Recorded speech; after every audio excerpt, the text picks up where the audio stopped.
Next message sent Sunday, March 29, 2009 at 4:19 p.m. Answer your phone, you fucking fuck.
Alright. Real quick. Mark99 for $2. Sup, Lolly, how's it going? I'm guessing you've heard that 2Med got vibe checked by God when he was only 23. Just wow. Also remember, drink some water. Yep. Apparently he was a ketamine junkie. So, goes to show, don't do drugs, kids. Don't do drugs. You'll end up ODing while playing Overwatch and sitting in your house for 5 days until they find your body. Not even kidding. It's like he was sitting in his house for 5 days rotting before they find his body. Watch Ninja Kamui, really fire. Oh yeah. First episode was sick. When the anime has Cold Rain for the soundtrack, that's when you know it's going to be fucking good. That's when you know it's going to be good. Bastard did it, and now Ninja Kamui's doing it. It's like, you know what, I'm liking this vibe. I'm liking it. Got Yeasate on PSN for 40% off. Yeah, it's good shit. Damon was rotting. He was literally in his house for 5 days before they found him. As long as that arsenic chocolate tastes like, it was pretty good. Are you serious? 5 days? That's from what I heard. I don't know if it's actually true. It's kind of the problem with kind of the situation with him dying all around. People are throwing all sorts of shit at the wall to see what sticks. Because, I mean, now you have pedophile allegations, you have doxing allegations, you have a whole bunch of shit against him. And I don't know what's true and what's not, because people are openly saying, I had to wait until he died to talk about this, which raises the question of, well, why didn't you talk about this? It's like a whole bunch of shit. Sloan tried to offer herself twice, and 2Med actually did this week. It's been hectic. Oh, yeah. Yeah, DA is making a fool of herself in court. Which DA? The one that got caught fucking the one dude? My gamer chair was just that comfortable. They found me surrounded by miniatures like a goddamn Chinese emperor. Not even put in the ground yet, and they still try to politicize them. Fuck me. Yeah, that's kind of one of the reasons I'm like, listen, I'm not gonna. I don't know anything about any kind of pedophile thing. Apparently, people have been complaining about that for up to a year. As stated, at the moment, I'm like, hey, he just died. I am waiting a while before considering any of this because you just don't know. Family's friend's daughter took a few days to find after she took her own life. She had serious issues. Yeah, it's a legitimate risk. They want to isolate because then it's harder to find them and help them. I mean, I say that, then they actually attempt suicide and the human instinct kicks in, but, you know. And Too Mad wasn't a suicide. From what I understand, it was just a regular drug OD. So people want to say Anita was right coming out of the woodwork recently. This happens every year or so. People try to go, well, Anita was actually right, and people have to smack them down and go, you know, she's a fucking thief, right? Like, it's hilarious when people are going, well, all she wanted to do was analyze media, and then people went, yeah, and she lied about it. You could see on screen she's lying about details. That's not analyzing. It's speculation so far. Yeah. You know, you're literally just like a Persona villain. What the fuck was his problem? Yeah, that dude, yeah.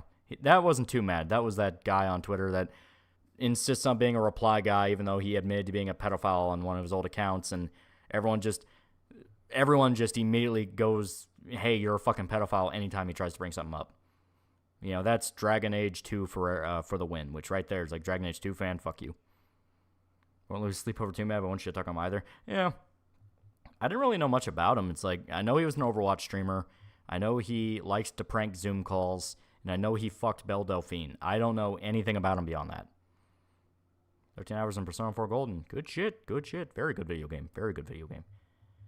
I've been collecting Trigun Maximum volumes and gave me a reason to rewatch Tri-Stamp. And while it may have problems, it's actually a pretty good adaptation of the manga. Okay. Who wins, Kirby or Goku? And why is the answer Kirby? She didn't analyze anything. All she complained about how sexist and offensive Bayonetta, Samus, and Lara Croft were. And that's the problem. The people going like, well, all she wanted to do is criticize. Like, yeah, and she did a bad job of it. She literally lied about details in the game. To which, if they want to respond with, why do you care so much? Is like, because you cannot base an analysis and criticism off of a lie. Not knowing is one thing. Misinterpreting is one thing. Knowingly lying and shifting details is another thing. I can respect him for fucking Belle Delphine. See who they cast Fantastic Four? I am so apathetic about the existence of that movie. Like, they announced Pedro Pascal as Reed Richards. Like, yep, okay, so that's going to be a movie. Who's Quentin Flynn? Voice actor for Raiden. On a positive note, a guy was debating Brianna Wu and basically called her ugly on camera. Fucking glorious. Yeah. You ever have a Sega Genesis cartridge shoved up your ass before? No. 12 hours in Yakuza 5. I haven't finished Kiryu's part yet. Yeah. So X-Men 97 finally has a trailer. Not gonna lie, I'm curious. Not hyped, just curious. There are parts that concern me. Other parts I thought was nice. Yeah. I'm not gonna watch it. I just don't have any interest. We have ignoring Inê's feminism crap. She was an awful reviewer. Yeah. All she was doing was pitching her consultation services. That is literally all she did. People who say, well, you should have just ignored her, had no idea Anita's actual history. Anita did not just pop up out of nowhere and suddenly make a video series and that excelled her into popularity. No. Anita Sarkeesian was in the industry long before feminist frequency was even a thing. She was basically the proto to what we see now with Sweet Baby, pitching herself as a feminist advisor that you hire so it's more in line with feminist ideology. That is literally what the whole point of her was. So people going, you should have just ignored her, it's like, no. Because she already was in the industry. Why do you think they leapt to defend her at the first chance they got? Do you think that was just like humanitarianism? Like, for years you had the edgy game reviewer thing, and people were making race jokes, people were making sex jokes, people were making pedophile jokes for years. Then Anita shows up, and out of nowhere, everyone's walking goose step in line, and it's like, okay, what the fuck happened here? And it's not just, well, she was a woman. It's like, no, this has happened. There were feminist activists that tried to shit on gaming before, and they would get made fun of. Anita, for some reason, was different. And it's because Anita was already an insider. She was already an industry person, so they couldn't. Not to avoid reading the room, but a reminder that IL requirement for alliance raids are now 435, and yet for some fucking reason, priority for Crystal Tower is still high in the roulette. Huh. Alright, so that's going to be interesting. Have you ever read Vampire Hunter D novels? I think I'm going to try them out. They're really good. Evenings you guys spend your Valentine's? Well, yeah, it was pretty good shit. I mainly passed out and slept. Also, Winston is still in the top tier for his dog contest and doing pretty well. Doing pretty fucking well. Currently 19 minutes till the next round is over, and he's still all the way in second place, so, pretty good shit. What do you watch on YouTube? Just wondering. Kind of a mix of things. It's like either streams from people that I can just put in the background, or like Red Letter Media or Mandalore or Ordinary Sausage. One of those. I don't even get why they're ghosting Quentin Flynn. Didn't he have receipts on his allegations? Yes, explicitly so. He literally proved it was a Psycho fan. He literally proved, no, I'm not a sexual harasser. This is a woman that's been obsessed with me for years. And yet people still go, like, nothing will ever fuck me up more. You know, because I talk about this a few times just because it was genuinely an interesting little saga for the history of this channel. But the G. Henry Perez thing where I used to watch G. Henry Perez and I thought he did decent videos. Then he just had that thing where he shoved a stake up his ass, and that stake was lefty politics, and just pissed off every single person in his audience. Every single one. To the point of, like, when he talked about No More Heroes 3 and talked about how they replaced Quentin Flynn, he was making it sound like Quentin Flynn was super guilty and like, oh yeah, fuck Quentin Flynn and he should be gone forever and this guy's a piece of shit. The thing is, this was after. The video came out after it was proven in no uncertain terms. Quentin Flynn did not do anything. He is an innocent man. Like, he literally proved in court he was being stalked, and this woman accusing him of stuff is insane. People are pointing out to that in the comments where it's like, dude, Quentin Flynn didn't do anything. Like, he's innocent. This is not a matter of debate. He literally didn't do anything. And he was just responding to people going like, I don't want you watching my channel and go fuck yourself. And it's like, dude, this is not a debate thing. It's not a matter of opinion. They're literally telling you got something wrong. And yet, you know, there's just going to be this chunk of people for the rest of their lives that will believe Quentin Flynn is guilty, even though he literally proved he's not. Quentin Flynn went to court? What? Yeah, a woman accused him of sexual misconduct, very similar to the Vic Mignogna thing. And it seemed like it was going to follow the same route with him getting fucked over and blacklisted and all that. But Quentin Flynn had every single piece of evidence possible to show the woman accusing him was psychotic and obsessed with him and was making all of it up. Literally, hey, this could not have happened on the day you said it happened because you were not even in the same state, that kind of thing. So he proved in no uncertain terms he didn't do anything. I'm very glad Flynn made it out alive, yeah. I hate No More Heroes fanbase so much because of people like him. Yeah. Girls DB, $5. I think Winston is ugly, but he looks chill as fuck. I would pet him and give him treats. Also doing high psychic run Disco Elysium to see what's up. Yeah. Everyone loves Winston. Even my brother, who's like a miserable bastard, when he came by the house, he was petting him and let Winston jump all over him. Everyone loves that dog. If only Vic had a better lawyer, yeah. Proud to have Raiden's MGR sword signed by Quentin. That sounds awesome. Do a video on Persona or Xenoblade Chronicles? I definitely plan to. Persona especially, because I kind of want to talk about how much people just absolutely do not understand Persona 4. It's kind of a thing I'm dealing with now with the fucking disco video where I'm like, hey, the fan base that talks about how the whole game is steeped in Marxist ideology are kind of ignoring massive details about the story. So you're the Twitter people, Persona getting upset over Yukari mod. Makes her have feminine figure and armband change. Yeah. And then people post that they apparently Persona 3 Reloaded kept the battle dresses, which I'm like, you know what? Pretty fucking cool. Pretty fucking based. So yeah, you have all the skimpy outfits for all the teenagers, and it's like, why do you care about this mod when fucking the game has like canonical costumes where they wear this stuff? So, you know, it's just kind of further proof of Persona fan excited to play Persona for the first time. Another 12-hour Persona essay, right? Yeah, right. But he also got me Pierre Weller's autograph, though it's funny that the picture he signed looks like it's from RoboCop 3. What do you mean that half the cast P4 isn't secretly trans? You think Pagan Min was a good guy in Far Cry 4? He really makes that game memorable. Shame he's voiced by Trevor Baker. AI video is here. We're in the end era video evidence being trustworthy. Definitely getting close to it. All it takes is that one big incident, the thing that puts it all in people's minds. I don't care about understanding Persona 4. I just want to project their politics onto it. And that's kind of the sad part. The sad part is how much of it is just projection and interpretation, yet they insist it's canon. Watch Patrician TV. I saw some of his stuff. Yeah, I saw he did the really long Morrowind video and all that. What's your favorite history subject? I like the World Wars. I think those are really cool. Opinions on hippos. I like hippos. They're scary as hell, but they're also really cool. Maybe it was the thing. That's one of the moments where I'd beg for the government to be involved with it. Tried DE and got the ending where I'm living under a bridge. Yeah, the hobo cop. Yeah. That's not really an ending. That's more of just a fail state. Yeah, apparently main director of Suikoden and Daiden Chronicles, I can never say that one right, passed away. Yep. Yep, it's sad. It's sad. Hear about Stephen Ogg calling Trevor a cartoon? Well, he's not wrong. He's like, Trevor's kind of meant to be a cartoon character. And I'd understand if he's a little salty about that role, because it kind of runs the risk of him getting typecasted because everyone just wants to see Trevor again. It's like, let him do more stuff. He's a good actor. My pawpaw just got a puppy. She's a Catahoula leopard dog, the state dog of Louisiana. Oh, okay. Found out that anger can ironically make you happier. And that's rage addiction. It's not really the same thing. Got to be careful of that. Also, the dude made Pop-Tarts died. Yep. Creator Pop-Tarts died. Why is World War I and II history so fun to study? I don't know. Kind of just is. First Persona 4 Golden Boss. Oh, fucking Margaret. She's literally meant to be a super boss. That's a Napoleonic Wars time period. I don't know much about it.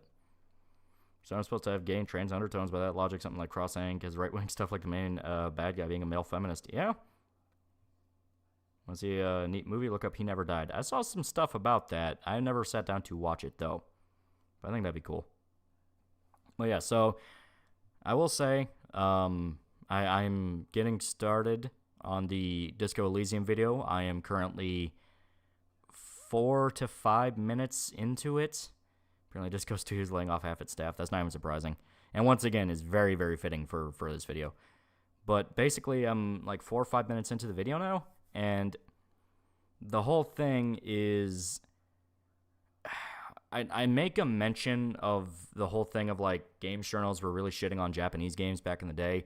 Because I brought up the whole thing about the developers thanking Marks and Engels in the Game Awards, and everyone loved it and sucked their dick.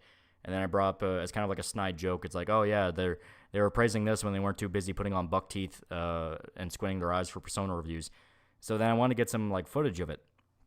And I was looking through, and I forgot how much of a legitimate rabbit hole it was to look up game reviews back in the day that shat on JRPGs.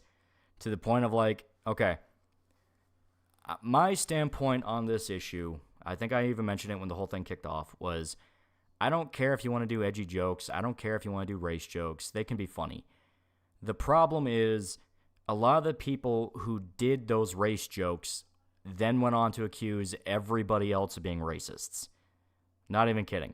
Adam Sessler is a massive fucking lefty. He unironically wore a t-shirt that said bigots get the fist, and he was like doing fucking he was doing like fucking boxing training in it, that kind of shit. I remember X-Play being shitty about JRPGs. Yes, that's another thing. X-Play would literally gimp JRPGs just because they thought they were weird. Persona 3 famously only got a 3 out of 5 because they said it was offensive because the characters put guns against their head and shoot themselves, ignoring the fact they're not literally guns, and the entire point of the game is accepting death. And so it's a thing of like, if you want to make those kinds of jokes and make those kinds of like, hey, Japanese culture is so weird and things like that, you can't then turn around and call your audience racist. You can't do that. The minute you do, you open yourself up to, well, why the fuck did you do it then?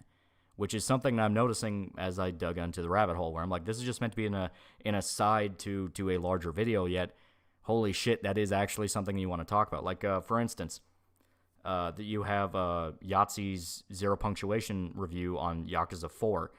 Now, Yahtzee now, if you look at him now, is a really big Yakuza fan. He's all into it and he loves it. He's a lot more open to JRPGs now, but back in the day, he was unironically one of those like, man, fuck all JRPGs, fuck all Japanese games. So I want to read you guys the exact message, well, the exact intro that happened when he started the Yakuza 4 review. Trash on Persona 3 for prediction suicide, highly reacted GTA. Yeah, once again, it's the thing of like, dude, these are all fake standards.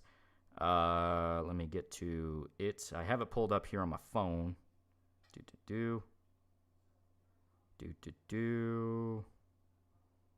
just do find page. Because I legit want to read this to you guys. There it is. Okay.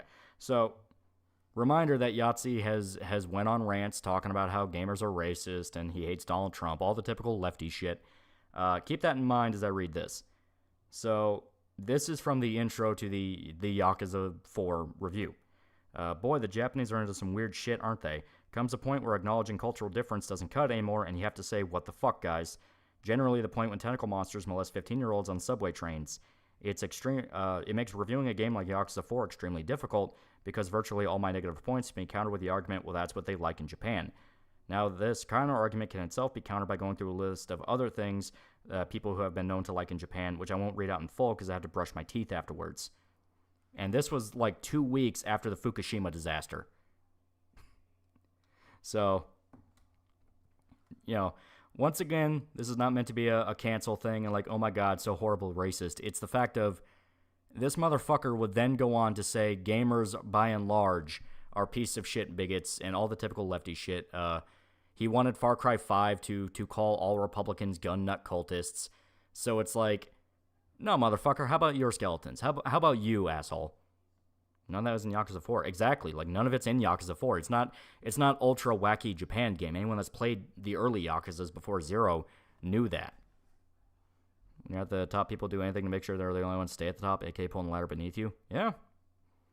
Yahtzee still willingly hangs around Jim Sterling. Exactly.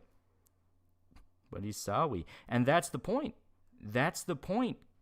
It's like, dude, you can still make those jokes. You can still, like, I actually thought some of those old X-Play bits were kind of funny. Like when they had the Japanese people replace them for a segment, they made it seem like a Japanese game show. It's like, that's kind of funny.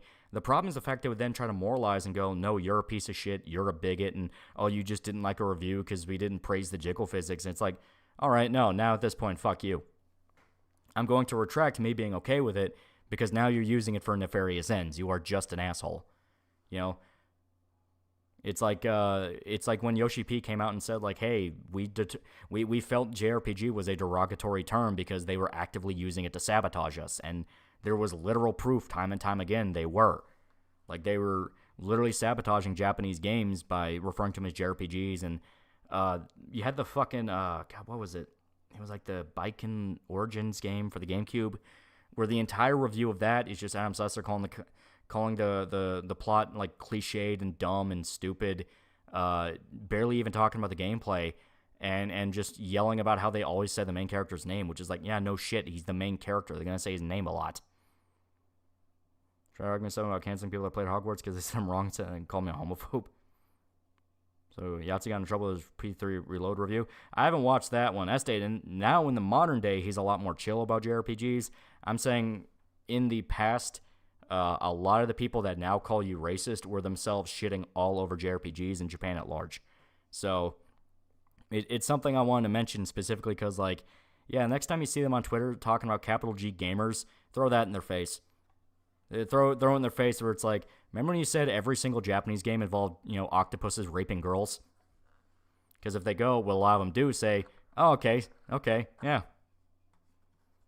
It's like, thanks a lot for buying into stereotypes. FD liberal game journalists want to be intellectuals. What? This game is me beating people with a bicycle, then run, go play pinball? What is this supposed to be? Fun? Video games are fun. Yahtzee get more called out for his bullshit more. He kind of deserves it. Yahtzee's at least smart enough to call it out when he knows. He has a good finger on the pulse of his audience where he knows, like, I can have my takes. I can bitch about Trump every now and again. But if it comes to it, yeah, you got to side with what the people want. That's not to say, break the review in order to, side with the popular group. It's more the fact of, like, yeah, be aware that this shit does come back to bite you. There are California people, their opinion does not matter. Yeah. Yahtzee, Sterling, and Sessler all deserve the cancel guillotine. Considering the fact they want to use it against others, yeah. It's like that's the thing. It's like those standards you wanted. You wanted to cancel people, so why can't this be used against you? You're roughing out edges when you get older, but own up to and don't put people down for following your lead. And this comes from someone who's not even that edgy. Yeah. I stay and it's a thing of, like, that doesn't mean, oh, they need to make, like, completely fake-ass apologies and go, like, oh, we're so sorry for what we did in the past. It's more the fact of just kind of admit it. It's just like, yeah, this was a thing because it was popular. That's what people wanted to see. He's no Quentin reviews and won't randomly insert a Trump rant to a movie reviews. And he's done it before. He's absolutely done it before. That's what I'm saying. Like, he can do it every now and again because everyone just kind of accepts that's who he is. But the thing is, like, if you start actually gunning after your audience, that's when it fucks you over. Yahtzee's been smart enough not to do that, but I'm just, Sim Despot for $10. Oh man, I'm not a big fan of JRPGs as you or people in chat are. I'm not going to go out of my way to dunk on them just because, though. I'm just going to say it's not my thing. Yeah, and that's fair enough. It's just as day when you get to shit like, hey, if you like JRPG, you have to like tentacle rape, or you have to like this, you have to like that. It's like, okay, you're speaking from generalization. Like the whole criticism of, well, it's so Japanese, when you really sit back and think about it, it makes no fucking sense. Because it's like someone criticizing Saints Row the Third and saying it's so American. It's like, what the hell does that even mean? It's like, sure, people will think about the stereotypes of it, but at that point, it's like, so you're gonna judge something based off stereotypes? Gaming industry is being too competitive or unaware of discrimination? No, it was 100% aware.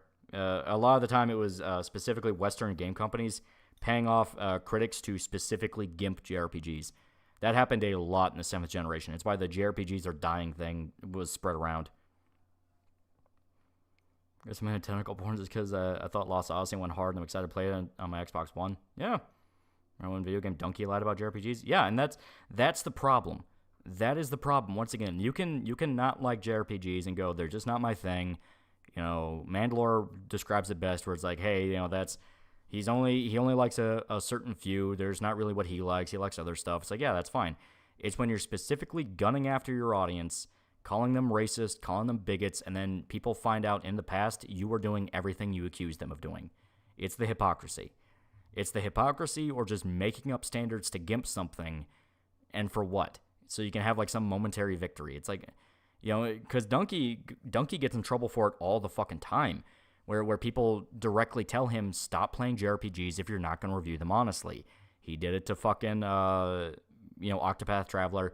He does it constantly with Xenoblade. He's part of the reason Xenoblade fans are so defensive. I mean, you hear all the time, oh, Xenoblade fans can't take criticism. They can't do this. They can't do that. And then you look into it, and it's because they have to deal with guys like Donkey literally barging into their fucking series, calling them all pedophiles, calling them all, perverts, and sicking his fucking rabid fan base on them, and basically ruining any chance to ever be talked about. It's like, no wonder they're fucking defensive, because they know what happens. Mandalore also acknowledges he doesn't like a thing. Exactly. It's there is going, this is just not my thing, and then there's the Donkey thing. I mean, that is literally just how it goes. Persona 5 is one of Donkey's most popular videos. Yeah. The Persona 5, what's casually kind of derided now as being the entry point for JRPGs, and I mean that in the most derogatory sense possible. I liked Persona 5, even I admit, it's like, yeah, the damage that game has done has been substantial. Not even intentionally, it's just the fact that a bunch of fucking, dumbass Westerners latched onto it.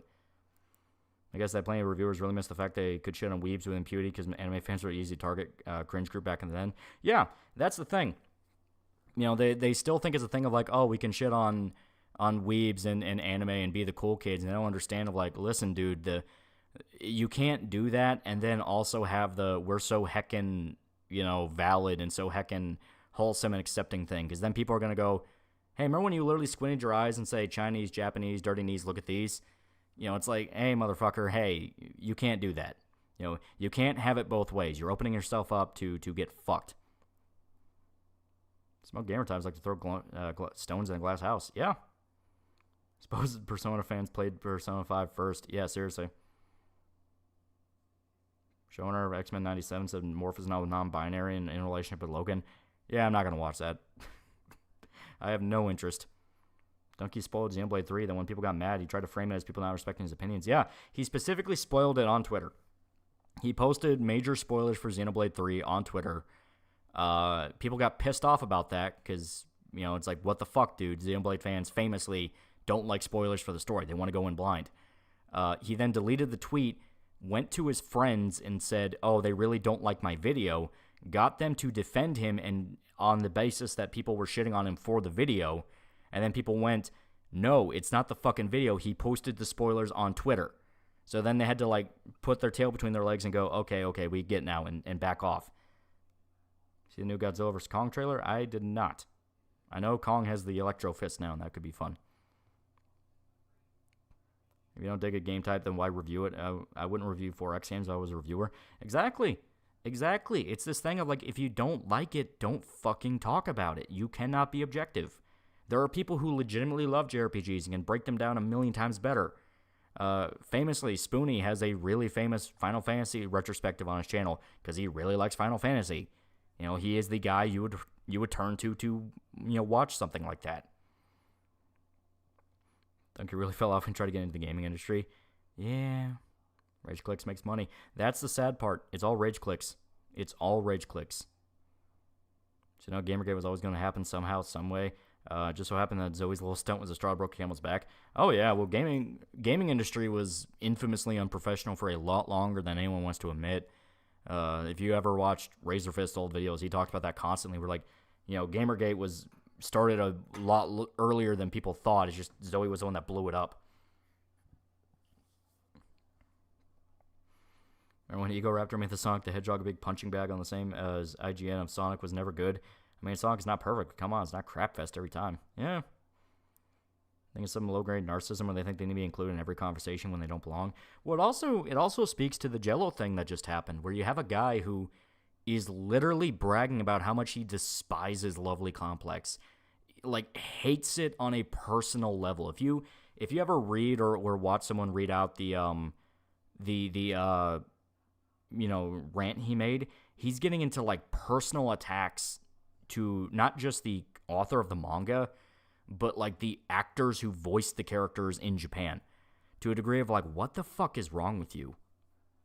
Catching up on stream, why don't you make Lowhead's video about anti-Japanese journals like you did before when Shoda and you just talked and shoot the wind like Zoe Quinn video? That would be interesting.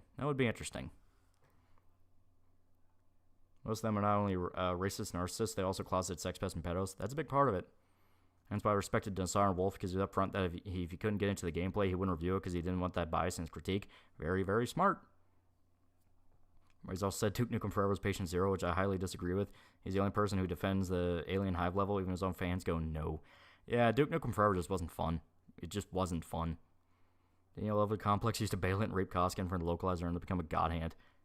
These people shit talk Japanese in ways that make World War II vets blush, but then buy every Nintendo game on release. Yeah.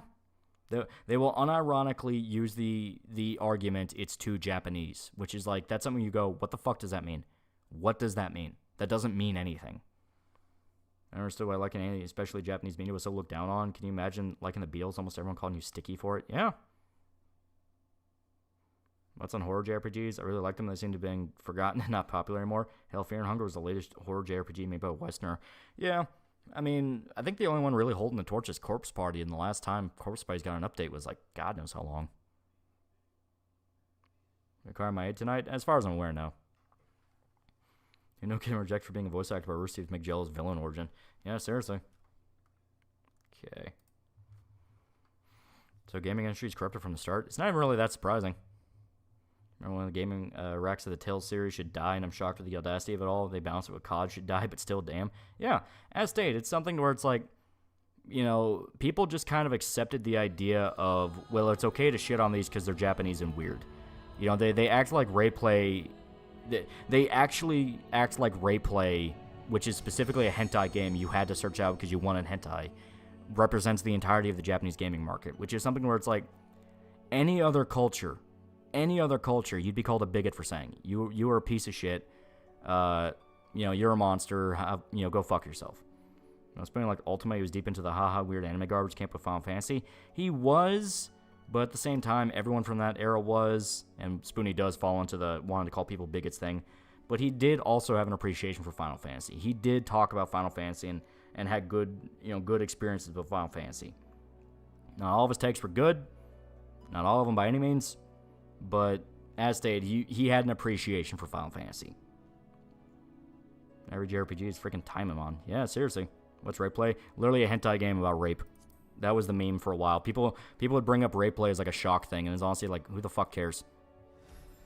It's like, people will still bring it up as like an illegal or banned game, and it's like, it's not. It's not. They'll even try to say like, oh, it's banned in Japan. It's like, it's not. I played Persona 5 when I was 16 years old, but I don't think I was more mature for it back then, but I played it 5 times. It's really good. Way to win against these kind of people just to ignore them and enjoy JRPG. No, I think a big part of it is throw it back in their face. Where it's like, okay, why Japan?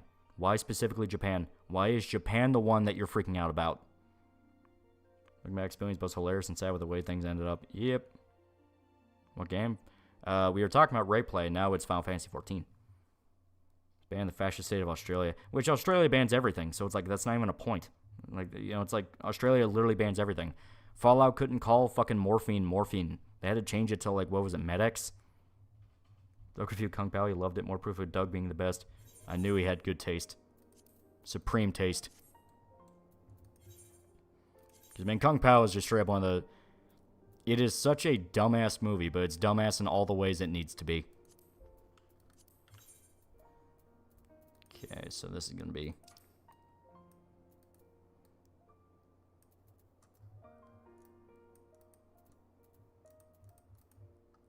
There we go. Left 4 Dead 2 got censored in Australia. Yeah. You know, behind the banning in Australia is a group of people called a bunch of fucking cunts. Ban in Australia, Germany means nothing. Yeah. Let's be frank, in hindsight, like some of Spooney's criticisms of most 3D Final Fantasy games, at least in regards to story, mostly lies with localization, we've sort of recently learned. And that's the big problem.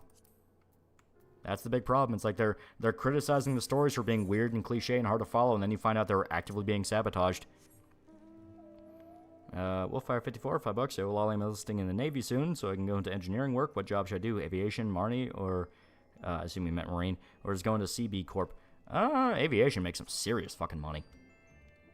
You don't even have to be a pilot, but like if you fix up the planes, you can make a shitload of money.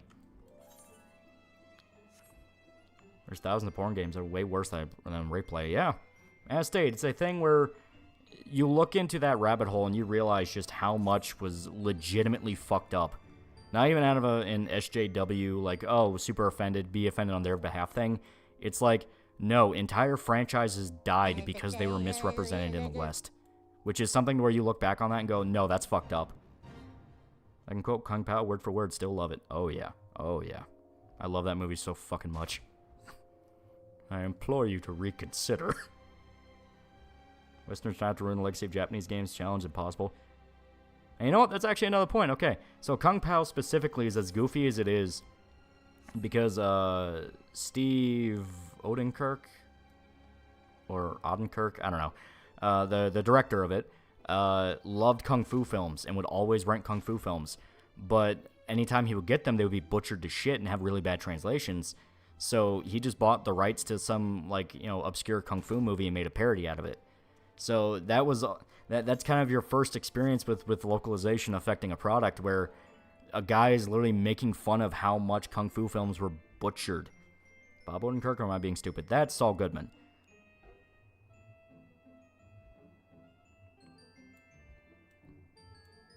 Look at Final Fantasy X, you'll be stuck on that ship. It'll lose its allure. You see the dumpster fire that's Niji Sanji right now? The flames will always burn. Australia games can't show you killing cops or people dressed as cops. Left 4 Dead 2 is censored because of the riot zombie. You can't play online with any Aussie because it's removed. Yeah. Couldn't call drugs because of Australia, so they renamed it to Chems in Fallout 3. Yeah, it's like, Australia is just insane. I'm a great and powerful wizard. Yeah. Your clothes are red. I fucking love that movie so much. I watched Jackie Chan's Project A on Amazon last week, but I turned it off immediately when I heard it was dubbed and ended up finding it on a pirate site. Yeah, Mass State. It's a thing where you kind of grow to realize the extent of the problem the more you look into it. The yacht burns. Bullshit, I killed plenty of cops in GTA 5. I rock and roll all night long. Sweet Susie. I fucking love it so much. Just amazing, amazing film. Remember how they censored Gunsmith Cats was to the point a whole localization company fucking died after being pandered by the critics and fandom for their neo-censoring? Yeah, very, very good point. It's like, and hell, what's going on right now with Discotech, where Discotech is scrambling to go, no, we swear to God, we swear to God, we dealt with Jello Apocalypse. We swear to God, it's not an issue anymore. It's not an issue anymore. And people are still going, yeah, but you allowed him in. And the details of how exactly he got involved with Lovely Complex only make it worse. Where it's like, hey, he wasn't even officially hired on. He was literally brought into the office as an unpaid contractor who didn't even have a formal contract because he was friends with some of the people working on it. And yet he felt arrogant enough to demand script changes, shit-talked everything about it, shit-talked the actors involved with the original dub, like the Japanese version, and then made a big post on Patreon about it. It's like, dude, that is insane levels of unprofessionalism. That's why I don't let YouTubers into the industry, chat. They ruin shit. For free. He literally did it for free. Their cope right now is, oh, we brought him in, but he wasn't paid. He was just a friend of the director. Which, once again, people are going, so they brought in a friend of the director who started making demands for script changes. Are you fucking kidding me? Also, FromSoft basically has total control over Elden Ring now, as apparently Bamco's earnings call wasn't that good. Apparently 5 games got canned. It's that bad. Oof. You know, Maggie Gyllenhaal is remaking Bride of Frankenstein with Christian Bale's Frankenstein. I am interested. All the Azumanga Daioh girls are in the cage. Only one leaves alive. Who leaves? It's gonna be Osaka, and you're not gonna give her a fucking choice. She's gonna leave. Corporals keep catching L these days. Niji Yacht sinking. Activision getting clowned by the quadruple A game and Madam Web bombing. Yeah. Discotech stuff makes me want to not buy their Blu-ray release of Berserk 97. Oh, I flat out like added them on Twitter and said I'm not buying it. It's like I'm not buying it because their excuse when it came out was, we're sorry that he admitted to all this, to which people went, so it's not the fact he did it, it's the fact he talked about it.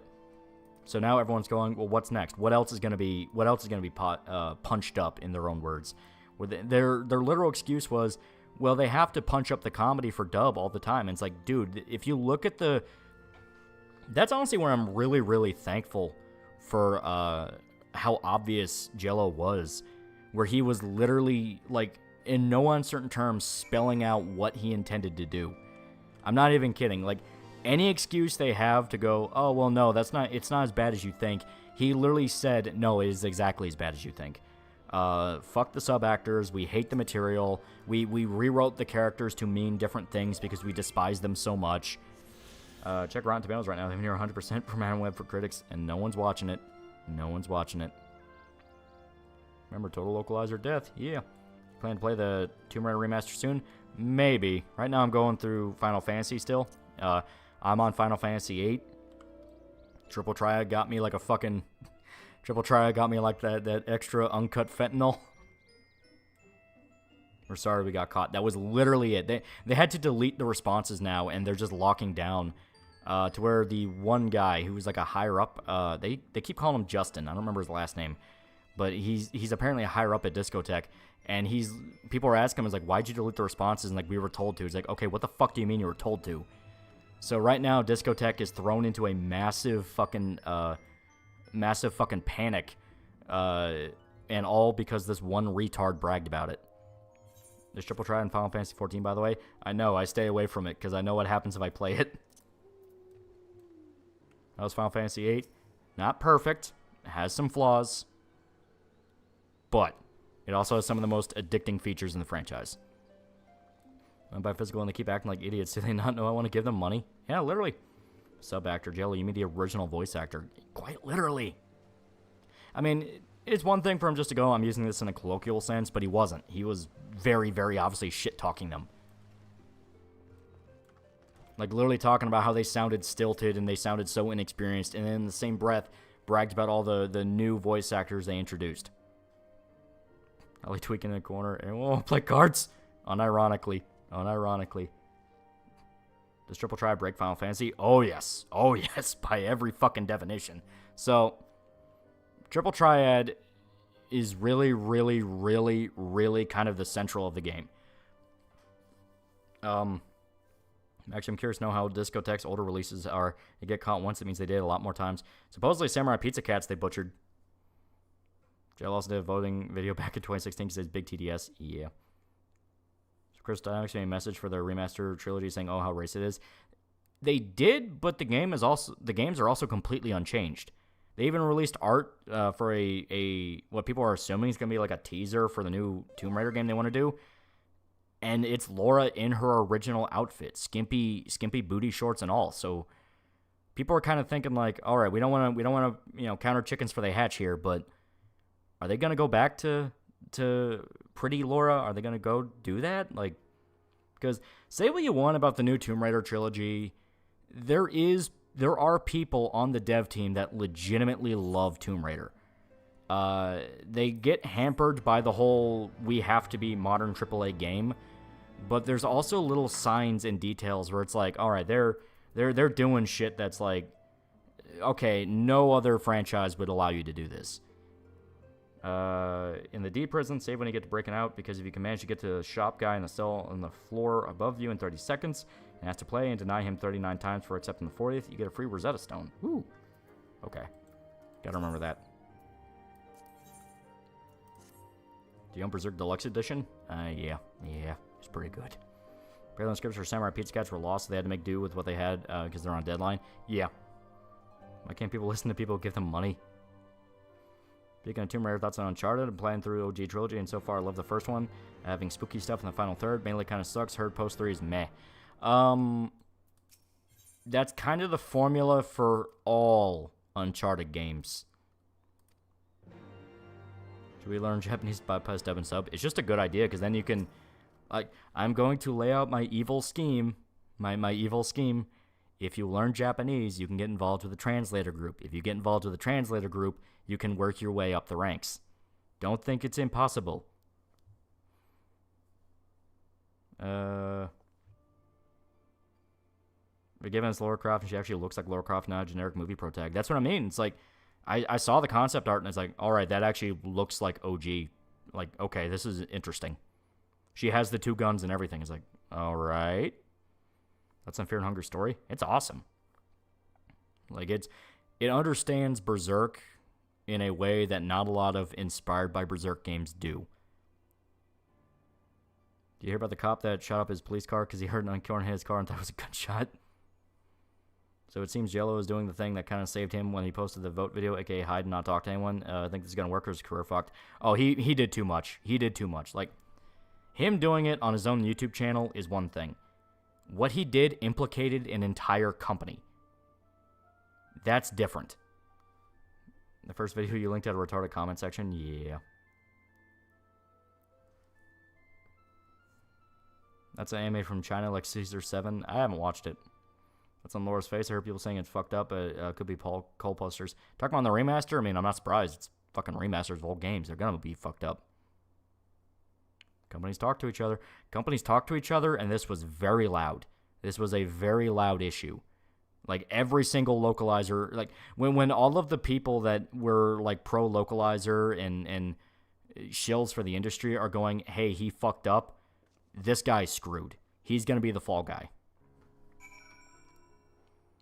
What do you think about live-action Berserk? No. No live-action. Why would I want live-action? Okay.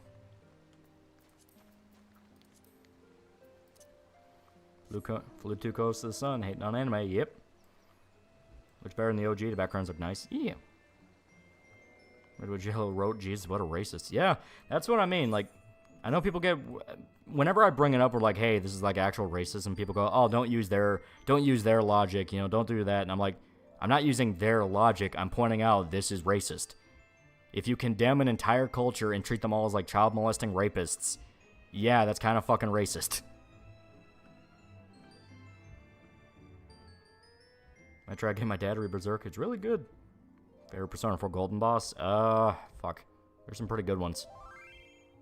Eh. Got me bugging you the entire time in the DPS queue, by the way. Want some more advice for FF8? Get Leviathan from Norg. Leviathan has a hidden status when you use Tidal Wave and use it again. You can blow enemies out of the battle. Even works on some bosses like Fujin and Raijin, if I recall. Ooh. That's pretty cool. But for favorite Persona 4 Golden Boss, I love the Shadow Izanagi fight at the very end. Like, I like that fight a lot. Shadow Mitsuo for me. That one's pretty good. His gimmick is interesting. See that Ohio approved the death penalty for child molesters. Of course, LGBT groups saying it'll target them. I wonder what they meant by that. Not racist. I'm saying all Japanese media is pedophilic and misogynistic. Yeah. And the thing is, like, I'm not one of those to judge somebody if you even want to be racist. If you want to be like, oh, you know, fuck all X group of people, I'm like, you're prerogative, just don't hurt anybody. The problem is when you want to then turn around and moralize. When you get into actual legislation or attempting to sabotage a product, That's where I'm like, all right, that's not just opinion, that's you putting that into action. As stated, there are entire JRPG franchises that died because they were sabotaged in the Western market. When I hear about the screwed up stories, bad localization, contempt for source material, the more determined I am to get a job to screw over these people. Exactly. Oh, Persona 4 talk has just started yesterday. Yeah. Bagatsu Izanagi? Yeah. I forgot the actual name for him, but yeah, the red one. I love him. That was the most anime only feature white people. Yeah. We're going to get Berserk right in 3D. I'm actually going to get it right in live action. Yeah. I think Camilla Luddington did a good job as Laura in the Survivor trilogy. Yeah, I did. I don't hate the trilogy of Tomb Raider games that came out. They are AAA, but they are, like, unoffensive AAA to the point of, like, you know, I played Rise of the Tomb Raider, and I actually kind of enjoyed it, where I'm like, you know what, this is pretty good. You know, it's got more depth than the first game. It's still pretty okay, but, yeah, whatever. It's an Uncharted ripoff, but fuck it, it's been years. It's been enough years to the point of, like, that's not even much of a complaint anymore, because no one even fucking remembers Uncharted.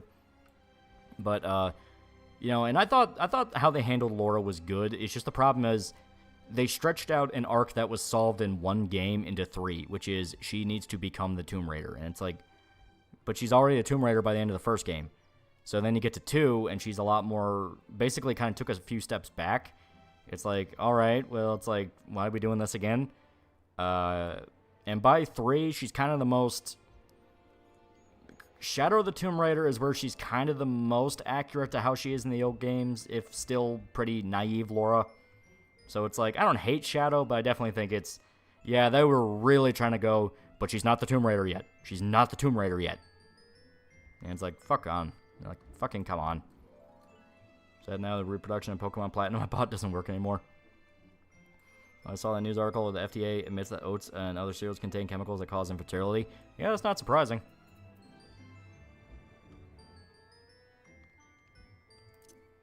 Yeah, Jello's boned. Hope he likes working retail. That aside, wonder who else will fuck up and seek a dubbing media company like Discotheque, Sound Cadence, especially with Crunchyroll. Yeah.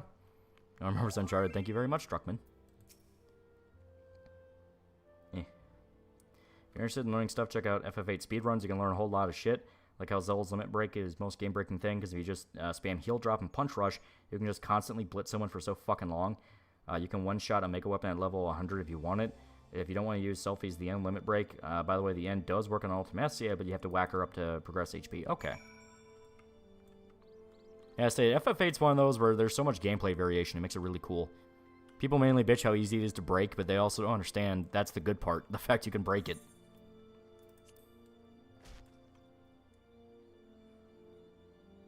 Vegetables are a scam, meat is the true food.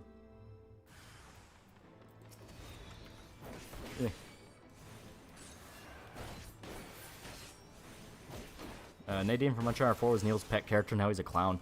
Yeah, notice, like, Uncharted 4 is basically over. They tried doing that spin-off game where it's about Nadine and that one fucking chick from 2. No one bought it, and now Uncharted's kind of shelved for right now. Nadine's the lamest character I've ever seen in fiction. It is this thing that you notice time and time again in video games, where Amy Hennig and Bruce Straley could write a game and it felt like a movie. It felt very compelling to watch. You were interested every single second. A lot of the Uncharted games are just fun. Last of Us is just fun. Then you get Neil. You get Neil, and he writes a video game like a movie. There is a difference. When it feels like a movie, it's because you're invested, you're compelled. It has that energy that keeps you locked onto it. Writing it like a movie feels dumbed down, condescending, and just cliche. It's like the difference between Far Cry 3 and like Division 2. Far Cry 3 felt actually, you know, interesting, and you wanted to see shit. Division 2 has the most canned attempts at drama ever. By the way, speaking of translations, holy shit, I discovered Nadia, Secrets of the Blue Water, and oh, it's so good. Chad, if you haven't seen it, watch it in the original language if you can. It's good. Yeah. What did Neil do to Uncharted? Uncharted 4. Enough said.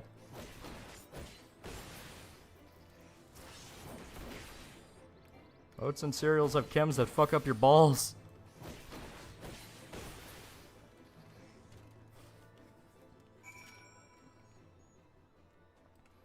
Far Cry 3, I must burn the weed. Any energy drinks you enjoy? I actually went out and bought a thing of Gamer Subs, and I'm drinking it. It's the Cajo Bloody Orange powder. Not gonna lie, it's pretty good, and unlike a lot of other energy drink stuff, I don't feel wired and like, oh god, I feel like I'm gonna die. It's just more of like just naturally energetic. I'm not even trying to shill it right now. It's like just, you know, I drank it when I was trying to record audio last night for the video, and I just couldn't get to sleep. Because, like, oh, right, that shit contains, like, 200 milligrams of caffeine. Do you watch Hero A? Not very often.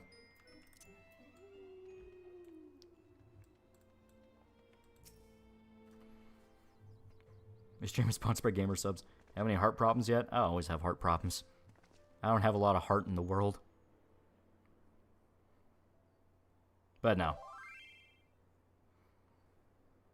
If Nate and Sam kicked more of Nadine's ass during the fight together, it would have been more bearable. Yeah, that's the problem. I said it's written like a movie. So it can't be there's an equal fight that addresses the fact you can excel at the gameplay. It's like, no, you're supposed to get your ass beat because it's like the scene, you know? It's like the scene where they go in and they think they're super cool and then the lady beats their ass. It's that kind of thing. It's condescending. Remember Neil going to some movie award and was on the red carpet and no one cared who he was? True peak comedy? Yeah. You ever want to sponsor Bonehead like Lolly? Oh.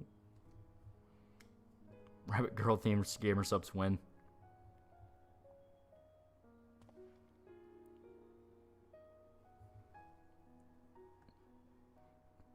Favorite Mountain Dew flavor? I haven't drank Mountain Dew in a long ass time.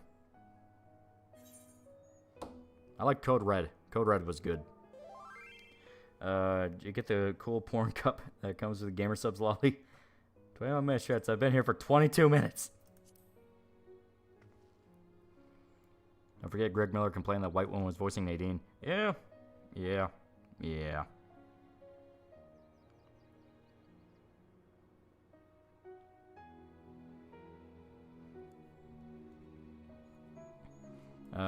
Atlas for 2 fake monies. By that logic, what you're saying, Kojima's works. Kojima's another one. He writes, okay. He writes like a movie.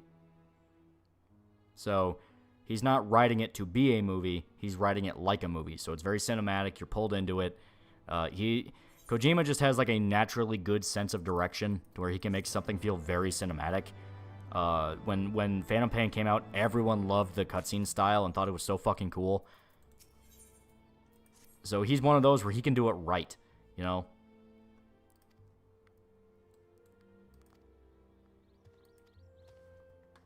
Pineapple Mountain Dew is good. That one is also pretty good. Also, the KFC Peach one, I thought that was good. After Bruce named me left, Night Dog fell off the riding team cliff hard. Yeah. You watch the Uncharted movie? I never got around to it. It's a thing where I feel so bad for Tom Holland. I don't even think he's that bad of a pick for Nathan Drake. It's the fact of, like, he has permanent baby face. It's like, no, Nathan's supposed to be an experienced guy. He's clearly been doing this his whole life. So going from that to babyface, like, everyone wanted Mark Wahlberg. Even Mark Wahlberg was like, yeah, I was weirded out when I got the call and I went in and I wasn't playing Nathan. It's like, that is kind of weird because he's kind of meant to be Nathan. It was severely okay. That's what I kept hearing. It was just okay. I know they're going to do a sequel, so I'm like, you know what? Maybe they can iron out something for a sequel because you just never know. I also did like their Gamer Fuel flavor when they bought it back for November. It was okay, yeah. What's your diet like? What'd you eat before stream? I had pork chops that were basically schnitzel. You know, you bread them and fry them. And I had pommes frites, which are potatoes. It was tasty. So I was Gamer Subs exactly is as bad as Monster or Red Bull because part of me is curious, but another is cautious. Does not beat up my heart, figuratively speaking. As stated, it does not feel like an energy drink. It is powder you mix in water. So what I did was I went out and I bought a bottle of Life Water, which is the electrolyte, you know, health water, I guess you can get. And I put it in there. And it just tastes like, you know, it tastes a lot like Mio. That stuff you put in water to, like, flavor it. It tastes a lot like that. Talks like this, I'm not convinced people are making AAA video games view it like Hollywood making pornos. Yeah. Powdered Gatorade. Yeah, that's probably the best way to describe it. Powdered Gatorade, and it has more caffeine than you think, but you don't really feel it. Which, to its credit, it's like, yeah, you don't really feel it.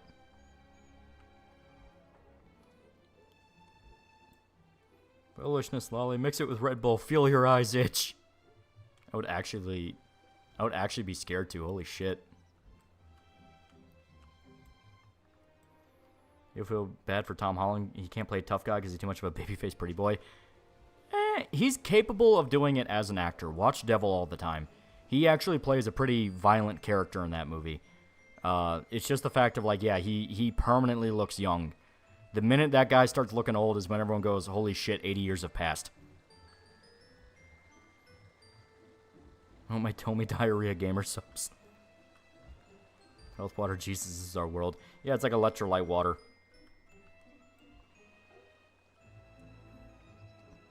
That's on vitamin water. I like it. I don't drink it too often, but I do like it. Maybe Civil War looks fun. Who else wants to watch it? I'm going to wait a bit. That cow tongue tacos with rice sounds weird, but it's really good. I have been tempted to try cow tongue. I hear it's actually not half bad. Since Tom Holland's been buck broken, he should immerse himself in the role like Adam Driver. Stupid fucking Nick! So anyone stop making consoles unless PS6 bombs, which I doubt. Yeah, I saw that where they're saying PS5 is near the end of its cycle. It's like, dude, half its fucking cycle, people couldn't even buy one. Dr. Thomas have $2. Tom was fine as Nate since Nate was like 1923. That's what I heard. It was more of a prequel. So I'm like, all right, that's how they can get away with that, and I'm okay with that. But still, people kind of wanted to see, like, there was a short film where it was Nathan Fillion. Nathan Fillion played Drake, and he actually did very, very well. Like, it's a little short film you can look up, and personally, I thought it was really in spirit to the games. That's on Gods and Generals. I don't know what you're talking about. Just got a phone call, interview on Monday. Yeah, boys. Yeah.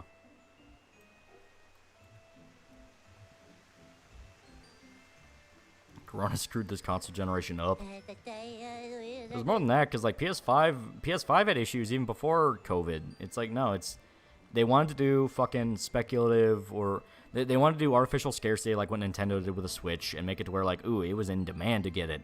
On top of the fact that, like, scalpers just fucking exploded for PS5, where they were buying up like hundreds of fucking consoles.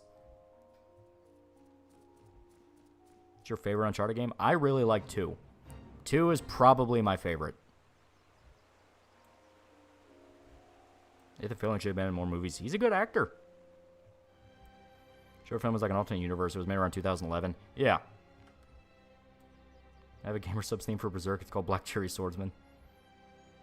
You can get a specific dinosaur as a pet. Which one would it be? I like the little compies. You know, the little guys from Jurassic Park 2. It's like, just keep it happy and keep it fed, and only keep a single one, and it won't eat you.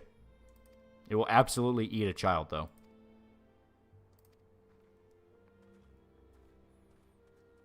Monk Thieves is my favorite, too. It is good.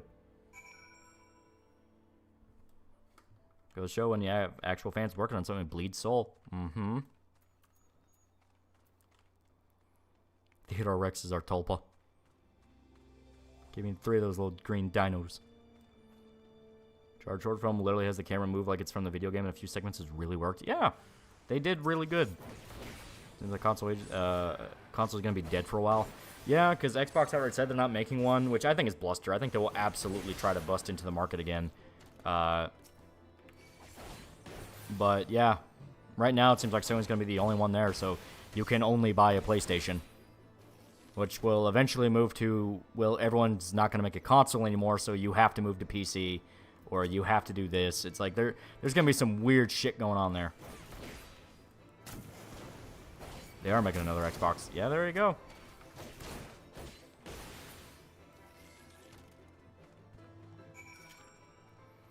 Hate Sony as a company, but my weeb soul demands JRPGs, true suffering. You can really hear the FF16 motifs in Heaven's Ward OST. I know Heaven's Ward was first, but you can hear Soken's works. Yeah. PS5 thing was a mistranslation. Thanks, IGN, you lazy nincompoops. It meant that PS5 has entered its second half, not that it's near the end. Yeah, okay. That's what I thought, because they haven't even introduced the PS5 upgrade yet, which, like, every fucking console now has to do that, where they have, like, an upgraded version where it's, like, more powerful, or it has a bigger storage, something like that. Compies are terrifying in the JP novel. They have a bite that makes you go to sleep while they eat you alive. Yeah.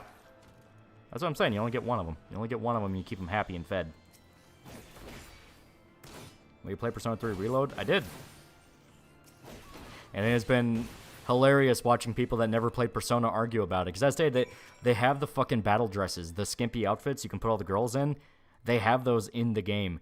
So all the people bitching about like, oh, it's gone woke, it's this and that. Like, guess what? Nope, it's still just there, like in OG3. And all the people going like, oh, haha, we fucking heckin' took Persona from you guys, are now crying about pedophilia again. So it's like, I love it. I love it. What does Made with Soul even mean? People cared. It's an actual thing you can measure.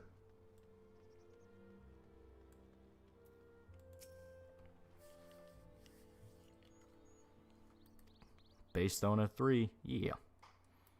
I like Atlas in general. That makes me sad. I like Atlas. Video game devs will have to move to PC, which 99% of them use an operating system owned by Microsoft. Yeah. We're encroaching in second video game crash. In general, there is a massive global recession that is brewing and nobody wants to talk about. Like, layoff after layoff has been happening to companies left and right. Japan officially entered a recession. There is a lot of shit going on.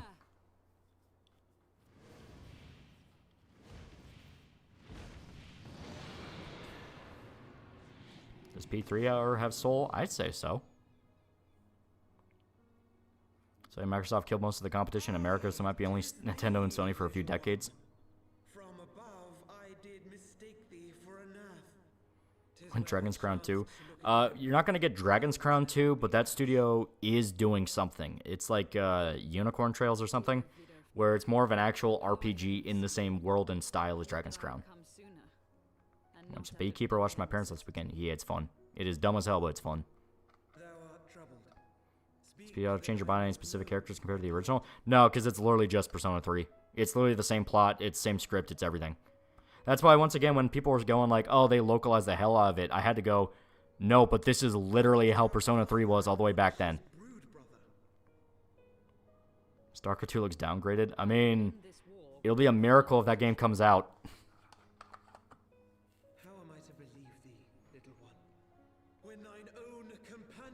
Can't wait for Stellar Blade. I'm interested in Stellar Blade.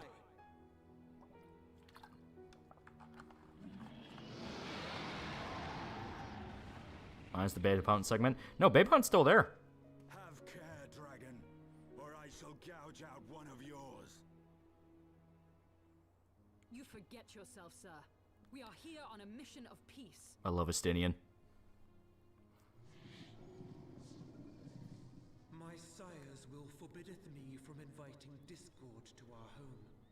'Tis for this reason and no. Beta Punt's slightly altered. It's just the beach scene, which everyone already knew they were not going to keep.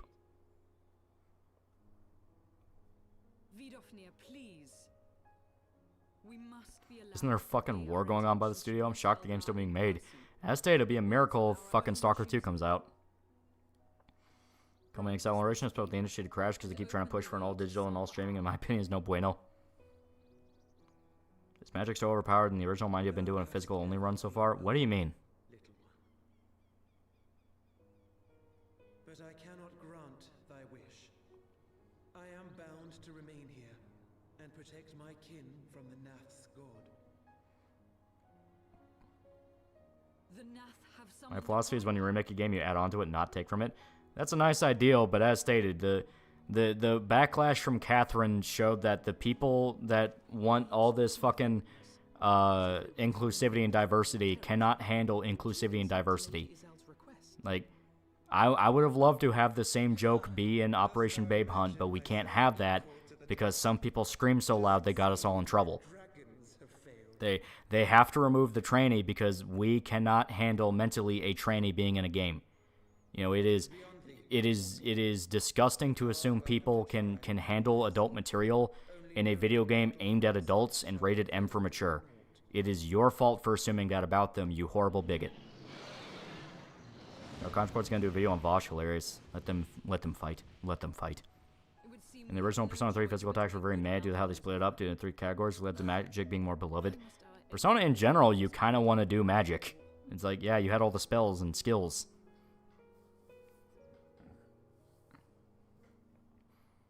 Thought they would like total training removal. Was he even trans? Could have been AGP or crossdresser. He didn't react poorly being identified as a man. The joke of it was that everyone just called it a trainee. You ever Resident Evil? I like 4. I like 4 a lot. Can't handle Troon being a game in anything other than a positive light. They can't even handle that. They can't even handle that because they bitch about Catherine. They bitch about Catherine, which had a trainee that was a positive character. They bitched about that and call her a fucking minstrel show. So it's like, no, just remove it. No, you're not allowed to have it. You're not allowed to have it.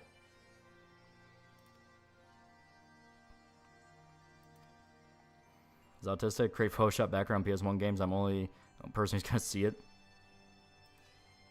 I read Nemesis by Mark Miller. At one point, the villain impregnates some guy's daughter using her gay brother's sperm. Yeah, Mark Miller is kind of an edgelord. Woke skill at any sense of video games, fun in video games at all. Yep. Co-poster jumped on P3R the minute it was announced. Yeah, and that's why I kept saying, like, listen, this is how the original game was. It's what got me kind of annoyed when people kept going, nope, but the script is wrong. It's like, yeah, it's been wrong for 20 fucking years. Multiple remasters, multiple releases, multiple versions. It's been wrong this way for a long-ass time. I'm going to start my own FF journey, not sure about 14. It is a very fun series. Remember Brady, the reason you why you docked yourself to a gun store when buying firearms? Well, they just posted $13.50, and for some reason they thought it was pro-black. What did they mean by this?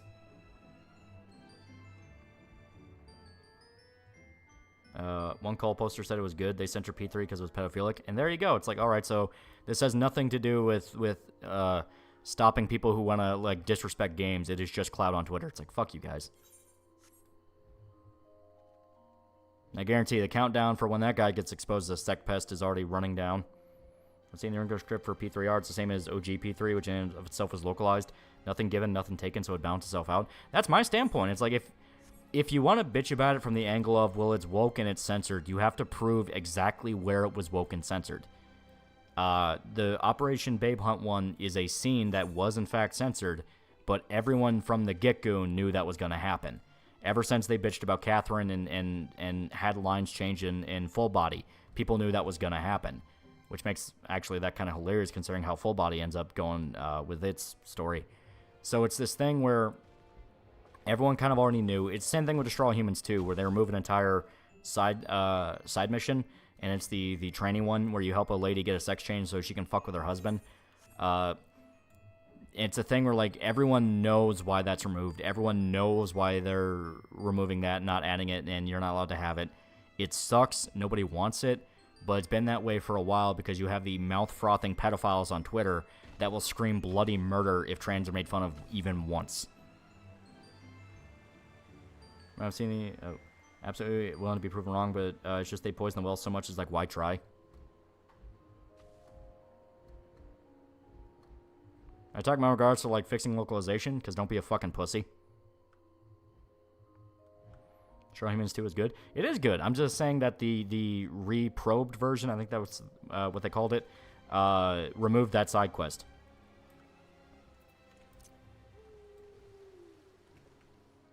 Now it's no, when that button was shown, they buried their head in the sand. And that's the thing. The button meant fucking nothing. It's a button. It's like, you can't point to the button and go, totally heckin' woke. It's like, no, prove to me it's fucking woke. I think if the voice actors change was what made people get so pissy about that. If Vic and everyone else came back, no one would be bitching. And the problem is, it's like, if it was specifically Vic, I can understand, you know, because Vic already doesn't do the cameo in the game, even though all the other OGs come back. It's like, that's a point of contention, but at the same time, everyone in the main cast has already changed, and you can play the game in Japanese. So to me, it's like, hey, my localization is just really bad, so I give them benefit of the doubt. Because you have to be careful. You have to be careful, or you end up saying Persona 3 was censored when it's the same script as the original. Someone's uncomfortable with localization, they should wait for a retranslation mod. Of course, that mod had to be made by someone who cares. Yeah. Both ways are funny. Inclusivity side got the training removed. The other side's losing their minds because they remove a minor joke scene. It sucks the minor joke scene was removed, but as stated, everyone kind of knew. Everyone kind of knew, and it's like, yeah, that was not going to make it back in. My question, thoughts on X-Men 97? I'd want them if non-binary. Yeah, I'm not going to watch that one. Mouth frothing Twitter losers don't even amount to sales. Those guys don't buy the games. Yeah.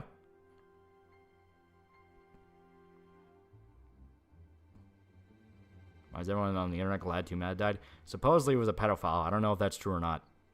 Out of curiosity, should I try P4, vanilla or golden? Do golden. It just has more stuff. Power of AI voices and accurate translations will end up with patches to make games better. There you go.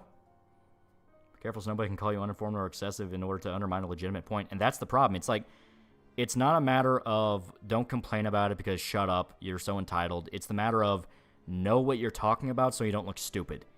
When fans of the game can go, that is literally word for word what they said in the original script, that's when you get in trouble.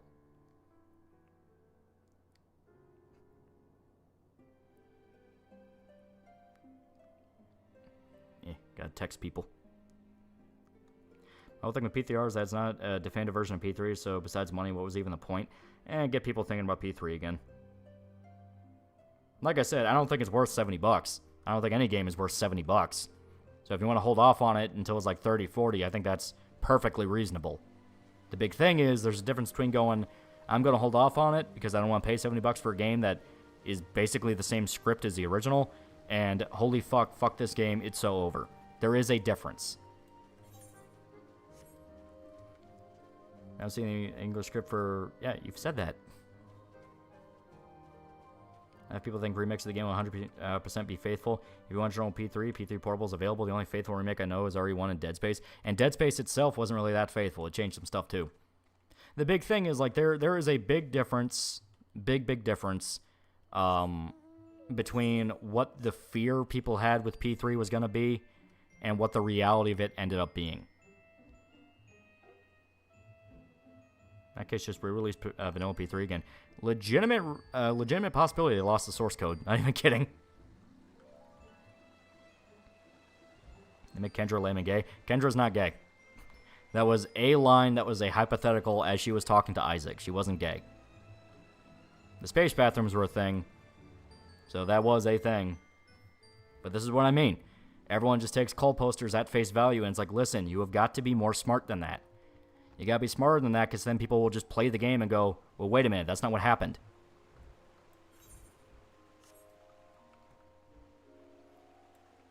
Maybe we're hitting for majority, if not all games for sale because fuck paying 70. Yep, very good mindset to have. And we said they lost the source code to FES. Yeah.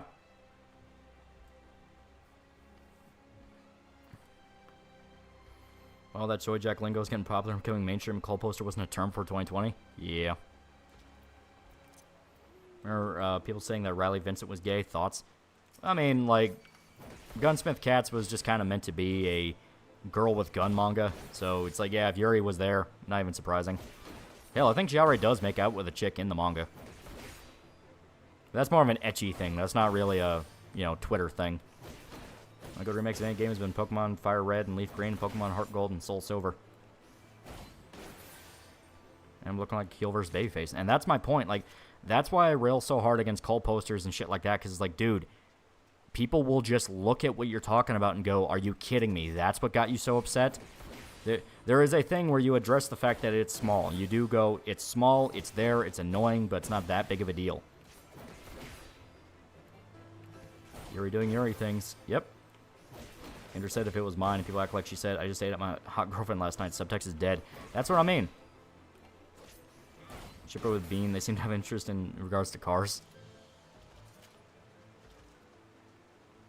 People still defend what Heel vs. Bayface did, going he was right. That's the thing, though. Starfield sucked, but not because of the fucking, the pronoun thing. It sucked because the game was broken.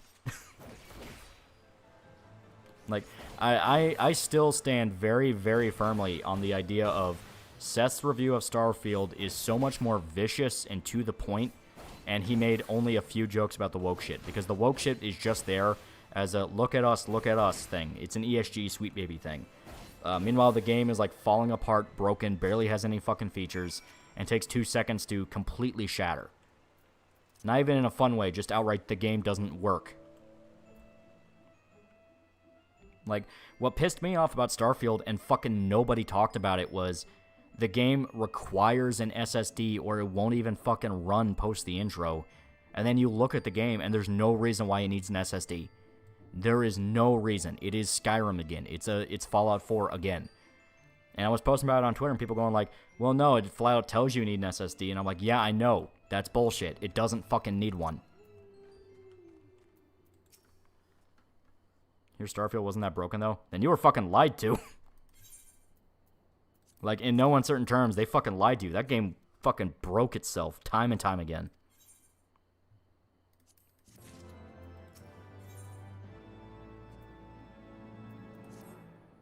Does it mean any girl that likes guns and cars is gay? Yes. If Fallout 4 can run on my Xbox One modded at 60 frames with 1 kilobyte file to uncap the frame rate, Starfield can run 1080 60 frames on Series X. Come on. How'd they break Fallout 4 more than it was? Through effort. Through effort.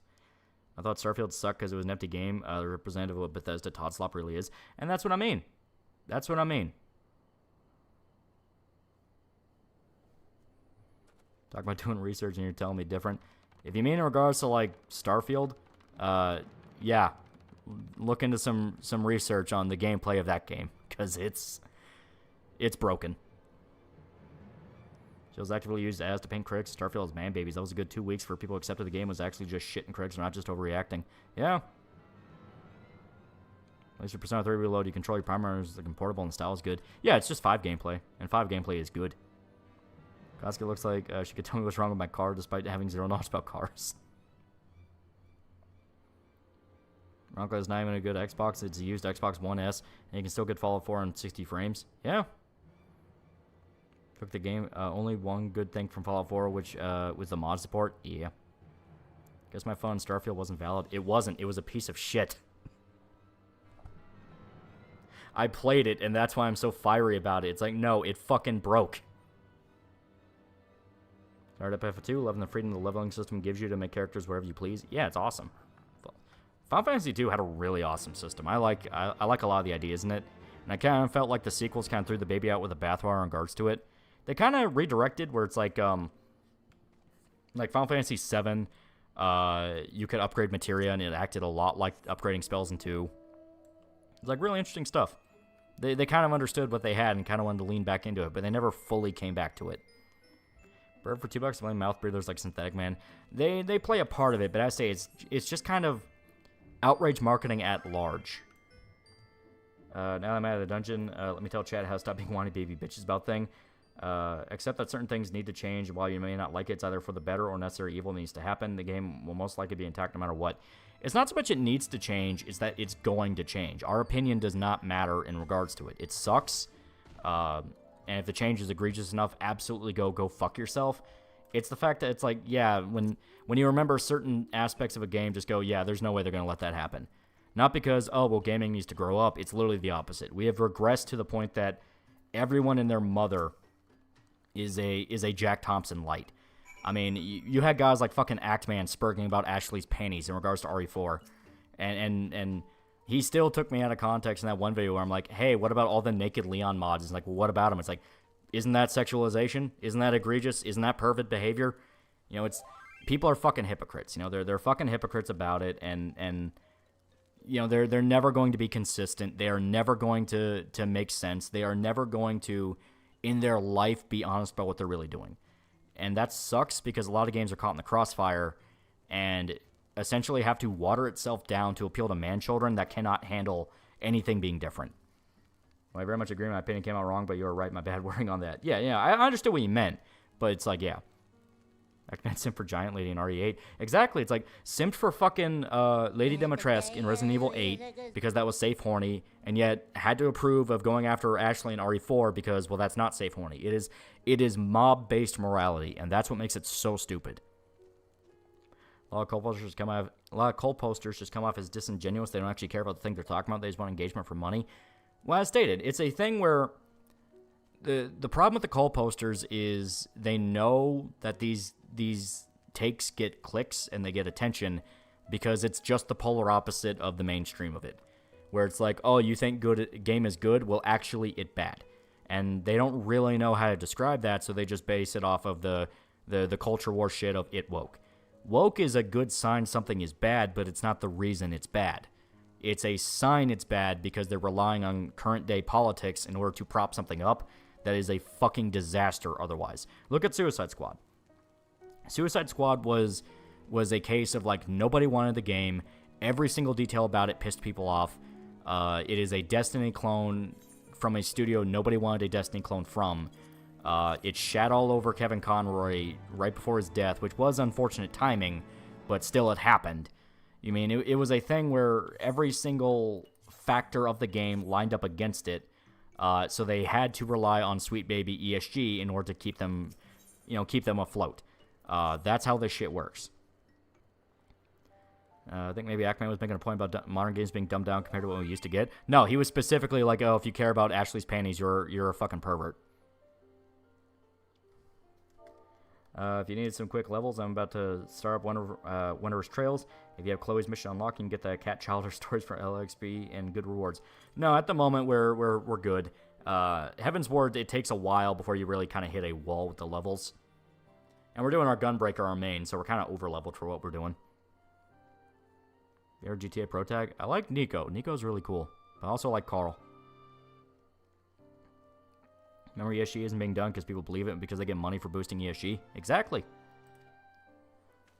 Cam and perf, so what? Well, I wouldn't even go that, where I'm just like, alright, so what about Lady Dimitrescu?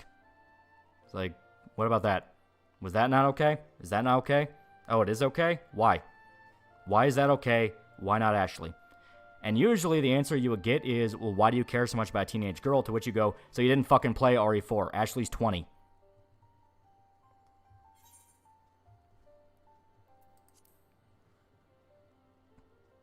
Ackman shilled for Payday 3 because he got invited to their Eyes Wide Shut beta party. Yeah, there you go.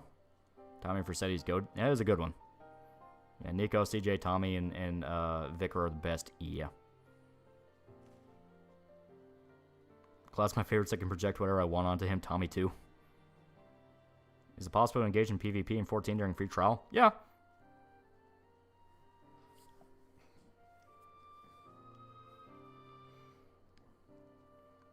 Lawyered. When a live service game, guys? No. Bigots are attacking us. Yes. I thought you liked tall women. I do, but the whole point is the hypocrisy of it. Like, everyone simped for Lady Dimitrescu, and everyone drew porn of her. Everyone talked about how great she was and all that shit. The fucking voice actress for her won an award for it, which, to her credit, she seems like a really cool lady. But, all this shit where she ended up getting all this praise, and everyone loved her, and she was like an icon to Resident Evil in the first fucking week she came out. They still splatter her face all over fucking PSN if you look at it during some sales. But Ashley is the one where they had to go, well, okay, don't get ahead of yourselves here, guys. That's a teenage girl, and you're being a heckin' pervert. Why do you care so much if you can see your panties? It's like, so this is just fucking hypocrisy then. Okay. Safe horny is just a thing. You have to be told by the crowd you're allowed to simp for this. Okay, yeah. Do you think Biden's modern day equivalent of Nero? Nah, I think it's just a fuck up. I hate the fucking double standard. Yeah, look at the thing with Baldur's Gate. You can have sex with bears. You can walk in on two ogres having sex. You can have sex to have your fucking party members. You can strip everybody naked. Like, now Baldur's Gate never tries to moralize and never tries to say, oh, well, you're a bad person for doing all these things. It's just funny little things you can do in the game. But the game journalists who specifically do moralize and do condemn people all simp for that. So it's this thing of like, can we just stop pretending there's any fucking standard here? Because there's not. There is no standard here. Everyone makes this shit up as they go along. They literally wait to be told by a higher tier person that this is okay to do, and then they'll do it. It's like it's fucking stupid. The whole localizer argument only got as big as it did because fucking Asmongold told people it was a problem. Literally, the fucking Dragon Maid clip he reacted to is 7 years old. People have been bitching about the Dragon Maid dub for over 7 years. Because it's an egregious case of sabotage. That is an egregious case of a product being used and abused by people who don't care about it, actively hate it, and want to piss off the people that are supposed to buy it because they don't have any investment in it. It's like, well, I didn't make it, so why do I care? And it only got traction now, and people are only getting fire put under their ass now because more popular people told them it's okay to be angry at it. It is this dumbass waiting for permission mentality that just fucking sickens me. Because he went against the grain in his big internet personality. That's the problem. That's the problem. Why did it take a big internet personality going against the grain for people to realize it's stupid? Ackman is becoming a sellout for Quantum TV when he did sponsor review for New Worlds. If I remember the name of the MMO correctly, bro's is going off the deep end. They're all the same. Like, I name-dropped Ackman, but everybody's doing the same thing. You see with Vosh. People who streamed with Vosh for years, even after he dropped voice lines like, hey, buying child porn is the same ethically as buying computer parts, and in a socialist state, the age of consent wouldn't exist. All these things where he's blatantly showing red flags. And only now are they gunning after him. Only now were they approved to gun after him. I hate that shit.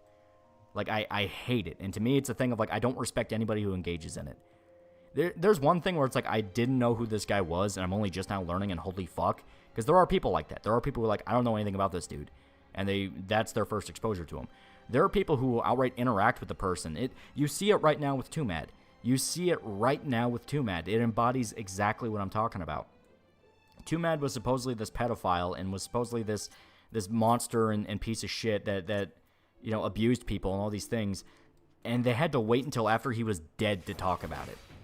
I mean, it's this thing of like, I fucking hate this. I despise this.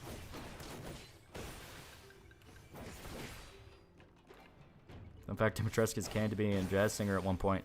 That makes sense. Her outfit kind of reminds me of a jazz singer.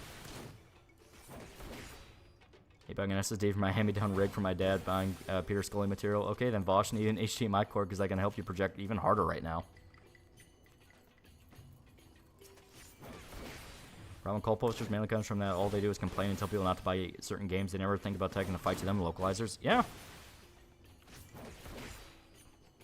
Sure, they're talking about Tumad's alleged transgressions where he died, but they're only talking about it in earnest now. No, some of them are flat out like people are directly calling them out and going, why did you wait so long?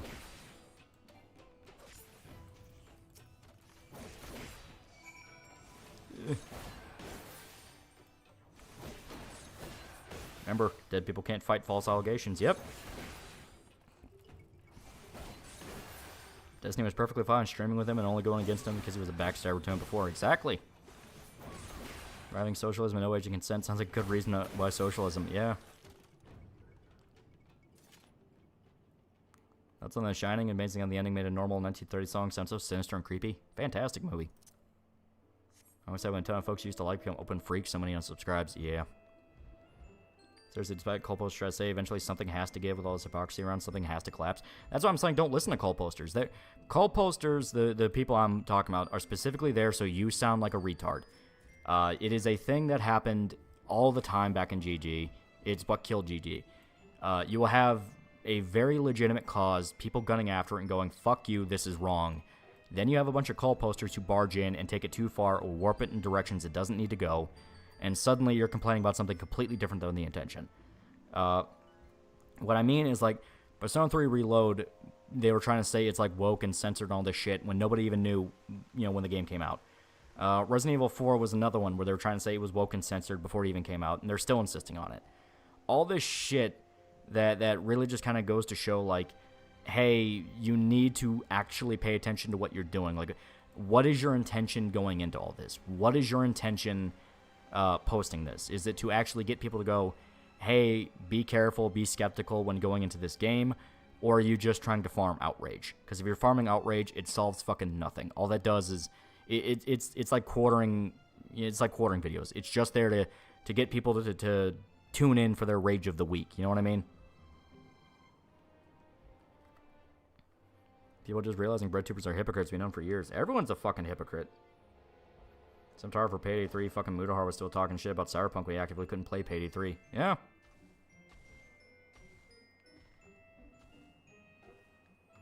These Western games are deliberately making their females more masculine.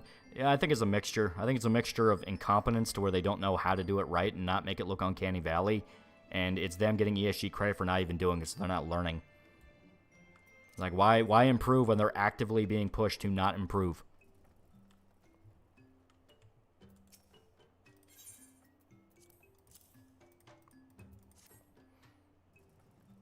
Fuck does call poster mean is a new term that's being used as of late. It's a new term, but the idea itself is simple. It's just rage farmer. Rage farmer, sort of black pillar, just trying to piss everybody off and make them think it's so over. That kind of thing. You know, they think they're posting a hot take and everyone kind of just sees it's played out, it's trite, it's dumb, It was woke and censored, and it had yellow paint. Yeah, that kind of shit. It's like the yellow paint argument, I think, is probably the best possible example of what I mean. There are other issues going on with games, especially in games that came out and use those things, that you can complain about, and yet the argument becomes about yellow paint and how that's insulting to the intelligence, ignoring everything else about it. Where it's like, dude, I don't care if this game has yellow paint, because right now it's demanding my fucking credit card to shoot a bullet. You know, that kind of thing. Two-man kick the bucket, drug OD. Most big YouTubers like Mudahar and Ackman sold out long ago. That doesn't help they have retarded fans that parrot everything they say. That's the problem. To be fair, how many of these people have seen a grown woman when they spend all their time looking at lolly tags? Yeah. You have all the shit going on in Armenia and Azerbaijan. I assume war. I assume it's always war. I was paying $2. At first, I was skeptical of RE4 remake because RE4 VR. Yeah, and that's the thing. It's like, I understood the skepticism there, but the whole point of it was, you know, stay calm, stay objective, and then look, you know? Adrian for $2, you ship Kentucky and Sequoia? Show itself kind of implies it. Episode 7 brought back the yellow paint argument. And it's like, who cares? Who cares if, like, ledges on a hill are fucking yellow or not? Like, what I care about is, like, alright, will this justify the idea of splitting apart Final Fantasy VII?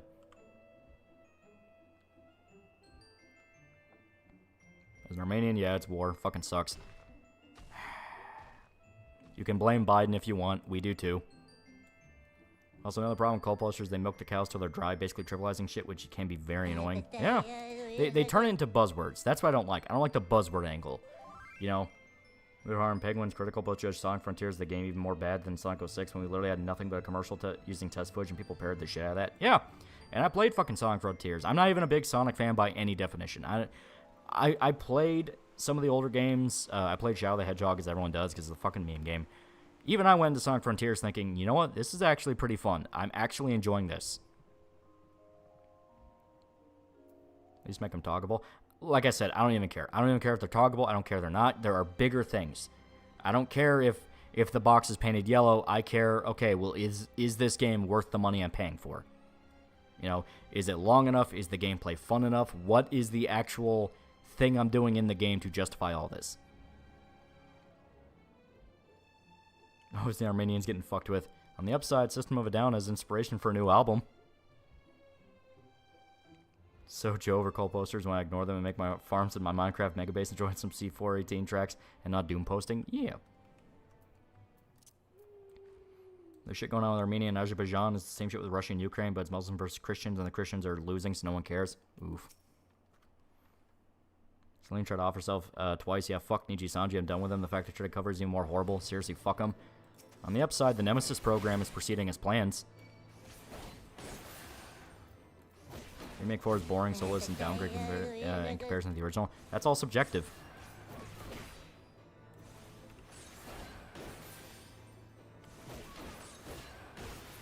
I mean, System of a Down made 2 new songs fundraised when they got invaded years ago. That is true. I'm thinking of Spider-Man 2, Gay Homecoming and Death Girl section, Ukraine flags, awkwardly paced and rushed storyline, and over-reliance on Cinemax is worse. The gay shit is there, and it's funny, but yeah, there are bigger problems with that game. Like the fact that, like, you can tell a large chunk of it was cut out. Like, Shota talked about it when he was playing the game and streaming it, where, like, there are sections hidden in the map where it's very obviously meant to be areas that Venom could go explore, and he would go rampaging in the city. And they were very clearly cut out. They had an entire boss fight with Riot that you could do that was cut out. So it's like, alright, so a large chunk of this game is just not there. Which makes sense if you also remember that it's shorter than Spider-Man 1. Which Spider-Man 1 had a decent length campaign. It was, what, 20 hours? Spider-Man 2 is like 15 all around. So there is a chunk of game missing. What is this Nemesis program? Resident Evil. It was a joke. People that complain about yellow paint forget that gamers are impatient, not stupid. People want to get through, so yeah, don't blame them for adding essentially traffic signs. Well, the thing is, like, other games did it too. It's like, other games did it too. You had years to complain about this, and you didn't. The only game I would argue is worth $7 tag is New Vegas. Amazing game. I have 1,500 hours in it, and I 100%ed it once on Steam, most of the way on 360. Yeah.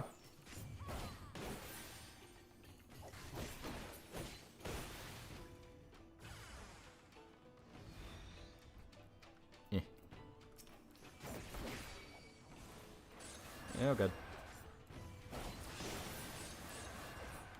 Here's how many people are celebrating 2 Mad Death. Yeah, stated. I don't know anything about the dude, so. With both things in media is the kneecap their own product to push stupid narrative. Like in Spider-Man 2, MJ sections were put in, but he could have had Black Cat and Venom missions. Yeah. That's what I think. That's why I think they were pushing MJ so hard. Not because, like, oh, we care about MJ so much, but because it's their excuse for not adding in Venom.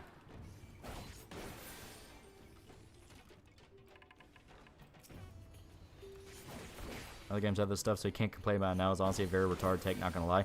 Well, it's the thing of, like, you're acting as if it's happening right now and it's changing everything right now when it's been anything in gaming for decades. Like, games have always marked progression items. They've always marked areas you're supposed to go to. Like, it's a thing where it's honestly like, dude, I don't... There is a bigger thing going on right now than yellow paint. You are falling for rage bait to get you screaming about yellow paint so you're not yelling about other things. Like with Final Fantasy VII, the question is not, is there yellow paint? The question is, all right, how far in Original 7 do you go? Are they going to change anything? What's the combat like? There are bigger questions than yellow paint. I say, MJ, I keep thinking of Michael Jackson's Come On, Peter Parker, let's go to Neverland. Pull Venom because they just knew people would ignore Miles to play Venom sections. I definitely think that's part of it. Also, the fact they're giving Venom his own game. He's getting a spin-off game, so either they probably ripped out a lot of those segments to put in the Venom game, which would be very, like, bullshit. Because it's like, hey, so you're literally just repurposing shit you already did for one game into a new one to milk people, because it's probably going to be full price. It's like, Jesus Christ. That's in Helldivers 2. I know people really like it. They're saying it's really good. Spider-Man 2 director is admitted to putting MJ's stuff more instead of other stuff because they're easy. They're easy. It's just copy Last of Us. Honestly, the yellow paint thing is annoying since there's been far better ways to telegraph this stuff in the past, but it's not a big deal as some people are acting like it is. Like I said, it's a thing of like, dude, it's a non-issue. It is an artificial controversy propped up to get people yelling about other things.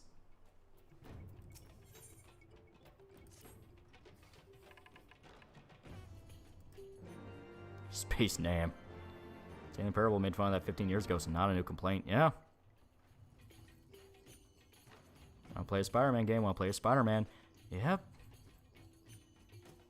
Remember when Daka complained about black people being in infinite wealth, but not New Game Plus being behind a paywall? Exactly. That's what I mean. That's the reason why I'm not a both sides bad thing. I'm a no, I want the actual details of what happened kind of person. Because there are cases where you're just wrong. You are just wrong, and it's like, fuck, okay, I screwed that up. That's not what happens. And in the case of, like, you know, a lot of those co-posters there, it's like, the exact complaint everybody has of, hey, you don't actually like this series, and yet you're complaining about it, and you don't know anything about it, and you messed up basic details that a fan of the series will tell you. That's not a thing. That's not there. That's, you know, what have you. So yeah, it's like you know, Daka complaining about black people being in infinite wealth when it's like, motherfucker, all the way back in Yakuza 1, you had black characters, you know. Gary Buster Holmes is a recurring joke character in the series, and everyone loves him. Plays Venom with the exaggerated swagger of a black alien parasite. Are we yelling about yellow paint or yelling about predatory monetization? Mm-hmm. Outrage exists on both sides. That's why I keep telling people, it's like, you have got to stay objective, and you've got to keep your head clear with shit, because it's like, listen, it is very, very easy to get swept up in an outrage mob. I've done it, you know, Shota's done it, everybody's done it at least once. It just happens. It's easy to exploit emotions. But if you recognize that can happen, you can try to clamp down on it. You can try. It may not be perfect, but you can at least go like, okay, wait a minute, I want the actual details here. Prioritizing critical thinking is a rare quality finding people around our age. Yeah.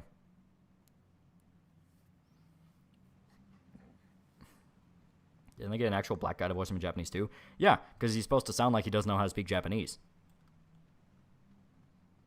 Is there any game you would consider is worth $70? Games I've bought for more than? Yes. I've bought some Yakuza games. I bought Final Fantasy. You know, like Final Fantasy 16. I've bought an Elden Ring, all those on like deluxe editions where they do cross that one. But do I think they're worth $70? No, I don't think any game is worth 70. Like, no matter what. Even if they do offer deluxe edition, I don't think they're worth 70.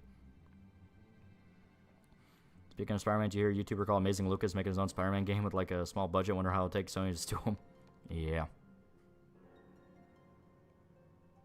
Games are worth $70. They're part of a bundle. Yeah, I think it's the best way to describe it. Burn my fingers on a ramen cup. Got a bottle of cold water, and I'm gripping the help. Feel I'm getting Mr. Freeze a hand job. Then why'd you buy them? Because I like the series. I fully admit it's like I should not have done that, but I like the series. And it's like pre-order stuff, so it's like I'm putting money down because I want to play it first day. It's like that kind of thing. By the way, you can comfortably afford. Yep. So can people like Coco Fox make cold posts about neurotic videos and expect people to just say lol when idiot crap? Yeah. That's the new Konosuba VN. I heard it actually has like more gameplay, so it's not just a VN. And games are even worth $60. I think 60 is probably the right, yeah. It's just worth it to where you're skeptical, and it's just cheap enough to where it's like, yeah, I can buy one or two this month. $70 only makes sense if it's a bundle, or you get some good quality physical merch with it. Yeah. After having an Iceborne, I never pre-order anymore. That shit actually fried my last graphics card. Yeah. Got FF 1 to 6 pixel remaster around 70, but that's 6 games. That is, and I still think those are overpriced. Things like a Dragon Infinite Wealth at 80 hours and nowhere near done. Yeah.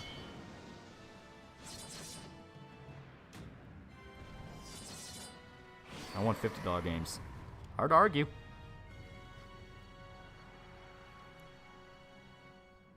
Girl's streaming again. She is right now and did yesterday, FYI. That's good.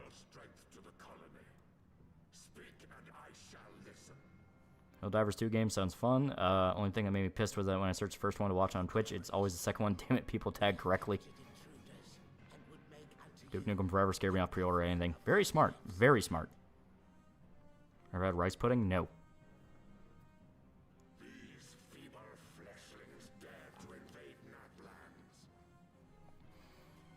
I forgot about this little nothing drama. Did you know Gaming and Gigaboots are having a spat because did you know Gaming added a clip from Gigaboots to their vids? They've been complaining about that for literally years. Not even joking.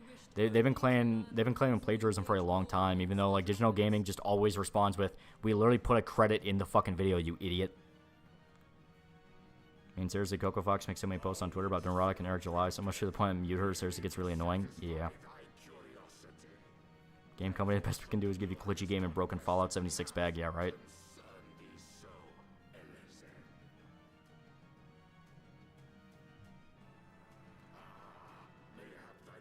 Well, not technically. I wait on some birthday money from my mom, but you get the idea. I almost never buy on launch, and I'll happily accept an L if a game I buy on launch sucks. Yeah. Resident Evil 3 Remake made me swear off pre-ordering. Yeah, that's very smart. Yeah, very smart. Just tried pre-ordering's been Liza P for PS4 because it was impossible to find otherwise. Yeah.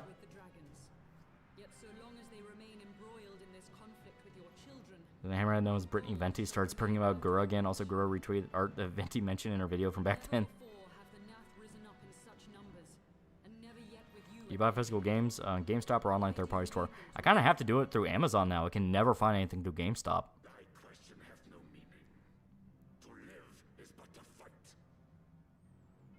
Also, chat members, Gamer, RPG Maker XP is free until the 19th. Yeah.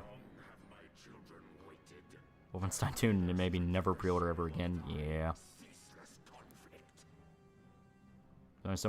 Only so many times you can say big corporation is finished. Yep. That's my standpoint on it. Only pre-ordered once I can remember. Yeah.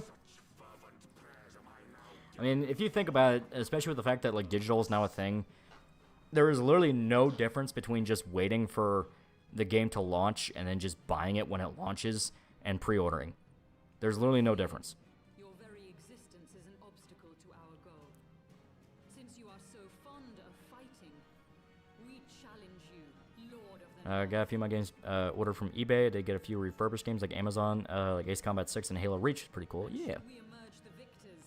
I would have you swear to withdraw your soldiers from Dravanian soil. I noticed a lot more spurting about anime last week. That's because Vosh got caught with lolly porn. So now they're all trying to dunk on people with anime takes and be like, oh, pedophile anime shit. And then people usually shoot back with, you know, Vosh is one of those people that talk shit about anime, right?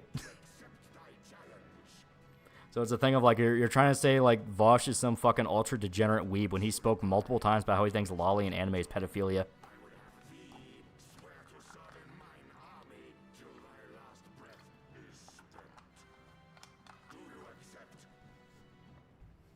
What about that crappy pre-order weapon?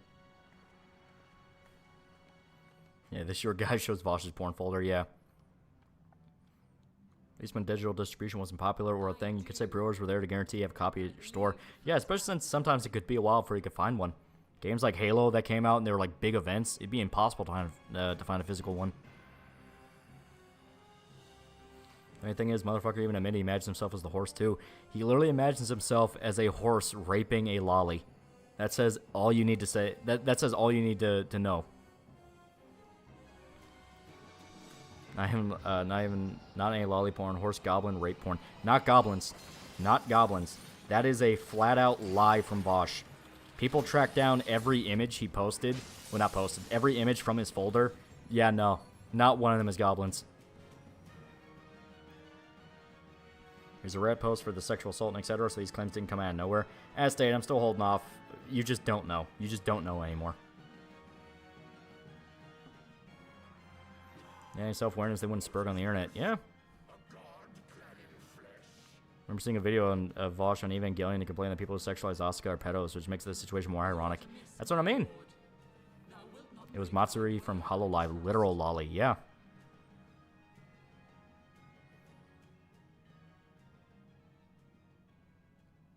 Hey, look, hip window, something only a woman would wear.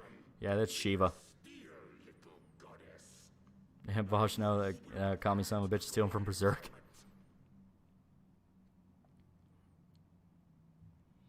The only pot-bellied goblin vampire is Vosh. Vosh also had Asa in his folder. Yeah. And he pointed out he also did it with goblin rape hentai in the podcast. I don't give a shit what he says. Like, he's trying to say the goblin rape thing so then he can excuse the entire thing as goblins. Because he wants to say it's short stack, not lollies. Vosh has also admitted on stream with Destiny he will lie to win. He will just flat out lie and make up details if he wins. So my stance on it is I literally don't give a flying fuck what word that guy says because he is lying. He is lying. He knows he's lying. He is trying to get you to believe him. So just believe your eyes and go, no, he cranks it to lollies, not goblins. Remember finding a guy at a party when he talked about why he deserved more than 9/11. Kind of embarrassed now and killed the vibe. I don't give a shit. It's like, no, whoop his ass. It's like, no, if you're going to say that shit in public, you get the public consequences.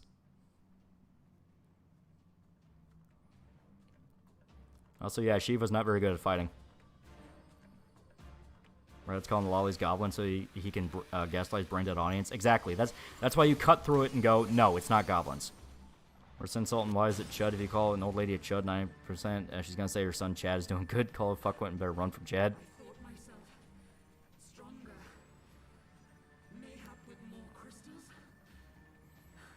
Funny enough, Matsuri is massive lolicon. She regularly buys lolly dungeon for magazines.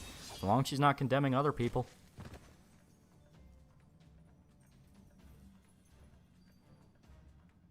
Can't believe anything Vosh says. If he said it was raining, I have to go outside to check. Yeah.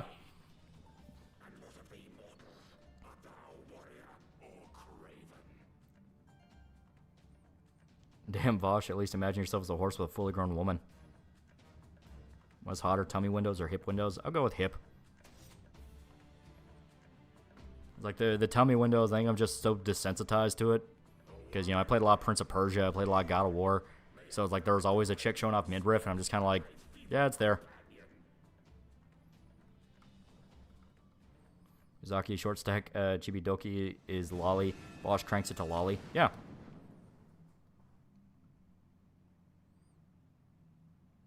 Remember, Matsuri is God, so I consider this divine punishment on Bosch. That's on boob windows. Those are top tier. Bosch keeps his tax documents in the same folder as horse fucking.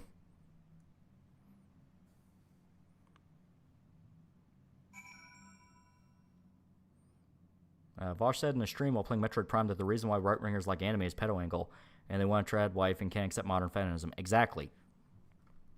So it's this thing of like, hey, he is making these standards, so by his own standards, he is a fucking pedophile. It's why I brought up the Yahtzee rant in the beginning. It's not because, oh, we should cancel him because he's such a piece of shit. It's the fact of, by your own standards, you are the exact person you hate.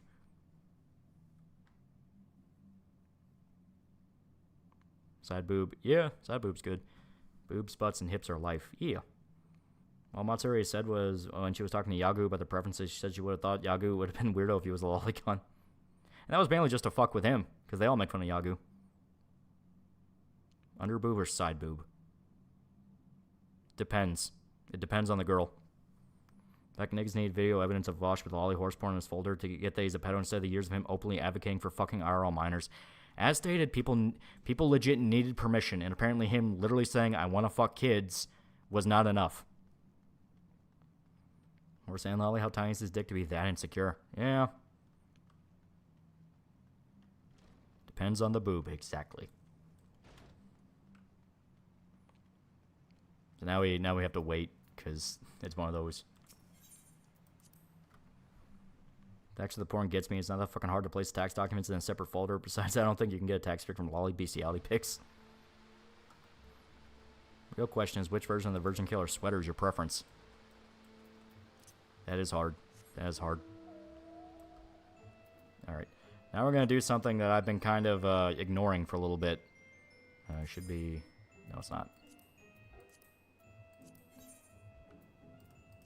We gotta get our aether currents so we can actually fly.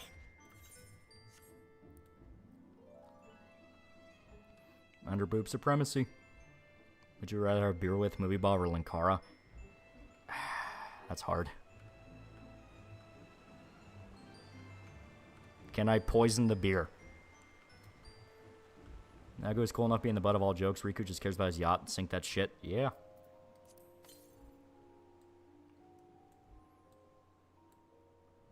Bosch has no actual taste. I'd take Warp Girls any day. Orika's new outfit is side boob, which is pretty good. Yeah. Anime demon girl wearing only Virgin Killer sweater.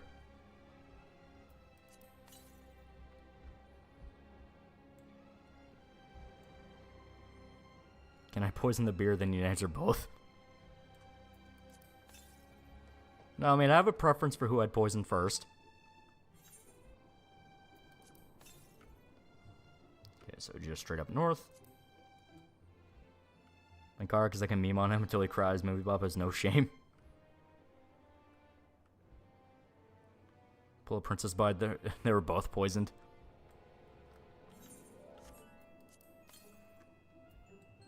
Review on Hataka Apron, aka Naked Apron. That's another one. It depends on the woman, but I've seen some characters, they usually end up doing pretty good with it. Also, some Jav actresses. Seeing a Jav actress with a decent enough ratio and a naked apron, that's something that proves God exists. Would you rather take part in a threesome with Doug Walker or Brad Jones? Don't adapting to leftism until you accept your fate as a white ally, one with no real legacy or recognition.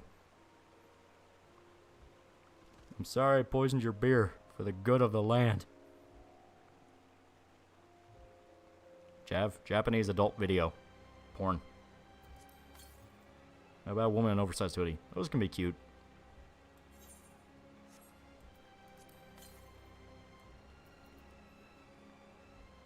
I'm interested in talking about Movie Bob, I genuinely want to know how his mind works. That's on Flat Chest Women. So, I understand that they're living with a disability. I understand that they're kind of like deaf people who go, well, I'm not even disabled. However, I should have said what he said about guys that don't want to open a relationship. Yeah, he's just a fucking, like Vosh, just a sex-addicted pervert. He's the embodiment of hedonism that everybody warned about. Do you have any stories about rented games? I rented Assassin's Creed Black Flag a day or two before it released. Not really. And whenever I rented a game, it was usually very, very mild. It was just I rented a video game. Fun fact, most of the post-World War II French philosophers advocate for legalization of pedophilia, and one even got caught in a child. These people were influenced by modern CRT. Yeah.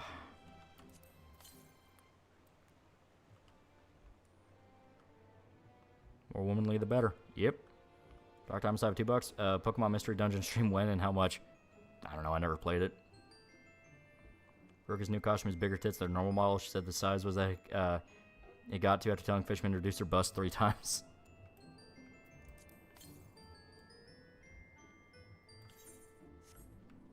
Yeah. That's a MILF with schoolgirl uniform. MILF all around is underappreciated. I stated, there is an appeal to just that existential dread. It's like you're hitting 30 and you gotta accept it.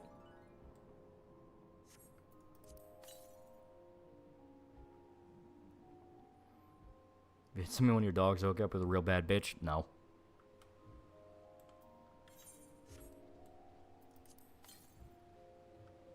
Okay, to the west.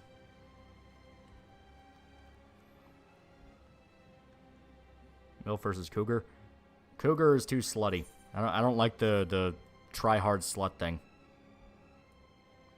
MILF Fast 8, you get that nice middle ground of is actually just a functioning human being, and you kind of relate to that.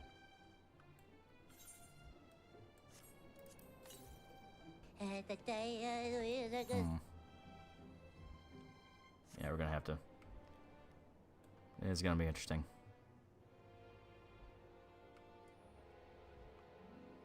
Maybe Bob made a video defending Zack Snyder's sucker punch, saying the metaphors make sense. He was just cranking it. I'm not even gonna entertain the idea of movie Bob did not have his hand down his pants the whole time. 0554 for $2. Thoughts on the woke Karen content? I don't give a shit. I don't watch Karen freakout stuff because a lot of them are outright edited to make the ladies look worse, which is actually kind of fucked up when you think about it, where it's like these women are being put on blast and specifically being painted as Karens. Like, you have public freakouts that are legitimate and they are real and they are just people spurging. Then you do have cases where it's like, hey, that lady actually is making some good points and they're just being unreasonable with her. Why are you putting her on blast and kind of trying to ruin her life right now? Trying to make her like a public spectacle.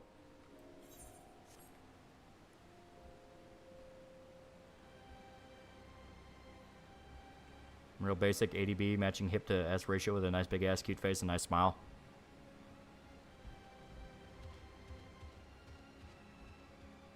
How about girls in turtlenecks? Turtlenecks all around are cozy.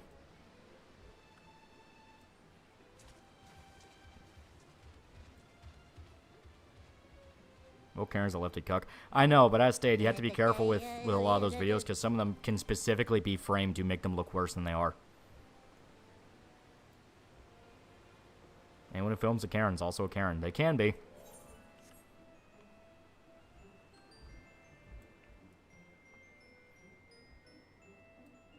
MILF with bags under her eyes speaks to me. As well as, yeah. As well. You just kind of have that appreciation for, like, I also know what it's like to wake up and go, like, fuck, I really don't want to do anything. But then you have to, because then they'll shut off your electricity. Well, 554 for $2. Sorry, I meant the guy YouTuber called Woke Karen. I don't know who that is.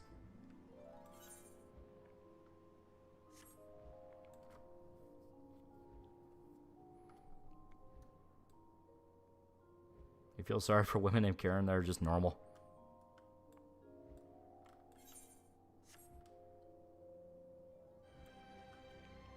Movie Bob took a picture with Lindsay Ellis and thought they had a relationship. She was creeped out. Yeah.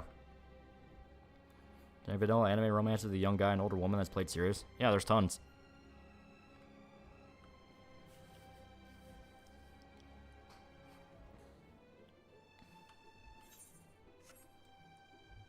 Akemi from Tomorrow-chan is a girl. Yeah.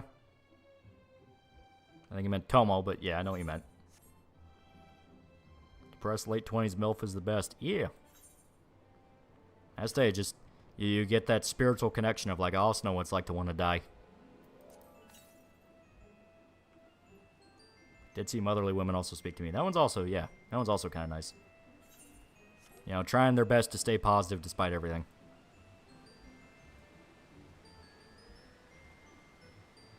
Examples? You have that one where it's the guy trying to fuck his teacher, and I think it's like, what are you doing here, sensei? That one's literally all about a guy trying to get with an older woman. You ever look up at the sky and wish you could escape to another planet that's similar to Earth? No, because then I think, well, it'd still be full of foreigners.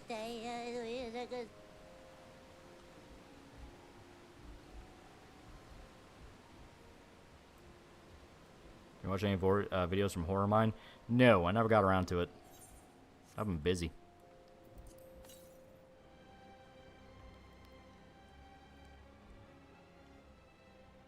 Smasher Pass tied to Kimmy from P5? You kind of already have the answer. Everyone loves her. Like, I think Chun-Li in FF6, Street Fighter 6 is a cougar. She kind of is. And she's like basically almost a grandma now, and she does not look it. Alright, so it's just going to be one of those. Oh, yeah, I remember. 14 waifu go. Fucking cat girl, Lishtea. Yeah, should be Lishtea. No. What the fuck's her name? The fucking cat girl. I can't remember her name. She's pretty good.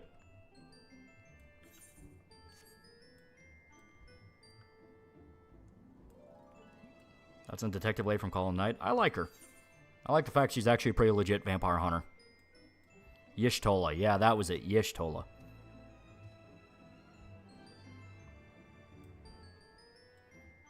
Early 20s myth, Milf Kiwabara's older sister from Yu Yu Hakusho. She is pretty good. Ahab, get the harpoons, floating whale. I've been on my 2 separate girls who are bullying me and shape my preference. Favorite fictional MILF? Mine is the mom from True Detective. Really? She was kind of a massive bitch, but yeah, you know what? Each their own. There's some pretty good ones. Especially in the realm of anime.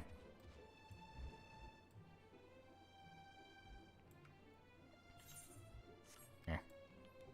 I really like the teacher from P3. Since it's on the mind, since everyone's playing P3 again, she's great.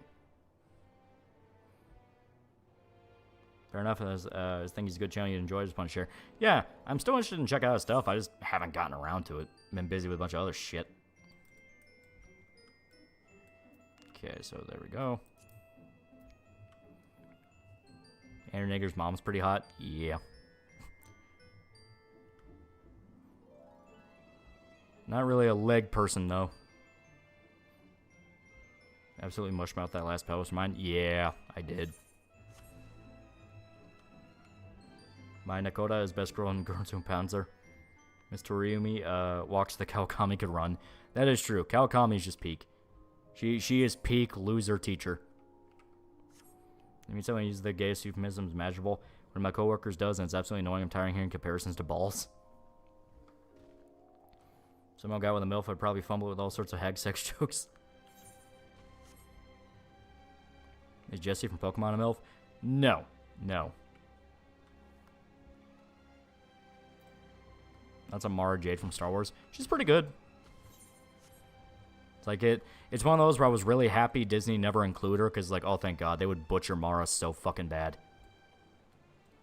Disco Vidwen. I am just now starting it. I am like 5 minutes in, so I'm still early, but it's gonna be good. It's gonna be really, really good. It's gonna be fantastic. Lisa is peak MILF. No, Jessie, you would still rank as like girl failure, because she's trying to be intimidating with Team Rocket, but they always fuck up.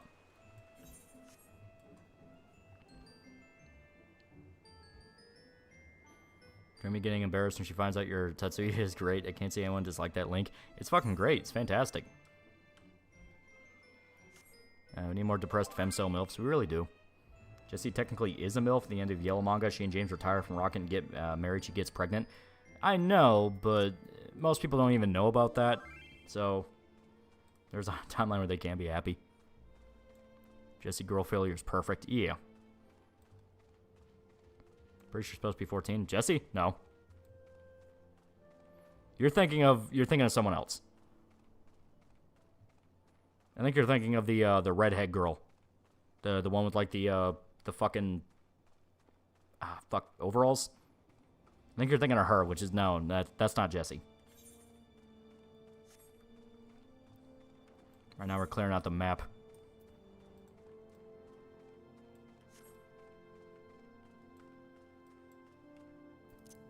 Yeah, Misty. Yeah. Misty's the one you're thinking of. Ever played any Tiedemann games? You're new from Tiedemann, Yukikaze's Great MILF. You talk about Tiedemann literally every single stream now. I'm worried for you. I'm worried. Should we be anticipating the title Disco Elysium is all my low? Is it Magnum Opus? No, I know what I'm going to call it.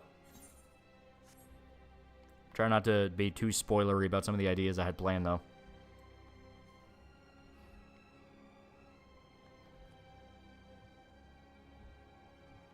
Misty, oh god, I'm so old people don't remember Misty. I just didn't remember her name. Charlotte's stepmom smoking in Berserk. I lean more towards Farnice's mom.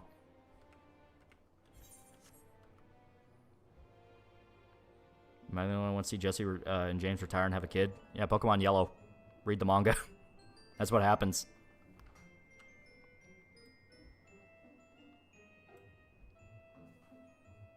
Casca is technically a MILF. She is. She is technically a MILF. How hot's Guts' mom? I don't know. How into necrophilia are you?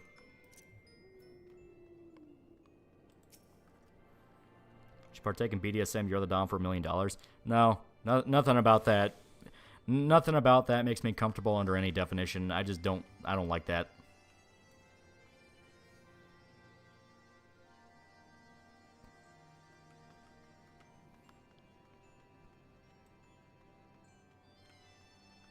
That's on booty shorts can be done very, very well. She was underage and she picked up Guts. I think he was talking about the one in the tree. If you meant Shisu, yeah, she is different. Shisu is a different lady. And you never find out the age of Shisu. So is Guts a DILF? Technically. If you're into that.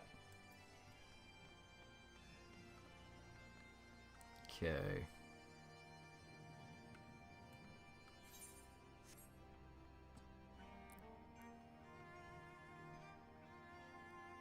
Answer the question. What question?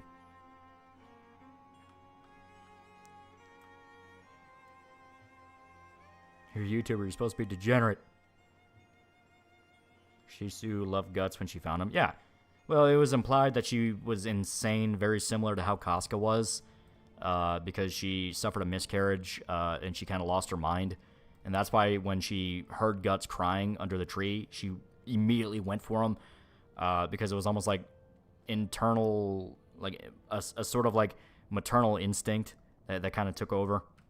Like she wanted to have a baby to love, so she found Guts.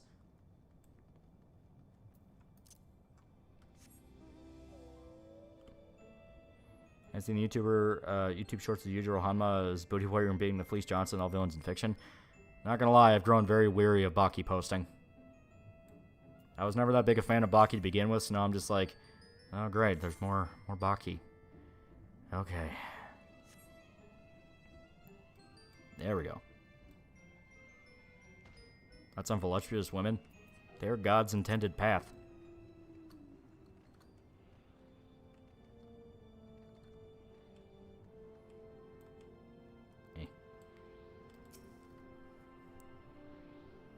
Base Kengan Chad, yeah. Kengan is always superior. Woman like a cat who lost her litter. Basically.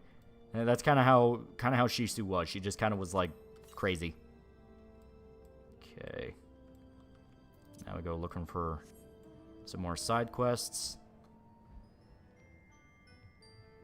What do you think of those meme posts where Griff is a woman? Yeah, they're decent fun for what it is. It's like, oh, that's kind of funny. So Guts was her second chance at motherhood. Yeah.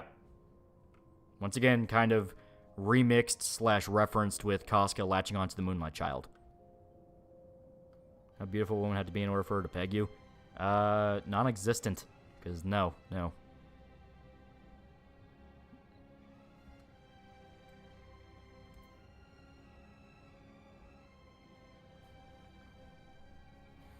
Like more the Yujiro they made appearing behind Eren, starting rumbling in Eren's guts. I understand Baki fans like it a lot. Just one of those things of like, yeah, I'm not a Baki fan, so I'm just like, eh. Some of the Breaking Bad animations are fun, but eh. It's just one of those of... I like Kengan more. I like Kengan Ashura more.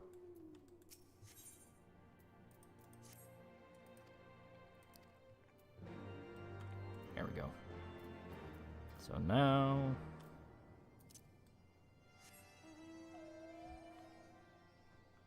Dare I say, pegging is gay. Yeah.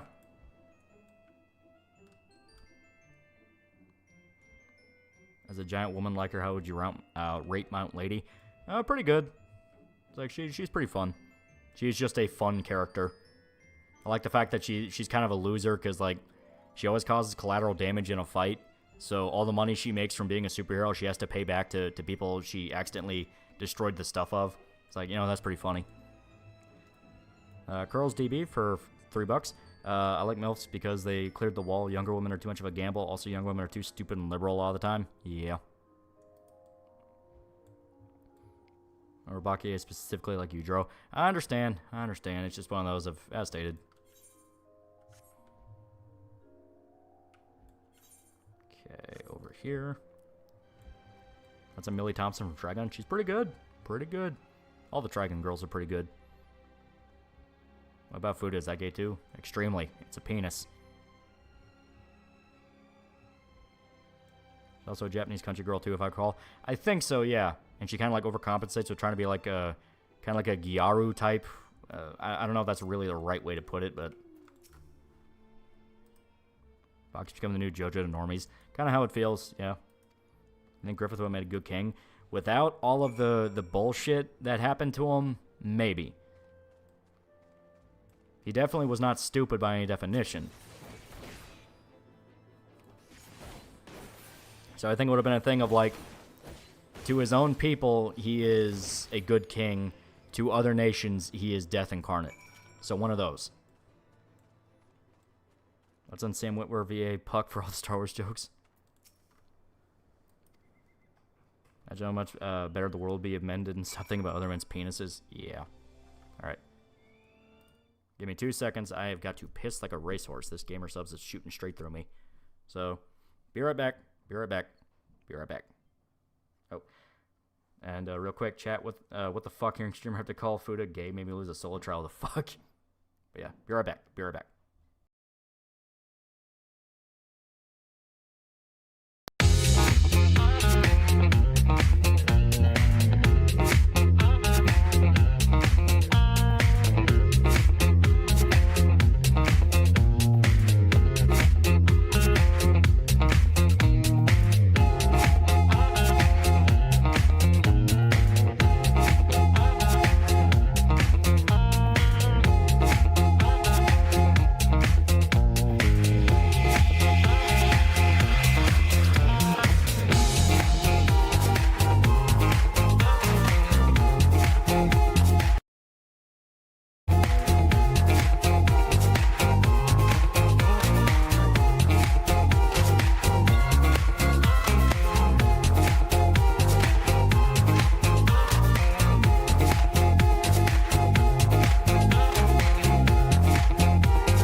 I came back and now we actually get the fucking duty.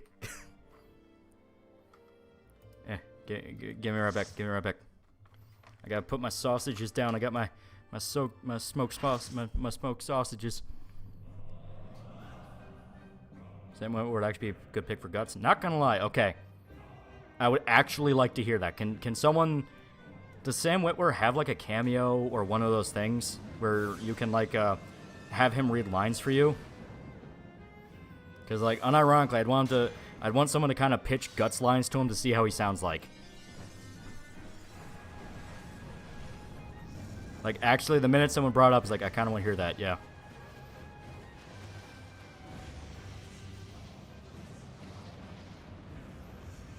Wash your hands very, very fastly, but yes. Basically splashed them. This song is used for the Be Right Back music. That is the Uranus Attraction from Dead Rising 2 off the record. Yeah. Welcome up.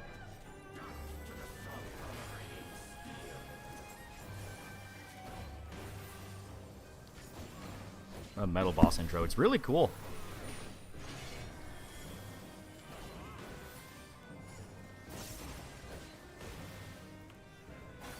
There we go. Time to do the duty. He does have a cameo. There you go. Okay.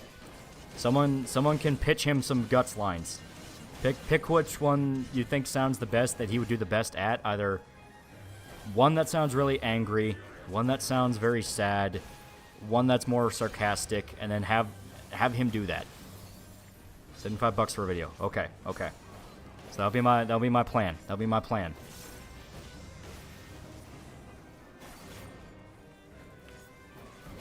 I don't got no money. That'll be the next. That'll be our goal. Our side goal on top of the Cruise Saga. It's getting Sam Witwer to read Berserk.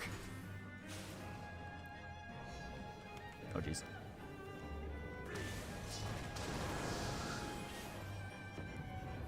I think it was manga. Oh god. That guy taking a piss and that's it? Yeah. The amount of shitpost one-shots are out there? Yeah.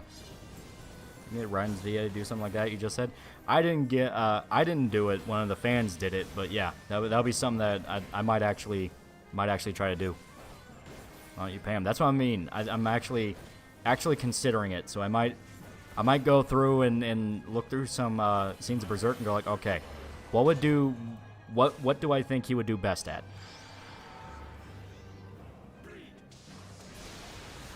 $75, fuck that. Have Doug Walker do it. Sam Witwer is one of the greatest actors of our generation, you unappreciative bastard. My finger's on fire. I have no idea how I'm going to get any sleep with this little clunt flying up. Yeah, be hell be. Get some aloe vera. Obviously, you might not be able to do it right now, but, you know, it will help. Damn it. There we go. They were Dead Rising 3 boss. 3 was pretty weak with its bosses, but I liked some of them. The fat lady one was kind of funny. Because it was basically just a repeat of the chef, though. The chef from 2.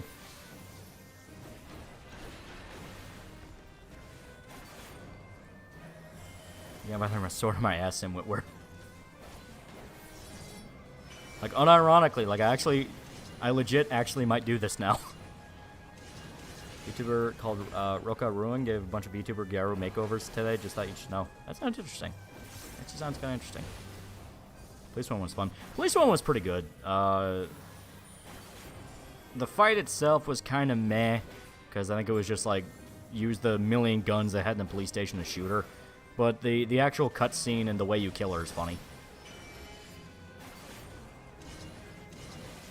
Noka was horny as fuck though. Yeah, it's kind of her thing. She embodied lust, because they all had the 7 sins motif.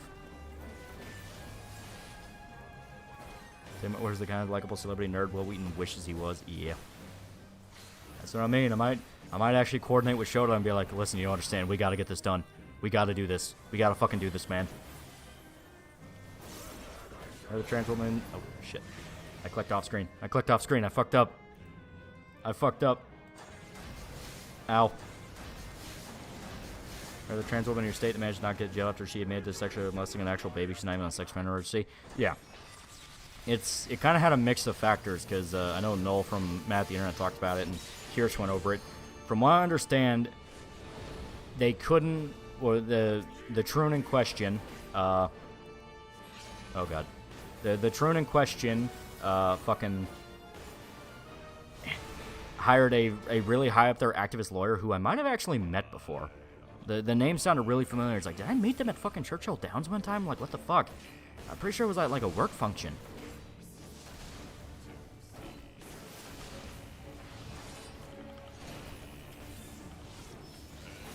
Oh god. We've got to clutch this so hard.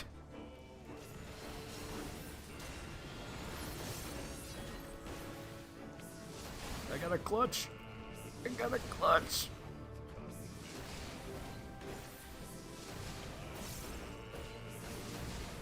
Ah. But, yeah, the attorney in question hired an activist lawyer, and apparently they only had text logs saying it happened and no physical evidence of abuse, and that's how they were able to skirt past it. The fact they had text logs talking about it happening is pretty bad, but unfortunately, with how our legal system works, it's just not enough for the obvious result to play out. Even though it's like, motherfucker talked about it, multiple people said it happened, do you really need them on video doing it? Unfortunately, because they got an activist lawyer and basically threatened to politicize it, yes.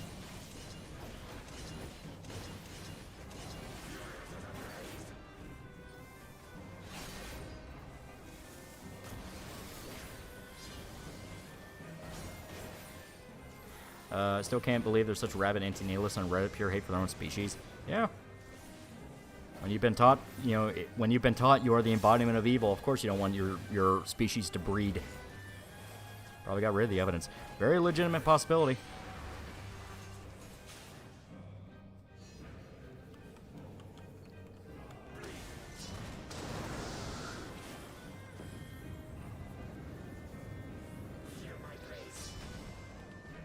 This is a really cool boss fight. I do like this boss fight a lot. Idea of bring Army Bro on a 4th of July stream. That'd be fun. The point is, the idea though is we'd have to coordinate, and usually it's really, really hard to coordinate. You like a Surge Wrath sequel or remake remastered? I'd love to see it remastered. That'd be fun as hell.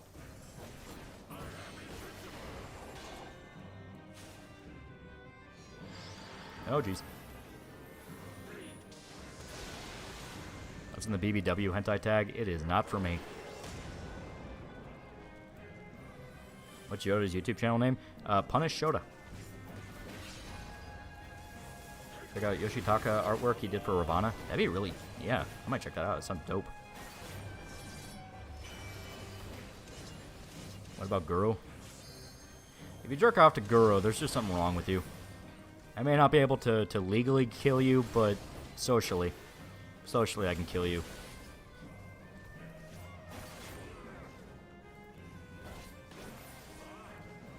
Liam O'Brien is a Mick? Yeah.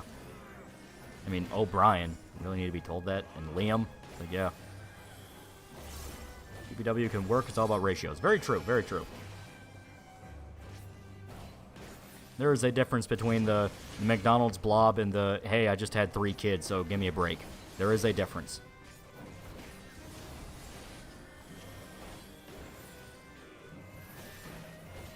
Oh, jeez.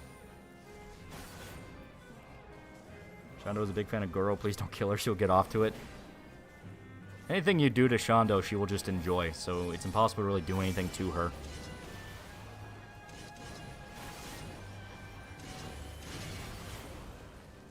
Resident Evil and Goro fit perfectly together. I'm just one of those where, like, when I see a cute thing, my first reaction is not to kill it. You know, I'm one of those people. It's like, why would I want to kill it? It's cute. You know? And that seems to be kind of the main appeal to Goro people. They just want to see kind of innocent, cutesy thing get killed or brutalized in some way. Shondo's sad goth girl. She's also European. Alright, so it did some damage, but we're still in the fight. I rip my intestines out and chew them on like sausages. Yeah, it's stuff like that where it's like, I like it in regards to horror stuff. You know, if it's like a fucked up monster or like Berserk where it's all about gore. You know, horror, action, things like that. It's like, yeah, I like that stuff. But, you know, like just the fetishization of gore, it's like, yeah, that's not me. I'm not into it for gore's sake. I'm into it because it enhances something I already like. Don't forget Shondo is a Brit Long and that's her natural voice. Yeah. Pippa is a diaper fetish. 100% believe this to be true. Don't forget Happy Tree Friends. Happy Tree Friends is funny enough, but I think just the mindless violence aspect of it is actually one of the weaker bits. Too much it turns to slop. Yeah, that's kind of how I feel. Got music's so fucking good. Yeah. It's like jerking off the Costco rape scene. You're not meant to get a boner out of that. Kind of how I feel, yeah. Conjecturing that girlfriends interpret a sort of intimacy from messing with another's literal most inner parts. As stated, I get it. I get it. They have their logic. Some just like splatter. They like proving they can handle it. You know, things like that. It's just not me. That's just not me. Pippa's dad appeared on stream and he sounded exactly as I expected. Pippa's an ironic furry. She's also married to a trim who groomed her. I have heard that. Not once has anyone actually provided any proof that was convincing. It's just people swearing it happened. Oh shit, I forgot to put GD. GG. Now I feel bad.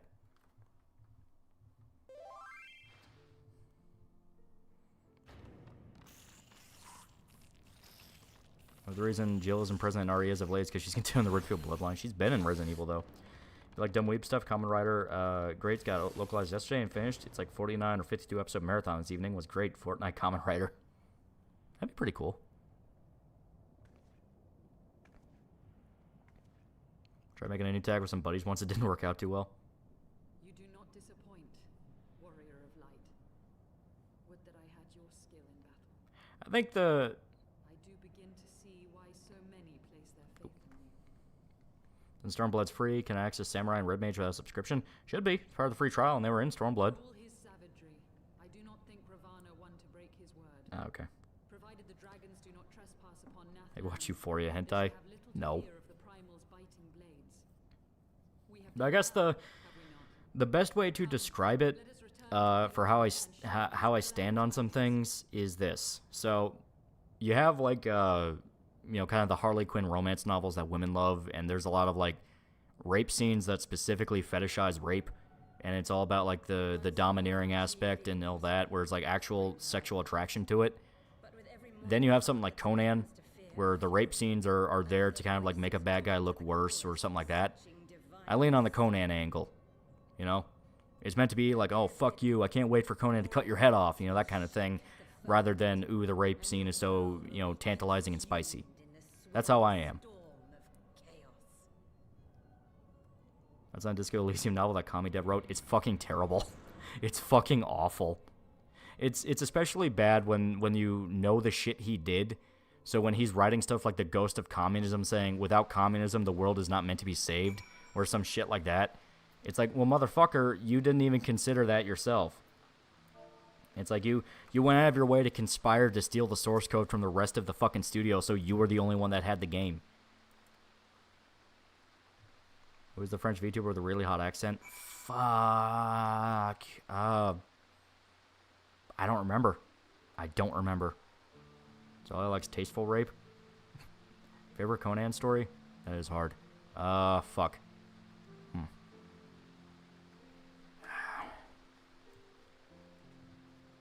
God damn, it is actually pretty hard. The one where he fights Cthulhu is fucking awesome. Frost Giant's daughter is pretty hilarious, because that's literally him, like, delirious in the middle of a frozen hellscape, and he sees a woman, and his first reaction is, please, for the love of God, give me sex.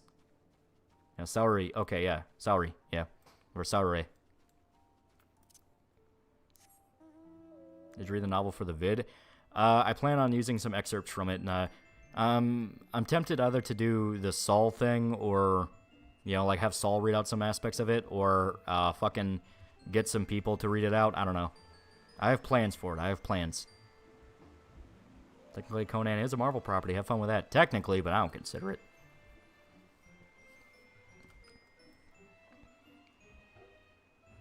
So I'll take not like goth girls because I rather always look depressed.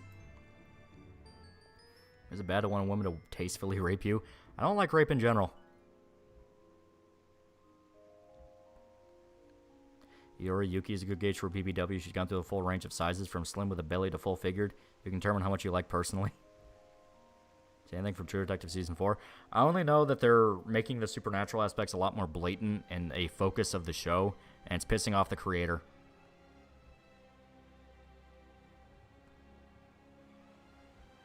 Favorite fact about Conan, Conan technically beat the shit out of legit Eldritch beings. Yeah, that's why I love the Cthulhu one so much, because it's literally him finding out about Cthulhu and the Elder Gods and going, fuck you.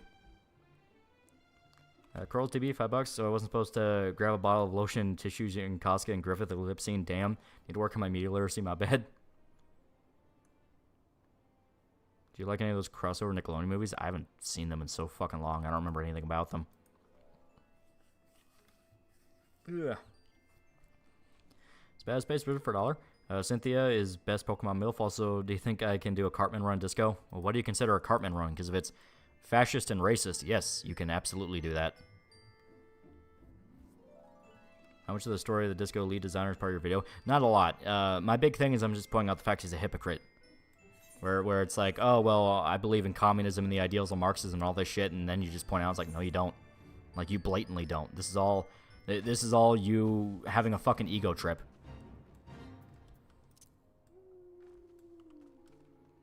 Been watching the latest season with my parents, no spoilers, but I've been doing some jump scares.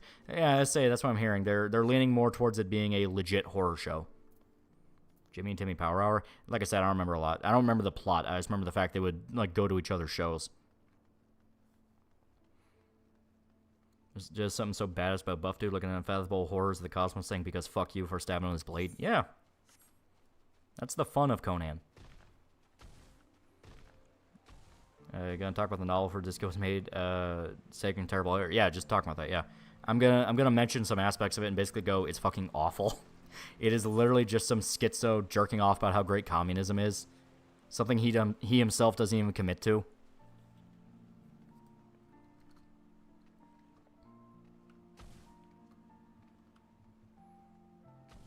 Wait, Disney owns Conan since when?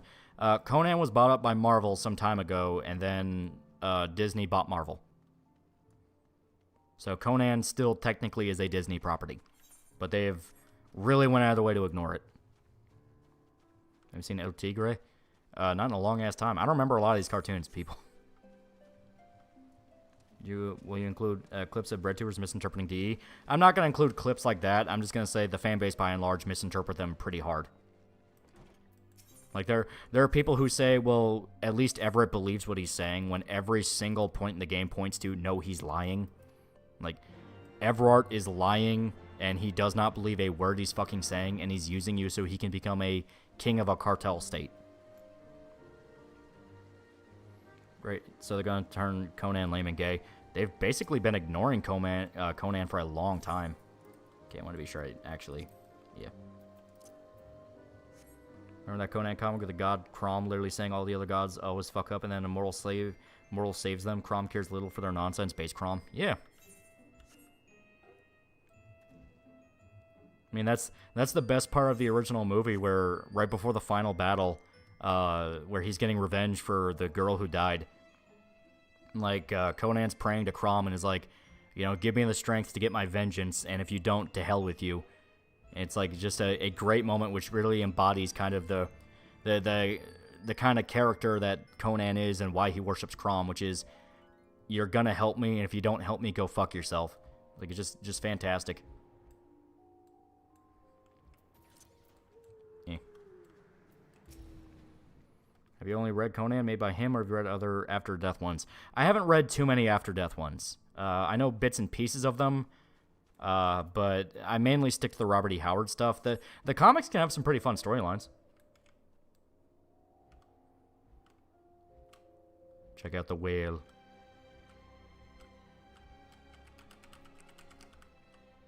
That's on Facehuggers. Very creepy enemy. If you don't listen, then to hell with you. Yeah, it's fucking great. Conan, help me, you bitch. Yeah. Yeah, Conan running of Age of Wonders. If you ever get the time, I will, bro. Can you do one? I guess you can, because, yeah, Old Man Conan was a thing, and he did become a king. And Crom sends down the woman as a Valkyrie to save Conan from getting killed. The Conan film is solid, man. The Northmen really captured the vibe, at least for me. Yeah, that kind of like old-school pulp fantasy thing, it's fucking great. That classic sword and sorcery, it's so fucking good. It's one of the reasons I love Primal so much, because Primal was just Tarkovsky gushing about how much he loved Conan, because it originally was supposed to be a Conan show, but I guess they couldn't get the rights, or they just couldn't get it together, so Genndy just made it Primal. Which should you part of, Green Goblin or Hobgoblin? I'm OG, Green Goblin. all day, every day. Did Crom actually send the Valkyrie? I can see that's implied, but still, who knows? It's up to you. Crom's that kind of god. Either he did or he didn't. Whale kind of slow, man. Should upgrade to a car. I love the whale. Will not badmouth the whale. He's doing his best, okay? He's not the brightest, but he's doing his best. Any Conan stuff to recommend? Check out the Savage Sword of Conan run. Those are all specifically adapting Robert E. Howard stories. Oh, and I was right. Okay, so Winston is now officially in the top 10. He is now in the running for the top 10 dogs. Well, technically it's the top 15, but now the top 10 will be picked in about a week. So he is still in second place, meaning we can absolutely do this, bros. The Hobgoblin was first. No, Green Goblin was first, because Hobgoblin is Green Goblin's son, if I remember right. Was he in second place? Yeah. Chat game, Winston sweep in chat. Winston sweep! They bite one of the judges and balls it. Winston's a good boy. Yeah. American superstar Winston. Hobgoblin was a stranger. Was he? When was he introduced? I always thought he was Green Goblin's son. Yeah, he was Peter Parker's friend. Yeah, because Green Goblin dies, and then Hobgoblin takes over, because he wants revenge against Spider-Man.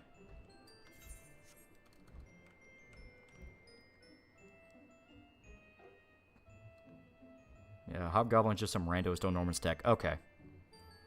Fuck the red wave, we need a Winston wave. Yeah. Prom simply satisfied with a good battle and perhaps death from Conan, but something else, likely the woman's own will post-death, returning one last time to aid. Yeah, and it would make sense for her, because she was really tight with Conan. I mean, they were sleeping together by the end of the movie. Gendy Tarkovsky also made a pilot called Gorgoth the Barbarian. Man, clearly loves Conan.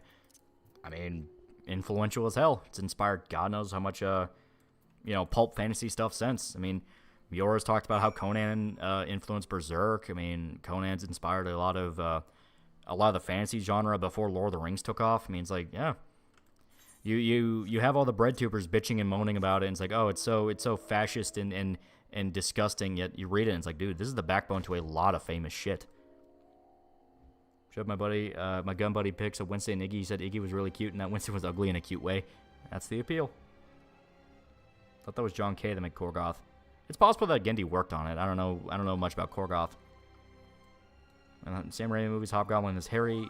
Hobgoblin's a stranger in the comics. Okay. So it's just a post-movie thing.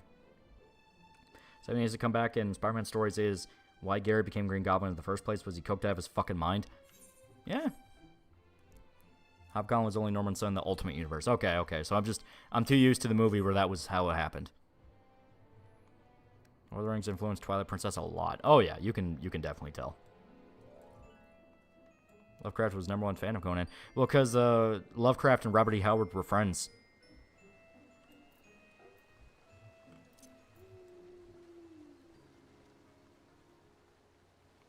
Yeah. Oliver Stone wrote the Conan movie, right? No, that was John Milius? Yeah, it was John Milius. John Milius wrote it. If you like Conan and the Thief games, check out Fafhrd and the Grey Mouser books. Okay.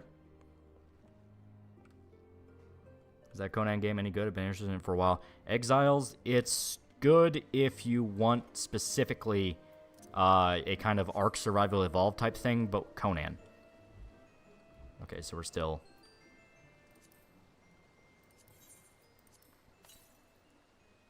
Okay, so now it's all about blue checkmark quests, which we can't do right now.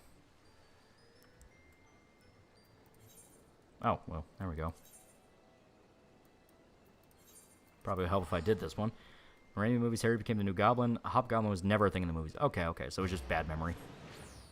How in the world did that one girl lose her memories in TP anyway? Just fuck you. Plot.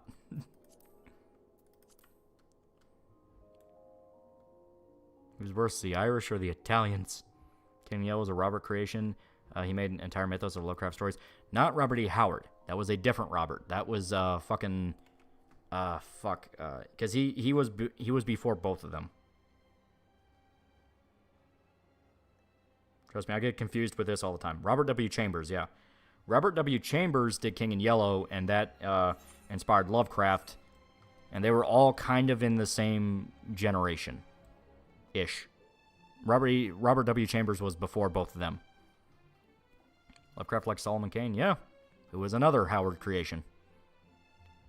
Hobgoblin was a mystery and supposed to be a supporting character in Spider-Man, but got spoiled and they changed it. Okay.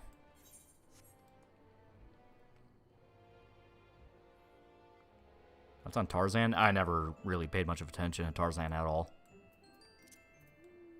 Howard also has some good horror stories, yeah. Dude was very, very good at what he did.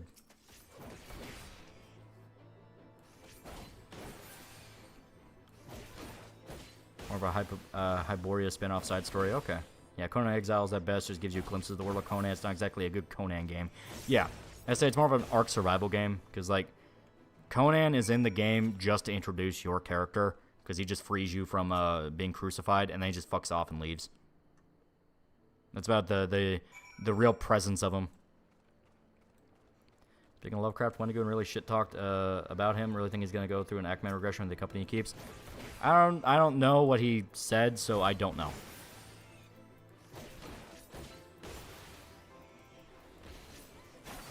He doesn't seem like the kind of guy to really, you know, shit-talk somebody that was the basis to a genre he really loves. I'll need to hear it.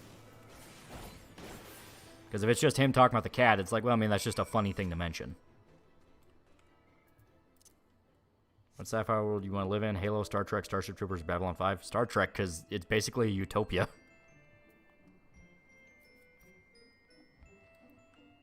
I know about Conan Exiles that Chad Versity was luring women into his cannibal empire and Az kept trying to warn them. Yeah, there's fun stuff you can do. If you get the right group of friends, you can do a lot of crazy shit.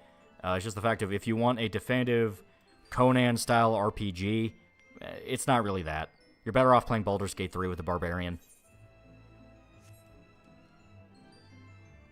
Take a good Red Sonja as well. Red Sonja is one where, like, god damn, is she neglected. She's neglected, but at the same time, it's probably for the best, because if they try to reboot her now, it's like, oh, God. Especially with her backstory, it's like, yeah, they would fuck her up. They can remember when the facts criticizing writer of Tarzan, constantly reusing the primitive man finds mystery in jungle and fights it. It's called using what works, it hacks. Yeah, it's like, it's the reason why you're reading Tarzan. It's a pulps thing. You know, you're not supposed to binge it all at once. You're supposed to go through it bit by bit, you know. Every month or so, you'd read a new one. Who is Red Sonja again? Basically, she's kind of a side character / protagonist of her own series, and she is just Conan, but a woman. I'm not even lying.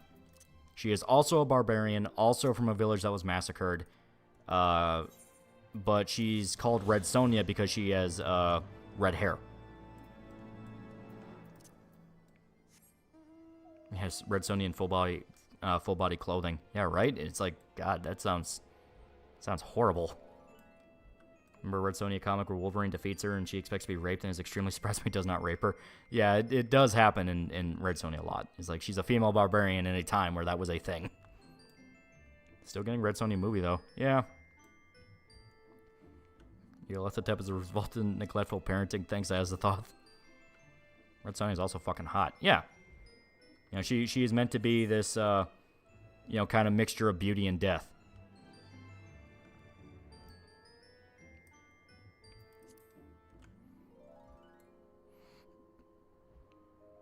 Imagine her acting like Darkness from Konosuba and Wolverine's very uncomfortable. The thing is, though, like, it actually takes a lot for her to be beat. Like, the whole thing with her expecting to be raped is because specifically she said that I'm trying to remember the exact way it's worded, but she refuses to get married unless a man defeats her in combat because then she will consider them an equal. And so she is single because no one has ever beaten her. I will spam $5. And I love the JLOA. Darkseid pleads with Superman to save his word from Brainiac, and guess what he says? Good, absolute savage, and deserved. Yeah. Not gonna lie, that was one of the more hardcore Superman moments. I appreciate the narrative bothers to give Red Sonja an appropriate force multiplier to give her sense to her beating the hell out of roided out battle masters. Yeah.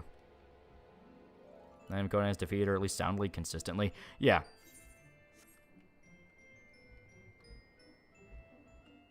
Damn, that's tough. Yeah. That's the reason she's fun. You shall claim my eggs when you best my blade. Unironically, yes, that is her logic. Because if the man defeats her, that means that is prime breeding stock. There's not a lot of affection in the world of Conan, if it's not obvious. They're not really doing this out of a sense of love. Is she a maiden?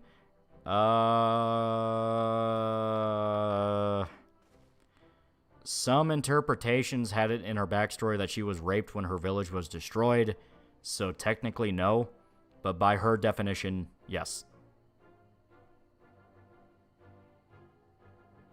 Bro, I'm gonna fight Red Sonja with a shotgun with beanbag rounds. Into fucking killers! What does beat entail? Her tapping or her KO'd or when she's satisfied? You are about to kill her. That is her line. If you are about to kill her and you choose not to. Like, you beat and win. I read the Conan comic from Titan Comics. That does sound familiar. Are those the newer ones? Put a modern perspective, romanticization of will as a superpower stronger to forge love in an instant in Conan stories. Yeah, basically. Play our cards right and she could be a maiden even more if you know what I mean. Play the Turok 3 remaster. It's a disappointing sequel, but it's nice that they finally remastered it. Yeah. I'm just happy, yeah, we got the Turok games again. Those are fun. Would a single Superman be a prime candidate? She'd literally worship them as a god. See the trial of Fannie Willis. Very ghetto individual and very annoying. Also, the dress she wore was on backwards. Kind of hilarious. She kicked her career off with, I'm going to be the one to imprison Donald Trump, and now she's on trial.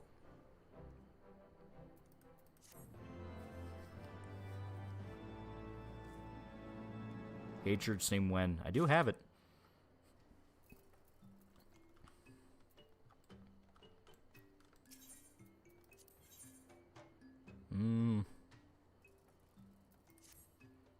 We may not be able to get any rewards, but... Yeah, the new Conan comics. Are they any good? Because I hear new and Conan, and I'm like... Is this going to be full of, like, some fucking bullshit of, like... Oh, well, don't you understand? You're a toxic male. Did you ever watch the Jason Momoa Conan? I remember not hating it. Okay. Momoa himself as Conan, not a bad pick. That movie was bad. I would like to see a reboot where he's allowed to act more like Conan. How do I get Noelle to say my name? Super Akasupa. Akasupa all day, every day. Anyone else getting 30-second unskippable ads? Ad block, my homie. Always ad block. I'm talking about Ben's hatred of the Italian-American population. I love racist Ben posting. Momoa's not a good fit. I think people say that because the movie was bad. Because they didn't write Conan, they just wrote edgy guy. I think if he was in a better movie where he was allowed to be closer to the character, kind of like how they wrote Arnold, and Arnold's version wasn't even really that close because they kind of downplay how smart he was. But it would be a lot better. They're good. Conan fucks female warriors all the time. Okay, I might check that out then. Can I have adblock? I have Chromebook. Oh, that sucks. It's not simply a matter of martial power versus martial prowess. You're dealing with direct divine intervention. Guts wouldn't get trash like a job. My money would be on Red Sonja, at least in her own setting. If she's not in her own setting, Guts takes Sonja. Yeah. This Momoa would be a perfect Lobo. He does like Lobo. But with Kenshiro and Conan get along. I mean, Conan's not evil. I mean, he's a mercenary. He'll do some shit for money, but like he doesn't want to hurt anybody. Like innocent. He doesn't, kill innocent people. He'll outright go to the defense of women. It's like Conan's a good dude. So yeah, I think him and Kenshiro would be tight. He'd probably think he has a stick up his ass, but it's like he'd think he'd be cool. Does Momoa have a good movie? Are you talking about in regards to the Conan one? I stated no, it's a bad one. It's a pretty bad one. Momoa, Affleck, Cavill, what does Hollywood hate writing for these men? Yeah, right? They're just fucking cursed. The worst part is they do care about what they're doing. They're actually, like, pretty good at it. How about Space Conan? Riddick. Riddick's okay. Remember, chatters, Akasupas are the red ones. Those are at least 100 USD. That's how you get your Roshi to talk about you.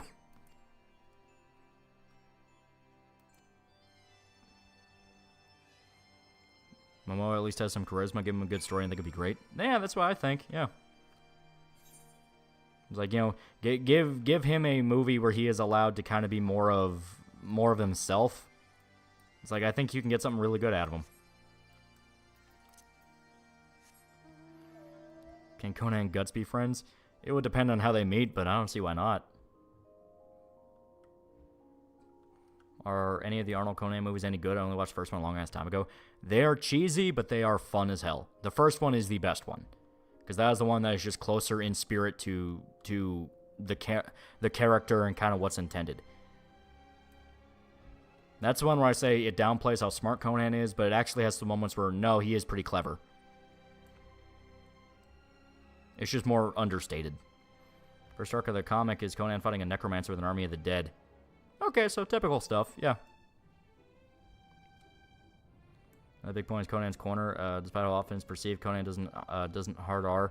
It's old school supernatural masculinity being a skeleton key to lady eggs. Yeah. It's all charisma. Conan and Doom. It is literally a skin in Doom Eternal. I'm not even lying. It's the fucking... I think they call it the King Doomslayer skin. It is literally Conan. Momoa was pretty good Conan-type character when he plays character in Game of Thrones. Yeah, you're not wrong, Khal Drogo. He was a bit too dumb, though. Because I gotta say, Conan's smart. He is a very smart dude. He'd be able to speak the fucking Westeros language perfectly. Simon Belmont looked like Conan, too. Yeah. Talk about a man from Hyamdall and Disco Elysium speaking of Conan. I will. It's just called the Barbarian skin. Yeah. But it is there, and it's... Yeah.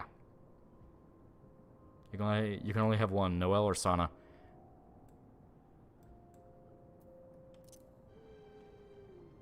I know what Noelle looks like naked, so I'm leaning towards her. I don't know what Sana looks like, but her model was very cute. Sam Whitwer, Guts lines, Fireflies of Dreams, Killing Dogs, All Night with Farnese, Guts explaining to Easter about sword fighting. Those are not bad suggestions. I might write those down.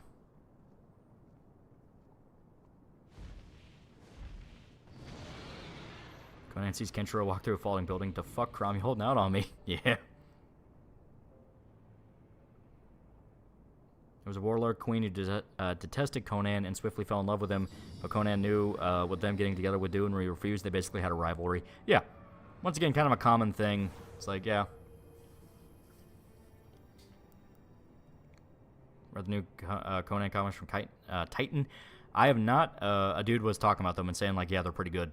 So I might check them out. Out of all the Final Fantasies you played recently, which one's your favorite? Of the older games, I like 4 a lot. 4 is really good. It's up there with 6 for me. And I like 6 a lot. Like Sword Sorcery, check out this book it's based off of. Yeah, Fafre Grey Mouser, yeah.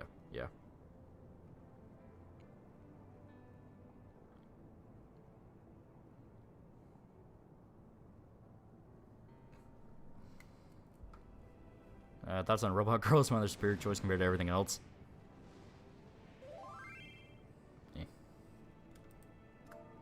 Gotta have the guys say he died doing what he wanted and save it for the finale when he wished Kentaro Miura farewell. Yeah. With a new James Bond comic written by Garth Ennis. I heard it came out. I do want to check it out because that does sound interesting. I am interested in see how Garth Ennis does James Bond.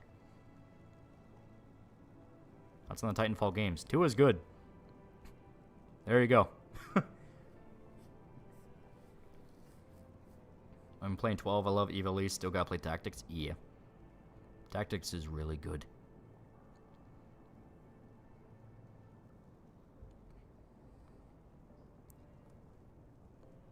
Conviction is peak, especially upon rereads. Yeah.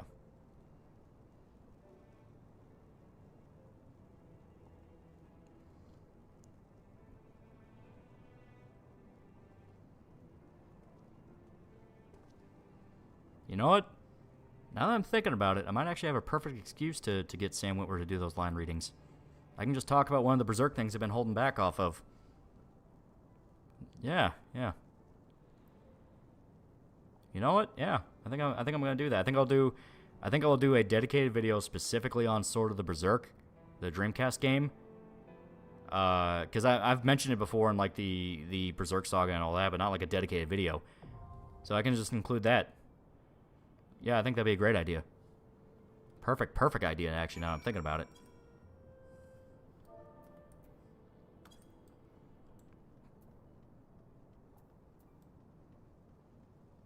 $12 sucks. Final Fantasy 12, I know people have strong feelings about it.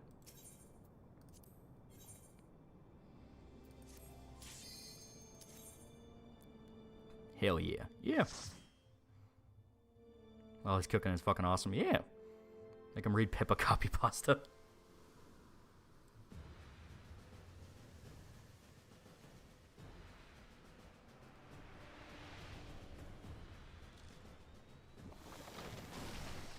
Yeah, I think I'm gonna do that. Dragon Quest Spirit of Final Fantasy in every way. Dragon Quest is definitely really good. I like a lot of what Final Fantasy does. I love Gunbreakers. 12 is good, but feels very un-Final Fantasy in a lot of ways. I'd argue it's a good entry point for fans of Western RPGs. Yeah. They kind of based it off Final Fantasy 11, so it's more of like an MMO. Actually, can you explain what Conviction's Peak? Okay. There are a lot of reasons why I really, really like Conviction. For one, Lost Children. Lost Children's fucking amazing. That's just one of the better standalone type stories in Berserk. Because you had it's basically them kind of wrapping up the Black Swordsman era, where it's that pulpy, as stated, Conan the Barbarian style of story, where Guts goes to a new place, finds a new group of characters, and has to solve a problem for them. That kind of thing. Just in the very Berserk way, where it's not usually very pleasant. But on top of that, it kicks off a lot of the larger plot in regards to finding out what happened after Golden Age with Midland and the war and all that. How everything fell the fuck apart and everything's consumed by plague and famine and, like, you know, entire towns are dying and all that shit. But at the same time, you see Guts kind of realizing how far he's fallen and he has to pick himself back up. So while the world's getting worse, Guts is trying to fix himself and, like, I need to go save Kasuga. Just so good. So good. 12 advertised itself as a more technological game like Skies of Arcadia. Instead, you run around the desert for 60 hours coming Wolfrey colors. Ah, okay. There's no paradise for you to escape to. It's probably my favorite line in all Berserk. Yeah.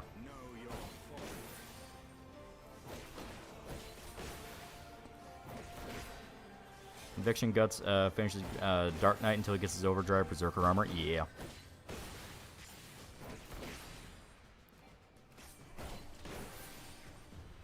I'll just have Tenma catch me.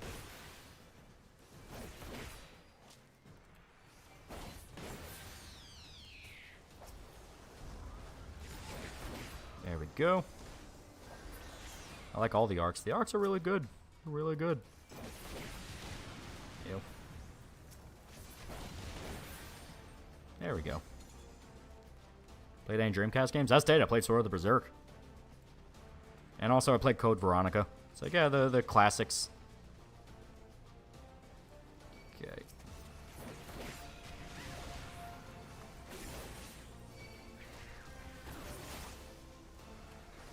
Convention Arc has phenomenal art and atmosphere, and its bleak tone juxtaposed with character development so good. It's the point where the art and soul really come to the story. Yeah.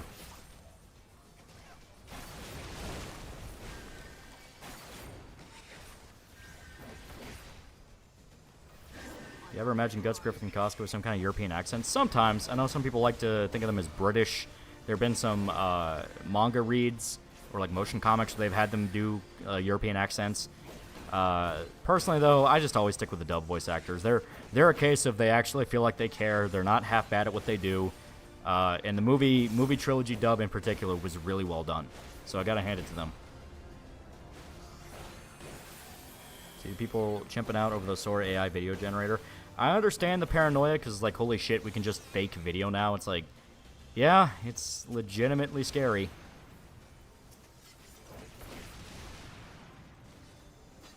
Hey, the boat and sea god arc was kind of meh. Yeah, that's fair. A lot of people don't have, you know, the best opinions on those. Not a big fan of Holy Sea stuff. I can understand that, where like they're kind of just two-dimensional, where it's like they're evil priests. But I thought they were metal as fuck.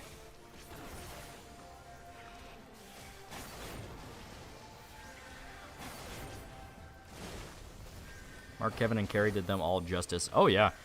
Kevin in particular, Kevin T. Collins, yeah, that's the guy's name. Very, very loyal to Griffith. He was really pissed when he was recast for Berserk 2016. And they all kind of got fucked over. He outright said, yeah, thanks for not even trying to call us. He seems like he genuinely cares and he loves what he does.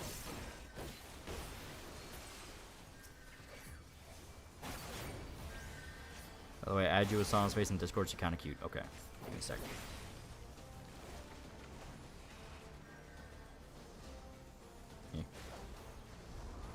Yeah, you know what? Not bad. Not that bad.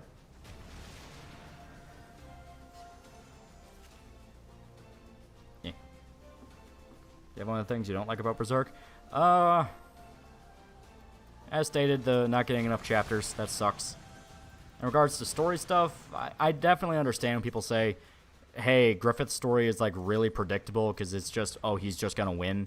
And I understand that. It's like, yeah, it can feel a little bit like spinning its wheels, and it's like we're gonna waste all this time on a guy we know is gonna win anyway. It's like, I get it. Or Commissar Gus Van Doel for 10 fake monies. We go back to reviewing Vidya. He doesn't know. Chat, he doesn't know.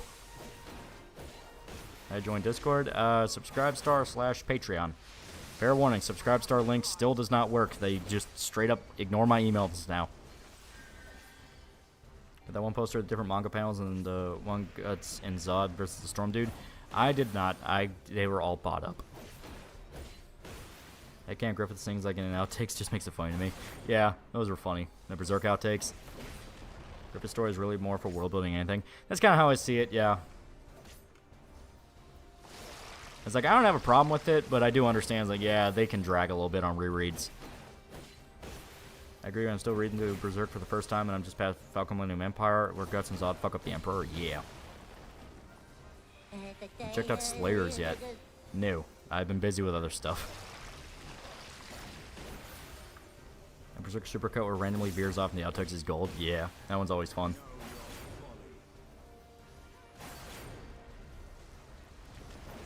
And Conviction Arc shows the Holy See being manipulated in his followers. Yeah, yeah. They make it very clear the God Hand are kind of playing every side. Oh, shit. Because, like, Slawn is in the cult, the sex cult, and Griffith, obviously, is the figure that the ritual is all meant to resurrect. So which one of you is Goku? Yeah. And they brought the dub voice actors back from Memorial Edition, right? Yeah, for the little bit they needed to record. Still, the fact they did it, it's like, fuck yeah. You know, getting Mark DeRison to do wounds, it's like, fuck yeah.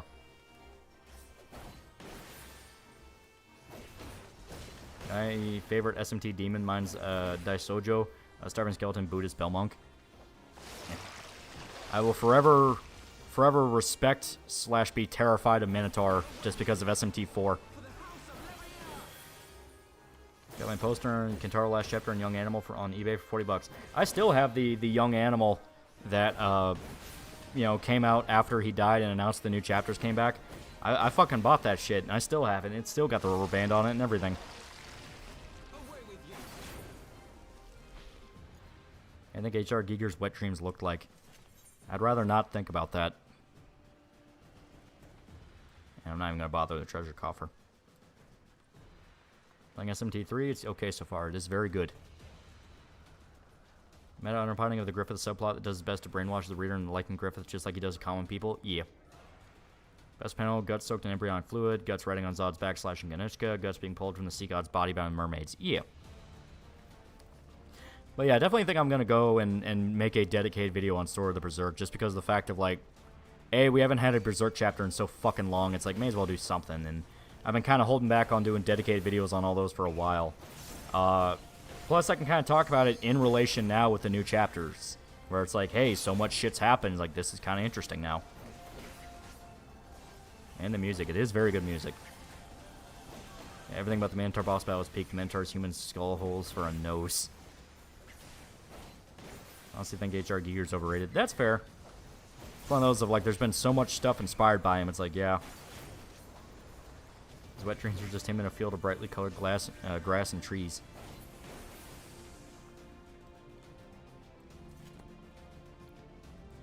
There's a lot of porn in that Young Animal volume. I mean, that is Young Animal. Favorite shotgun? Spaz 12. Just so iconic. Love how relentless the Minotaur is for a first boss. It is mean. But it makes you learn, and that's the fun. It's like, oh, I can absolutely be wombo combo to death in a turn-based game.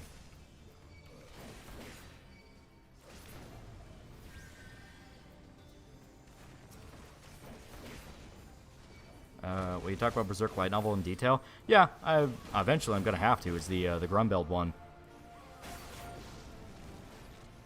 Watching Zeppla HQ, MTQ Capture, Arthros, Savix, Matsu and Zico, Asmongold, Purple Flores, 14 YouTube's recommending me your streams. Yeah.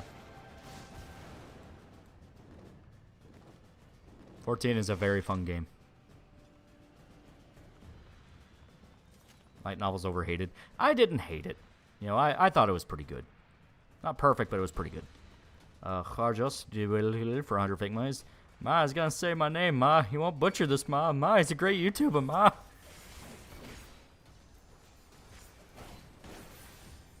You're a big Final Fantasy 14 YouTuber now.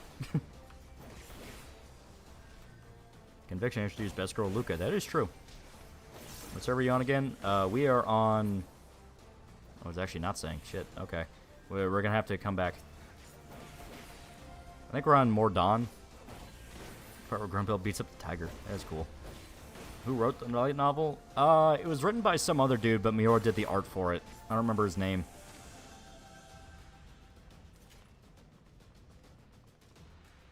You butchered it again. Ma, I'm sorry, Ma.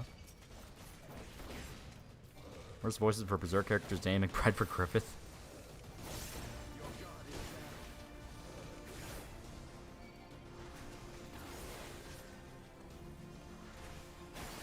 The reason use buffs retard is not an insult, it's fucking advice. Yeah. I don't really like getting crit locked, so I'm just playing on normal. That's not gonna save you. Ugh.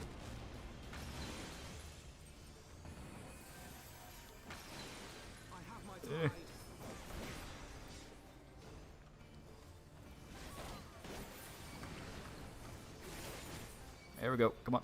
Gotta draw the aggro.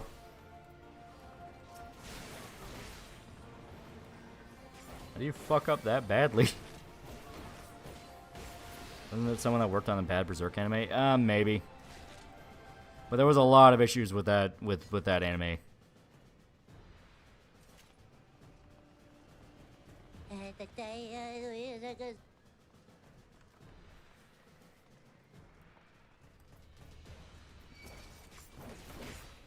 Yeah.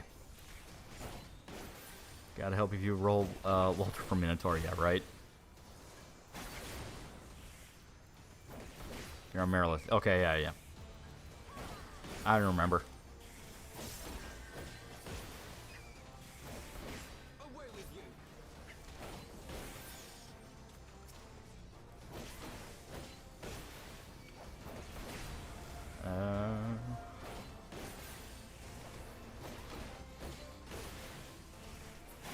There we go. Pretty much just ignoring all treasure right now because I can't really use it. Talking about Nocturne, you can die in the tutorial fight if you're unlucky. SMT 4, which is even more bullshit than Nocturne.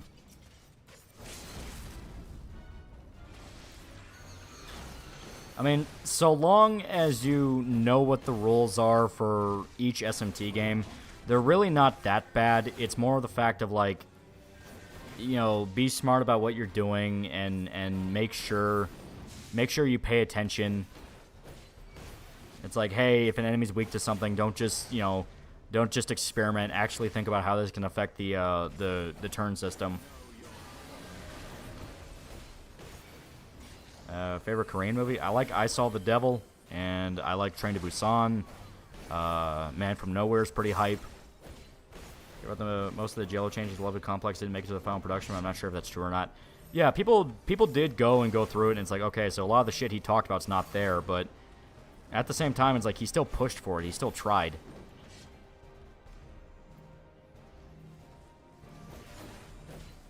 Artificial difficulty and the random skill inheritance, yeah.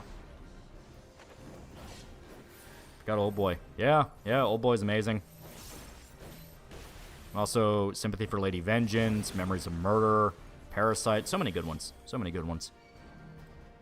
Favorite Taiwan movie? I've not seen that many Taiwanese. I saw The Sadness. That was pretty good. Did you ever do an Old Boy video? Oh, definitely. Playing Birth by Sleep and Old Man. I love Terror as a character, but goddamn, is he fucking retarded.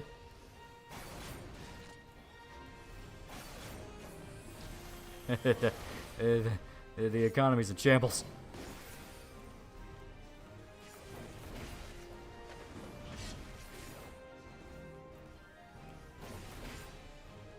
Would you ever... SMT3 has a few skill checks that will gatekeep you. That is true. 3 can be mean, but I personally had much more trouble with 4. 4 is the one where I outright hit walls for like entire months. Is Ombak a Taiwan movie? I think so. I think that's Thailand, though.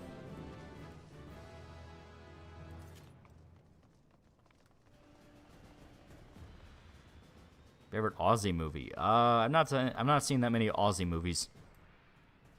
I mean, I saw The Magician. That was pretty good. No, it's Thai. Okay, that's what I thought. I was like, yeah, I thought that was Thailand. Favorite game you'll spend hours on without regrets? Oh, that's hard. Yakuza games, Persona, you know, Final Fantasy. Like, so many games. So many good video games. You watch any dog videos I send in Discord? They are very nice.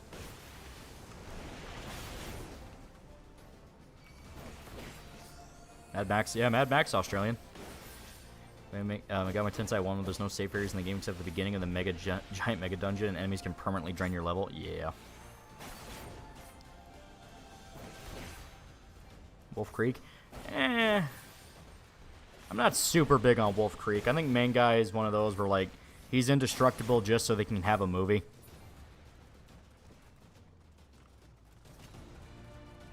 Yeah, Thai and Thai are very different, yeah.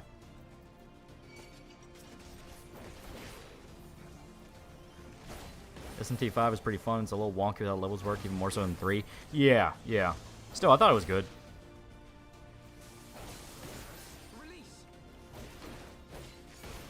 American actors in it, but Snowpiercer is also a great Korean movie. Yeah, that is true. I don't know who wrote the Berserk novel. His name is Makoto Fukami. He also wrote Psycho-Pass. Yeah.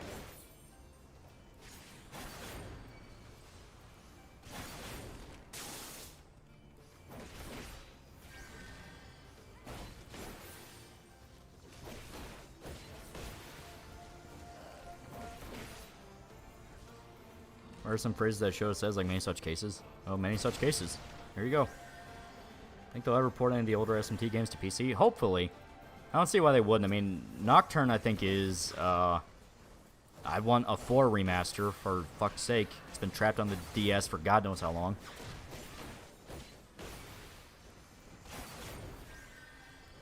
Psycho-Pass is goated. Yeah. He meows. That is true. He does do the meow.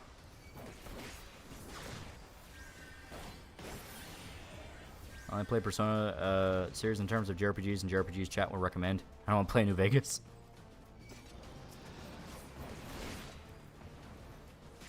$50 for inherited skills. Yeah. Yep. Like imagining the villain from Wolf Creek running into Ray's shoes and they talk about biting off more than you can chew. Yeah. Because, I mean, that's outright a case of, like, motherfucker, what do you plan to do?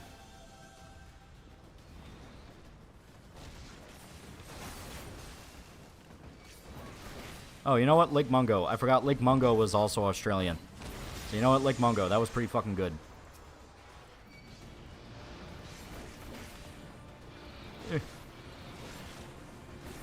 And game recommendation for the weekend. I'm playing Final Fantasy VIII. It's pretty fucking good.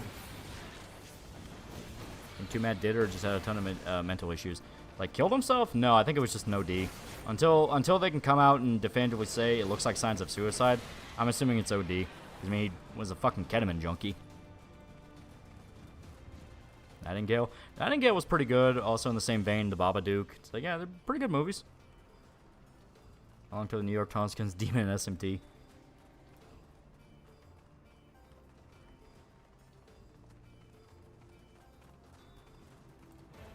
Crocodile Dundee's pretty good. That is true. Game recommendation is go to a GameStop and buy a used 360 game like it's 2010. Yeah. That's on Tumble Times the Girl. It's good. A lot of peak girls in that. Does suffer from the fact the main guy's a fucking retard, but, you know, everyone kind of accepts that going in. It's like he's a dumbass. As him raping, grooming people. I don't know. I don't know anything about that. I don't know the dude, so it's like, you know.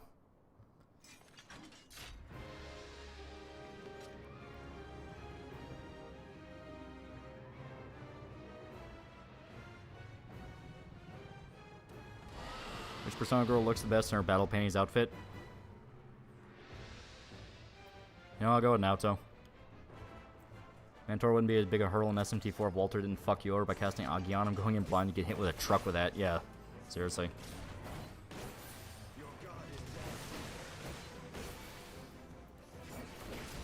I'm to that Duke Nukem reiteration project. As far as I'm aware, it's fizzled out. They're not talking about it anymore. Crowd for 40 fake monies. Lolly does super chat give way to the holy Discord. I mean, you can email me. Mitsuru is pretty good, especially Reload. Reload Mitsuru in the battle panties outfit, not half bad.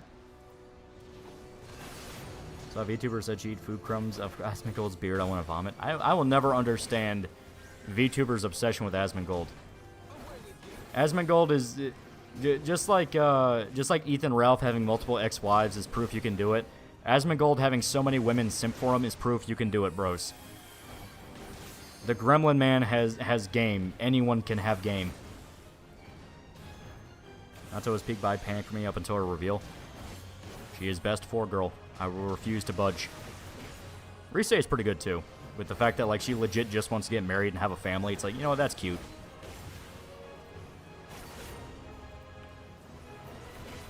They want to fix him. He has money. That's probably the cynical way of looking at it, yeah. Here's Asmongold's obsession. It's not just her. It's also Pippa. And I've seen other VTubers too. Asmongold's an attic goblin, not a basement goblin. That is true.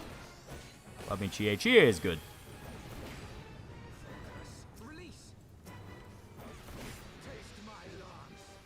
Asmongold's appeal to VTubers that he's exactly what women want but won't openly accept. A guy who just doesn't give a fuck about anything.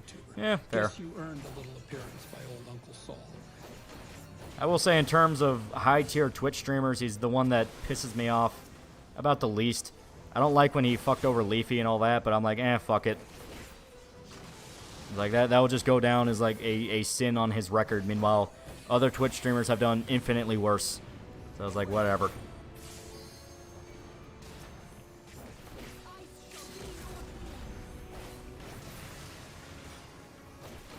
She and Rise are great. Naoto is peak. Yukiko trash. I will not say she's trash, but she's definitely a recycling bin.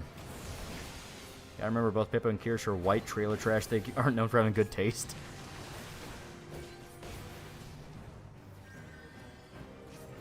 Saul speaks? What do you mean?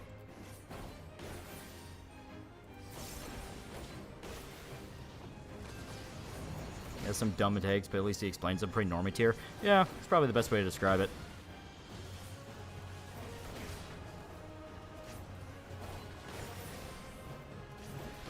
Estate, he got people looking at the localization issue, so it's like, fuck it, whatever.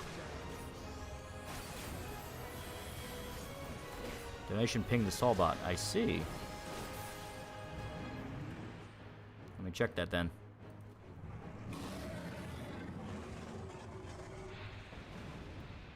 I haven't gotten it. It might have just been a weird one. Because I'm not seeing anything.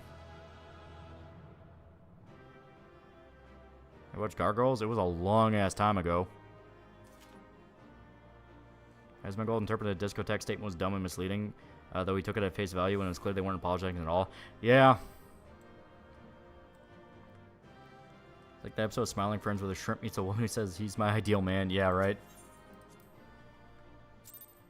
In fact, Asmongold also drew a lot of attention towards a whole sexualization issue in gaming too. Yep. Isn't Leafy a dick anyway? He is, but the way he worded it was a way of like, okay, that's not cool. Which is, you're not allowed to make edgy jokes because I said so. Yuka was my number 2 girl, but her VA ruined her for me, and it's sad because personally, I liked her performance, but yeah, it sucks. Thanks, Izanagi, for Naoto. That is true. It's really hard to separate Amanda Winley from her antics. Shrimpina, yeah. I don't like Asmongold, but doesn't mean he helped get localization problems underway. Fucking hell, he got people to pay attention. Yeah. Asmongold also went after It's a Gundam during the Pokemon thing. Yeah, it's stuff like that where I'm like, fucking really. But, whatever. You got people talking about localization. Could do worse. Would you rank Aya Bahara among other Persona girls? She's fun. I like her social link where you can get her to almost kill herself. Should a woman be a good shot? I mean, everyone should be.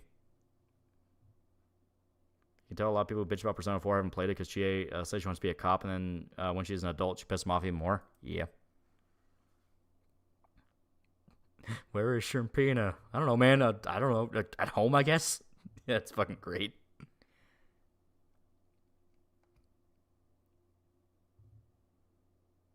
Manly Windu was one of the Kick Vic people on top of a whole list of other shenanigans. Like actual psycho told people to kill themselves. A whole bunch of crazy shit. What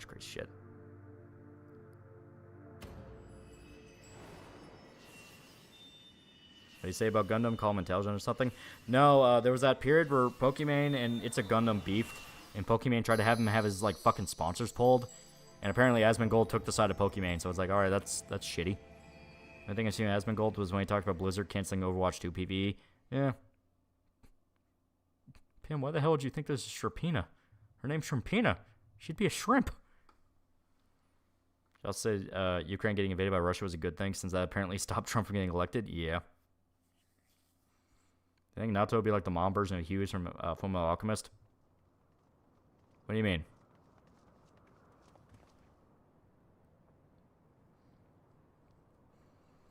Man, it legit went crazy and kind of sad to see. Have a bit of pity even if she's a psycho. Yeah. She did get his sponsor pulled. Yeah, I stated she fucking did it. Like, she tried and got it done.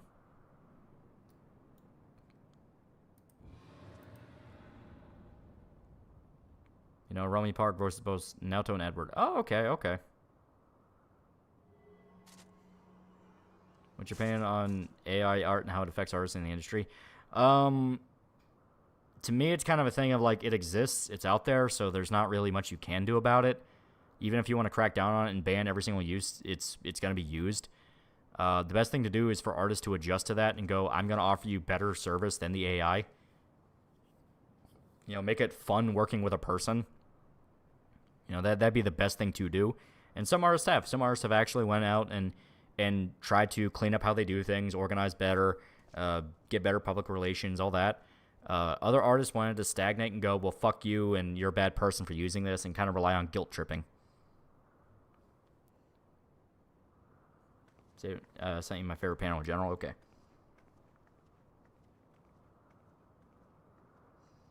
Oh, yeah, the Ocean of Blood, yeah. Yeah, when Guts is thinking about that, yeah. It's fucking dope. To the peak of some art. I have more sympathy for anti-AI people, but damn, they're spurging about it. Legit makes me apathetic. Yeah. What's your favorite panels? Guts fighting the flaming kids, embryonic fluid, and he's on fire.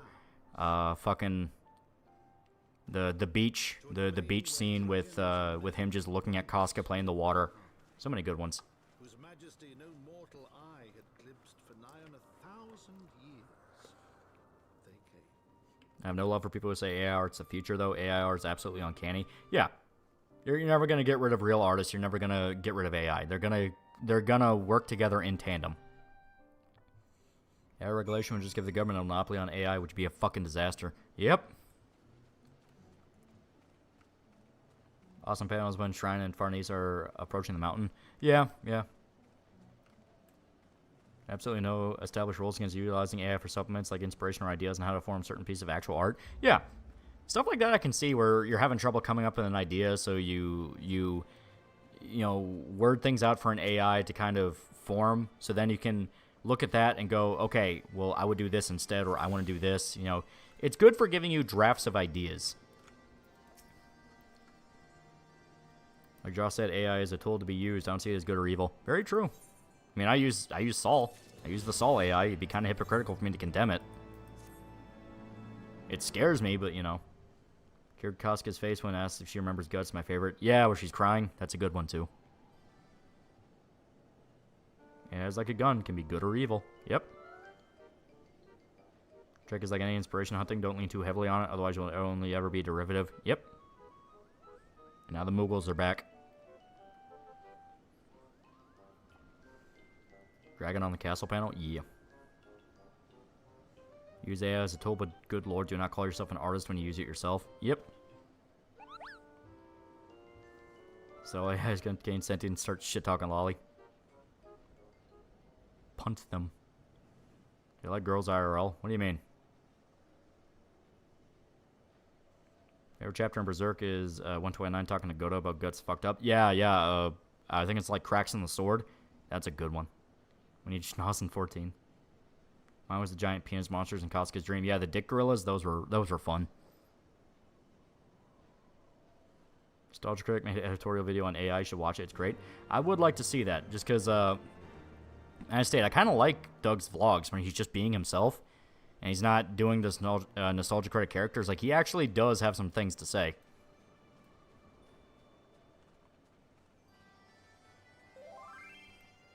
A few of my favorite panels are the entirety of Bonfire Dreams. That's just Chef's Kiss.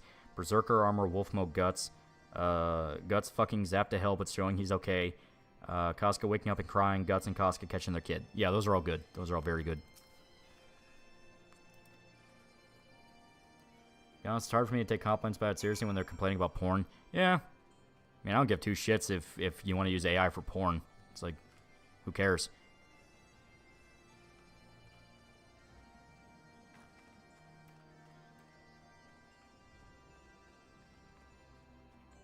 See the masterpiece Nora posted? Yeah. Doug had the best Super Bowl post. People are warming up to Doug again. It's like, you know what?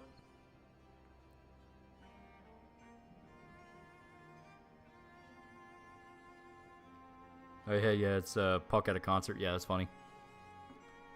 Yeah, that video was him talking how he used AI to help him with some weird headache. He was just Doug. Yeah. Final Panel Lost Children's my favorite. That's a good one. But think of the poor furry artist.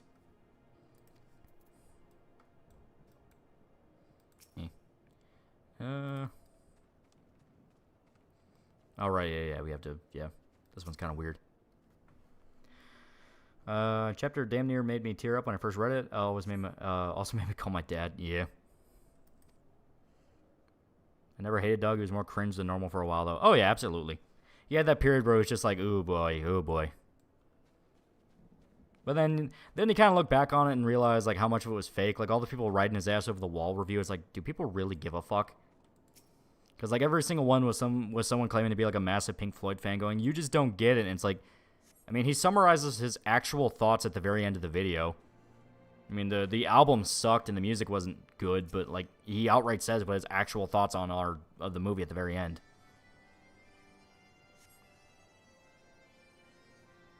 Shout out to Vosh spending his birthday explaining his hypocritical porn folder. Yeah. I don't AI art would become anything more than meme material. People will still rely heavily on commissioned artists because they're still better choice than when you want high quality. The way I see it is it's a lot like people who just kind of throw photoshopped images together, where they'll take like PNGs of people and just slap them on a background or something. You know, obviously there'll be a difference between that and someone actually sitting down and taking the time to draw.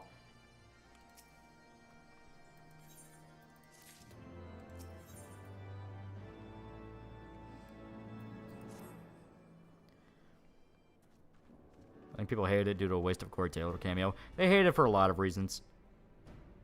Doug's usually entertaining and have good takes. Yeah. Doug has been humbled. Can't say the same about Change of Tone Commies. Yeah.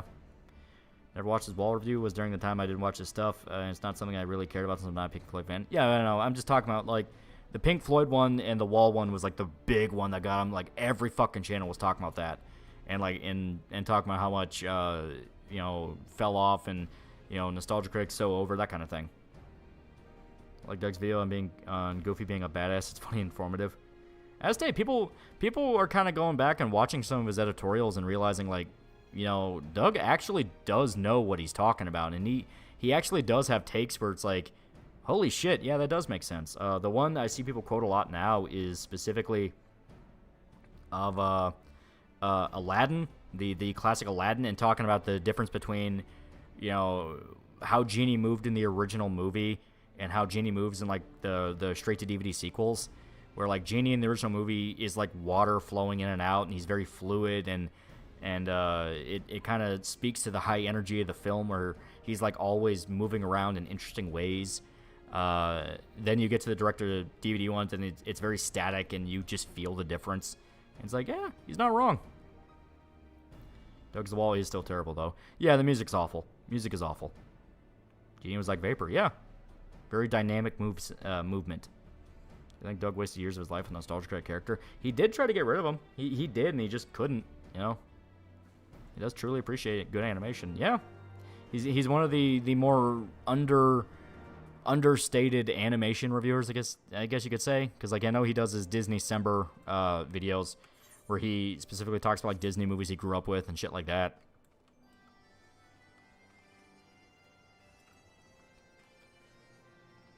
Doug has genuine interest in animation. Yeah. Do you find the furry part of that wall video painful to watch? Yeah, the actual album aspect of it is not great. That's something I'm never going to defend. But I see a bunch of Rule 34 for Junji Ito's Tomy character. Don't ask me why. I mean, I kind of get it. As stated, some people just want to jerk off to nightmares. And Tomy herself is said to be beautiful, so it's like, yeah, I get it.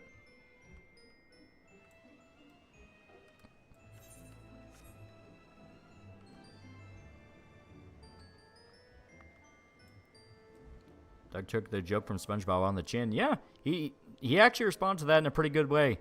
Where he, like, calls AVGN and goes, SpongeBob makes fun of you. It's like, that's pretty good. You know what? That's pretty good. It's called Nightmare Waifu. Yeah. Calling Goodbye Blue Sky. Oscar bait is retarded since the movie came out 4 years after the album.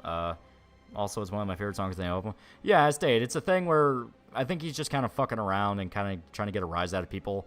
Because very end of the movie, he flat out says what his actual thoughts are. And it's like, yeah, it's pretty good. So it's like, you know what? All right, whatever. Just one of those confusing things. I gotta head back to the Black Shroud. Your favorite YouTuber when you were a kid? Mine was a guy named Stradman. Fuck, I don't remember a top tier favorite, but I remember I used to watch a lot of Robert Benford, The Clay World, just because, like, you know, that was interesting. Doug has better animation opinions than YouTubers who a whole channel is related to animations. Yeah. Don't forget his reaction on his impression versus Linkara's. Yeah. To be honest, though, that big lip time traveling bud god thing is probably Junji Ito's hottest character, in my opinion. No guy who has a fetish for women's tears. This fucker said his GF crying after she found out he was cheating got him real hard up once. Jesus Christ.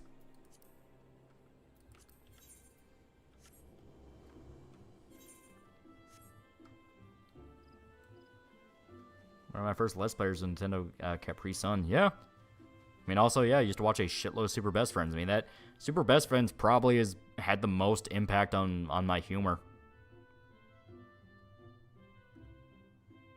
I used to watch Edgeworld. That was just sad.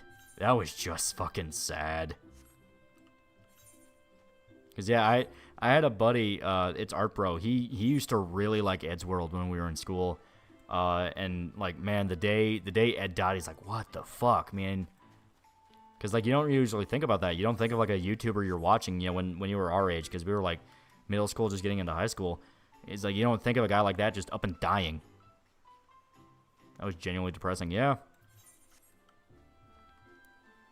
Your best friends played the biggest impact in Persona 4 getting big. They did, yeah. You know, their Persona 4 Persona 4 Two Best Friends Play is still one of the best ones. Still one of the best ones. Still one of the funniest. Hey, Walker, why does your job say Grand Wizard? Yeah. Used to watch The Creatures. I never saw them. Pat's take on P4 suck. Yeah, he's NeoGaf brained.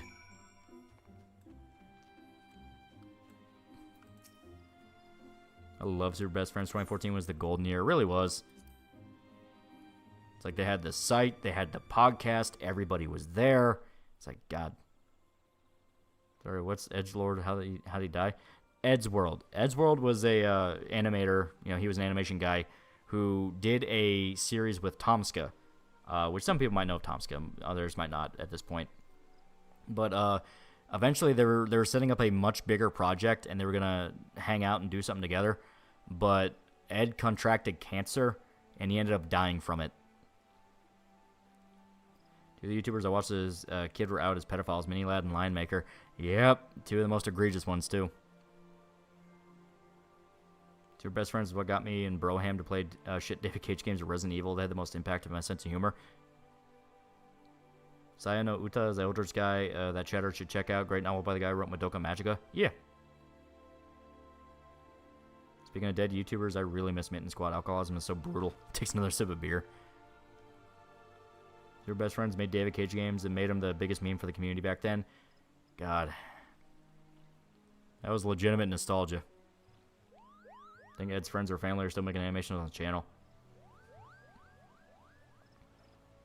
Yeah, Ed Gould had leukemia, and I think he had 2 cases of it. Yeah. It was... For a little bit, it looked like he got out of it, and then he just relapsed, and he died not long after.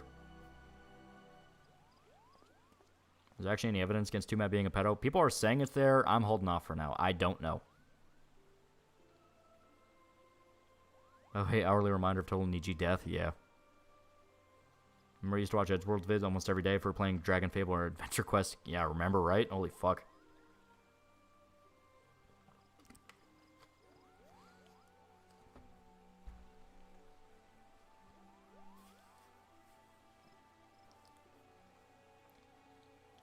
So that kid nowadays might say Speed or Kai-Sen are their favorite. Yeah.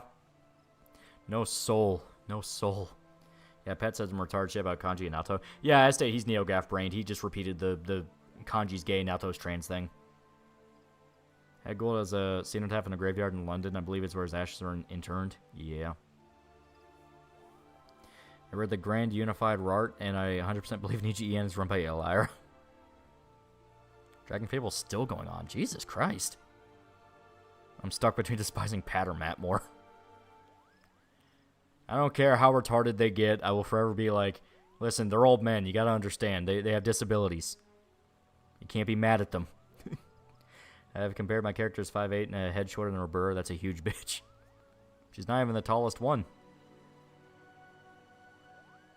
I hate that I have genuine nostalgia over Life is Strange. Do you remember the Creature Hub? No. Remember the day Michael Jackson died? Yeah, right? God, that's literally been fucking over 15 years now. Man,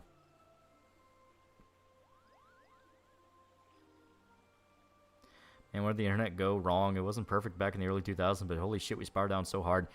I'm legitimately of the belief that at some point, one of those super collider facilities managed to create a black hole, and it has warped time and space, and we have just been entering in different chaotic timelines every time we all go to bed and wake up. So, like, one day everything is fine and everything's cool and everyone's just enjoying themselves. Everyone goes to bed, they wake up, and boom, everything's insane and it's all on fire and people are pedophiles and raping each other. It's like there's no logic anymore, and we don't have a handle on it.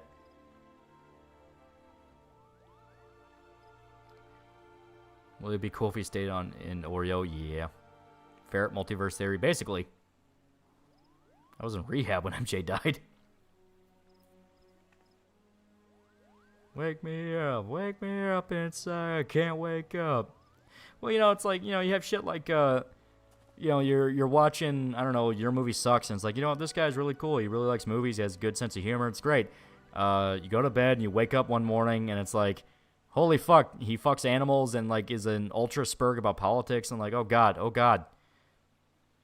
Ollie crossed his fingers, 7-foot-tall waifu, 7-foot-tall waifu. Have you not played 14? Who do you think my main is? We live in Christian universe. Worse than that, we're constantly we're constantly hopping around different Christian universes, and they just keep devolving into more and more stupidity.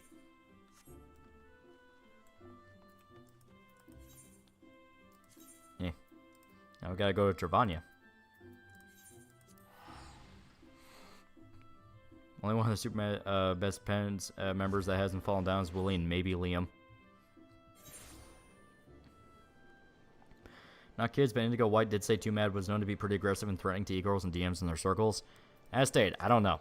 I don't know, and I'm giving it some time before I believe anything. You didn't believe in the dimensional merge. More ferrets, more colliders. IMS Ralph the Movie Maker, yeah. Like Pewd said, it's evolving just backwards. What's in Chidori, the redhead Lolita from P3? She's great. And I've seen her, her like casual wear outfit, and it's like, holy fuck, how'd they make her better? Never say you want to fuck an animal, yeah, right?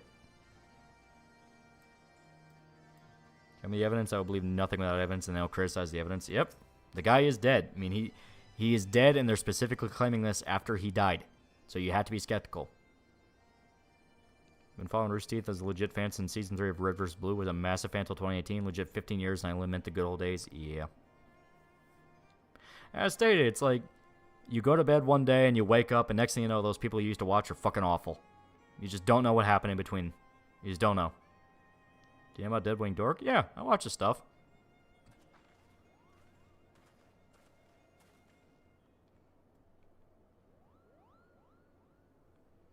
I think a lot of Too Mad stuff around the beginning was way overblown, probably exacerbated his drug problem to where Freak killed him. It's very possible. Matt's someone consistent. I can't watch Pat anymore. He's like a full-time pretentious asshole. Yeah, I can definitely see that. I mean, the CIA has something to do with it. Maybe he knew too much.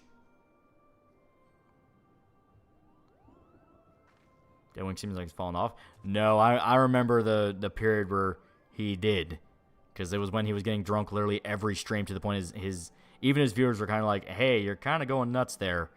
On top of that, the COVID days. It's like, just like how whenever Null talked about anime, I skipped past it. Whenever Deadwing started talking about COVID and mass shit, I skipped past it. Because it's like, I don't want to hear this shit. I don't want to hear this shit. It'll just make me angry. I wonder what happened to Protein. Those old videos, still funny. He's still around. He's still doing shit. Chidori or Chibidoki? Chidori from Persona 3.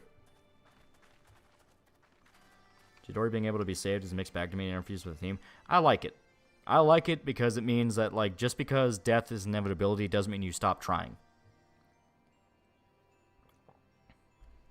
I was being an MK at the time, but I always watched the Scorpion vs. Ryu animation any chance I got. Yeah. Ever since Styx came back to the States, I've had an uneasy feeling about him. He's done probably the smartest thing he can, and that is just not talk about what happened. No talk about anime still triggers the fuck out of me. Yeah, right? You watched Djibouti dubs back in the day? I always heard about them. I never sat down to watch them. Cool hole for Bro Team. Yeah. Recently discovered PBG Gamer had a baby girl. Didn't know his Twitter takes, but good for PBG. What happened to Styx? Very distinct possibility he divorced his wife. RT Shorts was legit the best stuff Rooster Teeth did back in the day. I don't like Bernie Burns anymore, but his comedy writing still peak.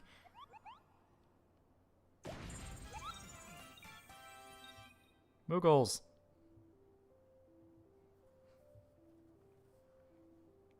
I'm kidding, Chidori isn't a Shotokan. I played Persona 3.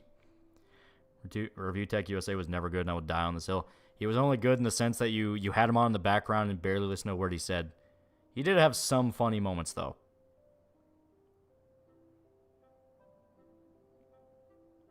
Turned you right when the meeting with King Mugo was over. Poor Styx, yeah. Junpei deserves Chidori. He really does. Really hoping Styx Kids was falling out of love unless of a messy, explosive divorce. He made some hints that it was messy. It's kind of like a thing of, like, Estate, the smartest thing he did was just not talk about it. He got drunk on the flight back to America and made some Twitter post alluding to what happened, but the smartest thing he did was just clamp down and be like, I'm not going to talk about it, which is like, you know what? Very good idea. He was good if you agreed with him, like quartering. Yeah. The Ken and FemMC and P3P had an underage relationship with Ken. It's not a relationship, it's, she teases him. She teases him, and then Ken is like, "Ooh, I'm gonna, date you when I grow up," that kind of thing.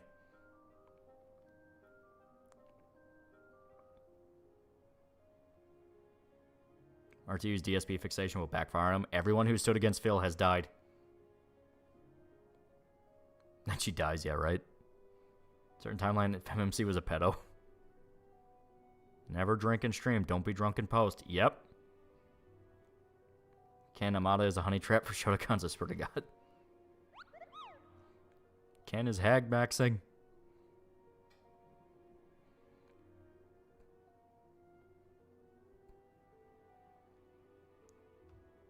Still a bit pissed at Styx during his election video back in 2020. Well, 2020 was a weird year. Let's put it like that. ESP Sparty drinks after stream, yeah. It's a Gundam goes back to that well every so often. Yeah, but at least it's a Gundam knows to kind of like, hey, let's not obsess over it.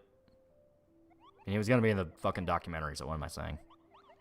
So Pat being a dad man, just straighten him out at the very least, get him to lean on being earnest. You'd be amazed. You would be amazed. So, like, I've talked about it before. I've mentioned it a few times. Whenever someone becomes a parent, their brain will literally change. They will change. They will become almost a different person. Because I've literally seen it with Dick Bro. Dick Bro is still mostly the guy he is, but he has outright said, like, I'm paying attention a lot more to politics, and he's paying a lot more attention to the state of the world because he's scared of what could happen with his daughter. It's like, hey, that's a kid I'm trying to take care of, and I want to make sure it has a good future. It's like, yeah. So it's a thing where you will notice YouTubers become, parents will kind of soften their edge. That was really famous with a lot of Hollywood actors. The minute they'd have kids, they do a whole bunch of kids movies because they want their kids to see what they're doing. Where it's like, hey, I want you to see the movie I'm in. I want you to see the show I'm in, that kind of thing. So it's like, oh yeah, the T-Rex. Yeah, it's fucking great. It's fucking great. That on Troy Baker too, yeah. I mean, obviously, it's not a universal thing. You have people who are just, assholes through and through. But the whole thing of it is... Oh my god, it flies too. But the whole thing of it is also the fact that, like, people become a lot more aware of the world around them and kind of larger societal repercussions to things. I think probably the best way to describe it is kind of what's happening with Dankula. I love it. Floating T-Rex. That's cool. But, Dankula, you kind of notice in some of his videos, he's kind of making some takes where it's like, you know what? That's a lot less radical than he was back in the day. There's a lot about mothers that decide to do OnlyFans after having children. I say it's not a universal thing. Looking for someone else's future, like actually someone else, not some vague children of the world sophistry. Exactly. Happened with Randy Orton as well. Dude was a piece of shit, but having his kids improved him for the better. Yep. Fear the T-Rex. Some people aren't having babies because of climate change because they're told not to. Because if you have children, someone to depend on, out of nowhere, the future looks a lot scarier. Speaking of Ken Ashcorp needs to get off his bong ass and make more music already. I need my fix. Pat's still an ass. Nothing's changed. It's still a dipshit. Give it some time. Give it some time. You never know. Obviously, they're not going to completely change personality, but they'll become a little bit more aware of things. Up to Moe Tucker, drummer for the Velvet Underground. She's a Trump supporter despite her band singing about drugs, hitting women, and drag queens. Yeah.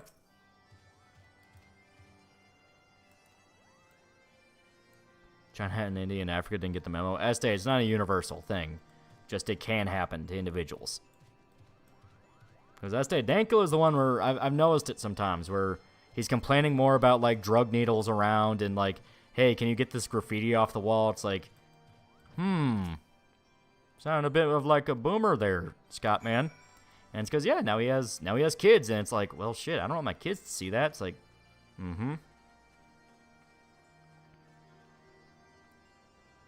Ethan Ralph has no kids. He has child support bills he's avoiding. Yeah, probably the best way to describe that. People that concerned about climate change, again, just plant trees. And then, again, the types that panic over climate change hate gardening and farming. Yeah. They're told to panic over it, and it makes their life interesting, so they'll panic over it.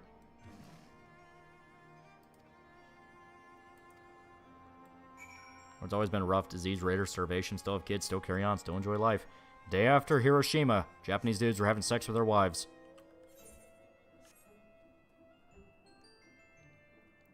Demonization and creating families deflecting from their own insecurities, shortcomings, and inability to self-actualize by attacking people who figured out it is ugly as fuck. Yep.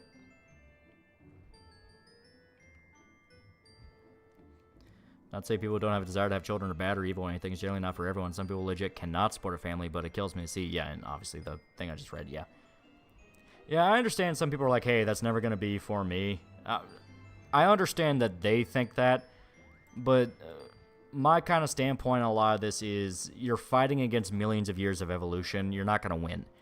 It is ingrained in every living being to have a desire to find a mate and to procreate. That is just how it works.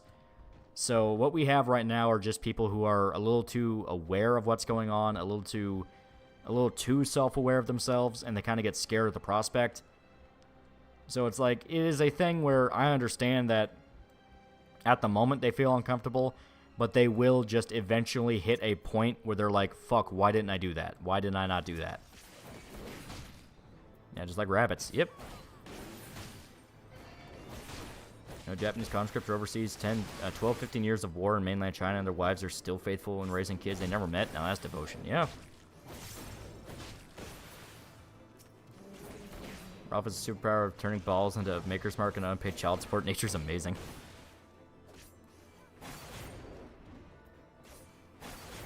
I'll take all of overly self-aware dude's woman.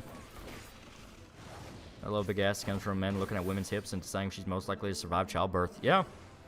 As stated, it's a thing where a lot of human psychology makes sense when you remember that it's just animal instinct. Japanese are horny as fuck, but birth rate's still low. It's getting better, slowly but surely.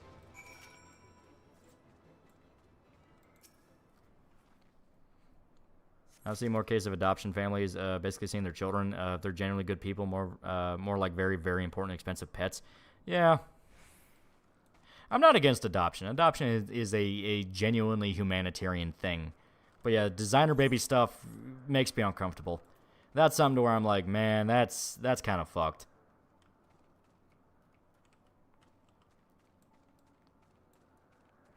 I will surpass the Ralpha male. Put something in the water in Japan to make birth rockets skyrocket.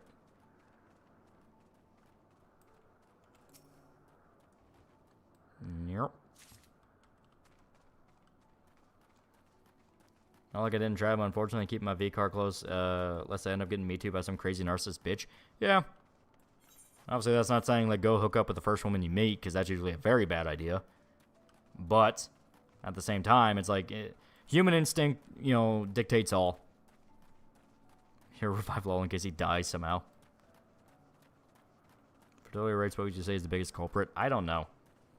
It's like there's so many different factors at play, from people scared of the future, medical issues. I mean, they just announced that, like, the reason not the reason, but they were covering up studies that said oats in cereal could affect fertility negatively and cause sterility. You have shit like microplastics that are a thing. It's like there's a lot of different factors at play that can affect the human body and the human system in ways that we still don't really have a full grasp of. I think the last one's up there.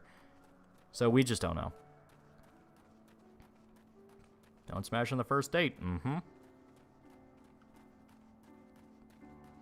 was raised very conservative and full of no sex for marriage, at least for me, because I don't want to become a sex addict. Yeah.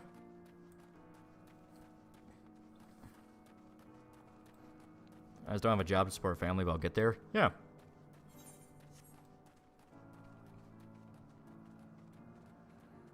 And stalker is someone who wants to keep someone else alive. Alright, I'm getting further away from where I need to go. Can the whale float, or is it not? Okay, it's still... Just go pop your cherry with a hooker. That's how you get an STD.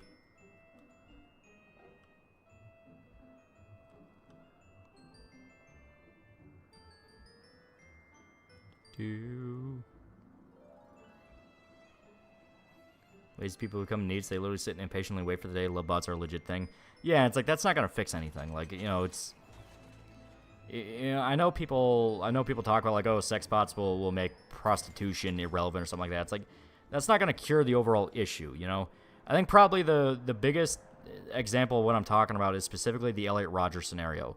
Elliot Rodger, famously in his manifesto, wrote time and time again about how he was lonely, he didn't have a girlfriend, things like that, over and over and over again for like hundreds of pages. His dad knew that he was having problems, and his solution was, well, I'll just take you down to New Vegas. Not New Vegas. I'll take you down to Vegas and have you fuck a hooker. And it's like, that's not at all what he was dealing with, you know? Elliot Rodger was not dealing with an issue where he was deprived of sex. I mean, that was an aspect of it. He was ashamed of being a virgin. But all in all, he wanted connection. He wanted human connection with somebody. He wanted a girlfriend. He wanted someone to talk to and connect with. Now, granted, he was fucking crazy, but that's what he wanted.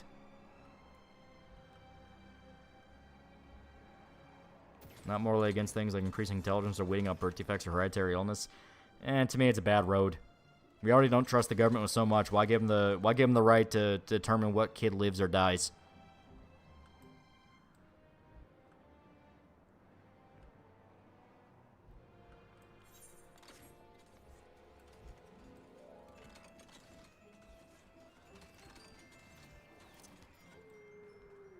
Isn't that all we want in the end of the day? A GF. Oats and cereal causing sterility issues, huh? Guess Dr. Kellogg won in the end after all. I get why so many men are ashamed of being virgins. Women are literally praised for being virgins, so to me it's a shitty double standard. Well, to me it's just kind of a thing like, who gives a fuck?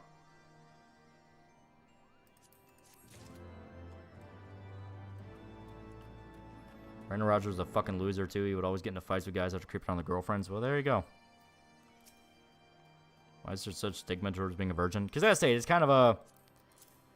It's just kind of a thing where culturally it's kind of seen as a rite of passage that you go out and you... Okay, we can use none of this. You go out, you find a mate, that is the colloquial way of putting it, and you go and start your own family. And a lot of people are encouraged to do it as early as possible, because back in the older days, like medieval times and so on,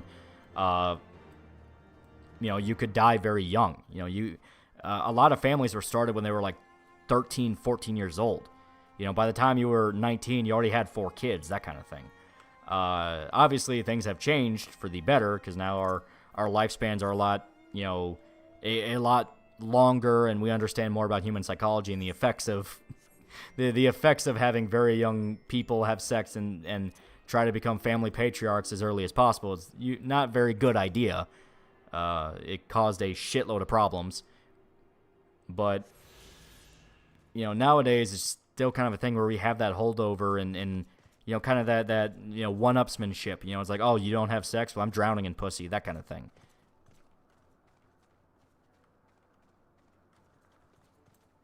Those teenage parents weren't ready to be parents yet. As stated, caused a whole bunch of issues. Part of the reason it was so likely for women to die in childbirth is because a lot of them are having kids way too young.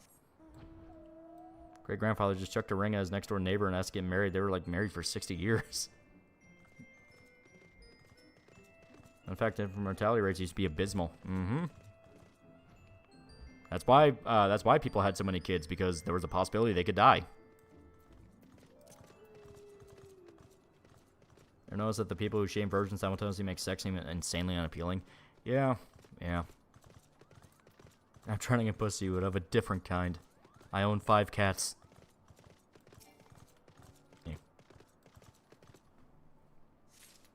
I lost some storage, tossed in the ring at your neighbor and said, do it, no balls. Do you ever meet women? Me too. Basically, ruin basic normal social interactions. I'm introverted and I'm terrified just going up to a woman. Online dating is a scam. You'd be amazed if you just ask. If you just ask.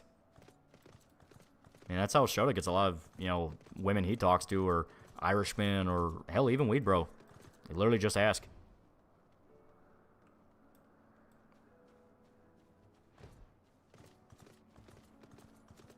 You own 5 cats trying to speedrun Crazy Cat Lady.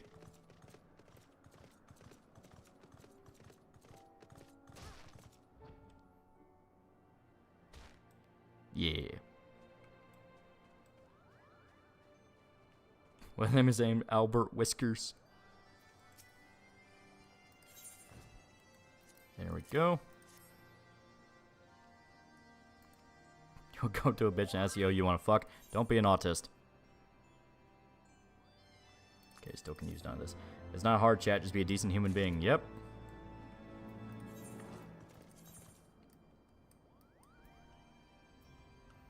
Okay, so now over here, which we should be able to get to just fine. They had a lot of kids back in the day because the chance of a kid to die before the age of 13 was staggering. Yeah, once they got past that, you know, they were able to live, at least somewhat. Leon, please, the menopause is setting in. Me too, unironically, made most men believe they'll get accused of rape for asking a woman out on a date when in reality those get a no, in most cases, or even a yes. I mean, you should always be aware that there are complete sociopathic women out there, especially if you're... One of the reasons you shouldn't go around flaunting if you have a bunch of money or things like that, on top of the multitude of other reasons why you don't go around flaunting your money, is the fact that you can become a target, you know? You know, if you're going around the bar buying everybody top shelf drinks and talking about how you're a multimillionaire, you might run into a chick who is like, well, I decided you touched my ass that day. You know, that kind of thing. It's something to be careful of. But that just comes back to be smart. Be aware of your surroundings. But what about the infinitely high boyfriend factor? Listen, okay? Top scientists are working on that. We're gonna figure it out.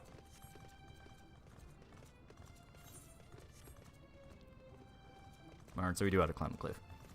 My aunt and uncle on my dad's side started their family when they were 14, 16, respectively. Yeah, but stuff like that's still very hazy to me. There are a lot of chicks out there who are, in fact, looking to jump you flaunt pretty stuff. Yeah. You know, it's like whenever I hear the, well, my family did it young, okay, and I'm like, I don't think that should be standard, though. It's like, you always have those cases where people were just meant to be together. I mean, that real-life romance is a thing. There are people who just naturally stay together their entire lives. But I don't think you make the standards based off those exceptions. Because you gotta remember, a lot of people are just stupid. You know, they're dumb, evil apes duking out on a giant ball, that kind of thing. It's like, be aware that there are a lot of people who will say that's what's happening, and then behind closed doors, it's a lot more nefarious. Should I show off my Gantz collection? Will that work? So hard do you think sex robots gonna fuck the dating market, especially women? I don't think at all. I say people specifically, try and climb up there. They're not looking just for quick fuck. If you're looking for dating, you're doing it because you want to find somebody. That kind of thing. It is innate human connection. You want to speak to another human being. You know, it's the scene in Punch Drunk Love where Adam Sandler's calling into the sex phone line, and instead of like flirting with her, he's just like trying to talk about his day because he just wants to talk to somebody. Don't be autistic. Mm-hmm. Do you need me to fly you? No. I like jumping around. It's fun. I love the whale. The whale will figure it out because he's a very smart boy.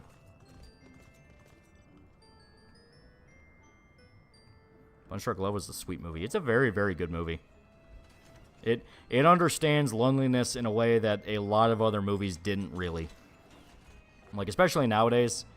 Nowadays, they're really, really, really quick to just kind of blame the person for it and kind of go, well, it's your fault. Nobody likes you because you have X flaw with you. When you watch Punch Drunk Love and they establish, like, Adam Sandler was literally raised to believe he was worthless, and like, I mean, his character in the movie, I just call him Adam Sandler, but his character was surrounded by people that didn't understand how bad they were kind of fucking him up, and he legit was terrified to talk to anybody about any of his problems. The one time he confided in a character, which is when he was at the party and he was talking to one of his sister's husbands, the dude immediately blabbed everybody, and he, you know, that kind of like, dude, I talked to you in confidence and you completely, you know, fucked me on this. It's like, yeah. Not just finding it was just a slightly history lesson. Also, that was Argentina at a very bad time, so a normal relationship wasn't possible. No, I understand. I'm just talking about, like, you know, the whole thing around it. Because there are people who unironically, like, you know, some of the more infamous Matt Walsh moments are him going like, well, 15-year-olds 15 years old is the prime fertile age for like a girl or something. It's like, dude, why the fuck would you say that? Drunk Love, it's called. Yeah, it's a fantastic movie. Never getting too many girls and a few tens that my friends just assume chicks loved autistic dudes. I'm saying he's a really good actor, funny guy, and he can bring the heart to. Yeah. A lot of prostitutes testify that a lot of the clients really just wanted to talk to someone and be comfortable. Yeah. As much as I don't like Catcher in the Rye, that scene with the prostitute also really kind of spells out what I'm talking about, where you know, the whole male female fantasy thing people talk about, that is a true phenomenon where, you know, you read like you know, something written by a woman, and it's usually played up a bit differently, and kind of the guy's a pillar of strength and is all about like, oh, giving the woman a new shot at life or something like that. You especially notice it if you read like some of the shoujo isekai stuff, where it's always some guy with a whole bunch of money. Meanwhile, you take a look at something, you know, from like the opposite angle, where it's a guy writing their romance story or something like that, and there's a lot more vulnerability involved, and a lot more of like, I don't know if I should show you something, you know, show a side of you that I'm scared you'll reject or something like that. It is interesting. It's very interesting, you know. Obviously, these are generalizations. Not everybody, you know, when you go to individuals, every rule is broken because individuals are individuals. They have their own rules. But in regards to the generalities of it, you do notice that a lot, where male fantasy is all about, I want somebody that I can let my guard down around, and I don't have to be worried and anxious every day of my life. You know, kind of find a purpose in life and give me a goal to strive for. Female fantasy is more of like, I want a provider. I want someone that will, you know, go out of their way to splurge for me or take care of me, that kind of thing. Need to watch Punch Drunk Love. It is a phenomenal movie.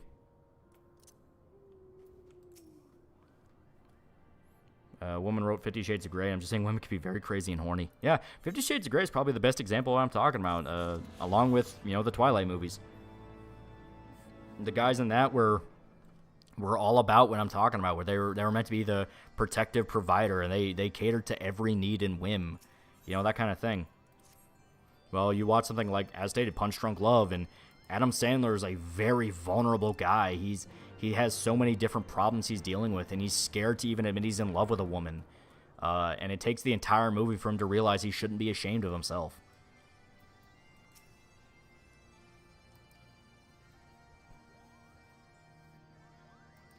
As much I can provide for him won't fuck me over at the end of the day. Yeah. Reckon Travis Bickle was an autistic and a girl to opponent. It was a bold strategy to not pay off. He won her in the end, though. He did win her in the end.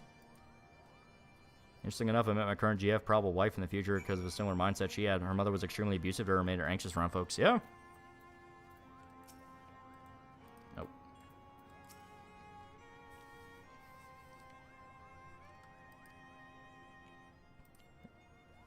When you open up to women nowadays, you get called gay or shit, she fucking leaves by guys ball things up. It's a possibility. I say that's why you tread carefully and you kind of get to know the person before you dump on them, because like there can be aspects of your family that you know for a fact if you mention it on the first date, they're getting up, they're leaving, and they're never talking to you again. I mean, that's just how it is. You know, there's gonna be parts of your life that you just don't talk about because it's better not to talk about that. But if you find the absolute pitch perfect person, you will be able to talk about that.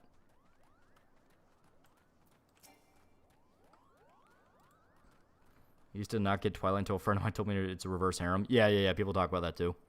It's just a shoujo harem thing, just in America. Showing affection can be weird and difficult for a dude. Yeah. I think it should be legal consequence for infidelity in marriage. It should definitely affect divorce proceedings, yeah. Guys are wild. We're talking about Conan. Yeah.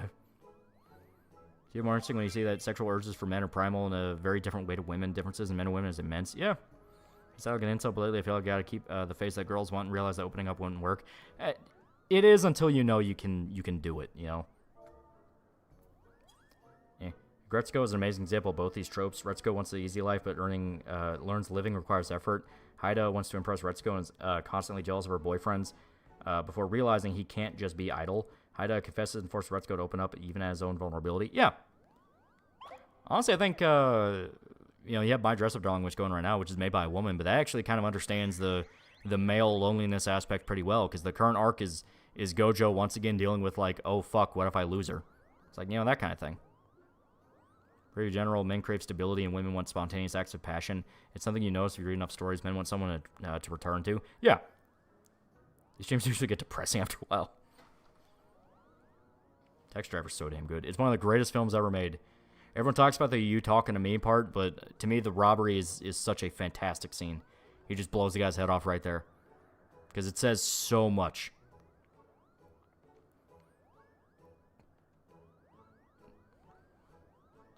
Is this hell?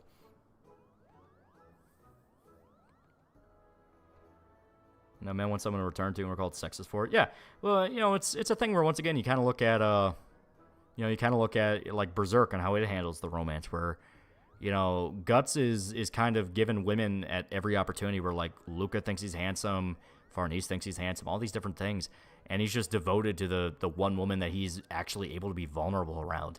And he actually showed a side of himself that he never showed anyone else.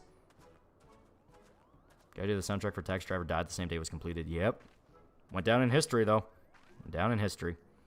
Got lucky my mom already had my sister and then my dad, and they were really only planning on raising her. 13 years later, I was made in what my dad called a happy accident. Yeah. Joey Tron clearly wasn't here for the VTuber Idol Manager stream where it became absolute monsters. Yeah. But yeah, it is an interesting subject. It is an interesting subject. It's why I actually like reading romantic comedy, anime, and manga, because you do see different perspectives on what people consider a relationship, and you know what they consider being loyal or passionate with somebody, and you get all sorts of different vibes to it. I mean, yeah, if you read like harem schlock, can be very samey after a while, but that's because you're specifically looking for a genre that's all about just kind of appealing to an audience. But if you read something that's a bit more, you know, focused, a bit more, you know, about the journey itself, you can understand different aspects of people and different aspects of what they consider being with somebody.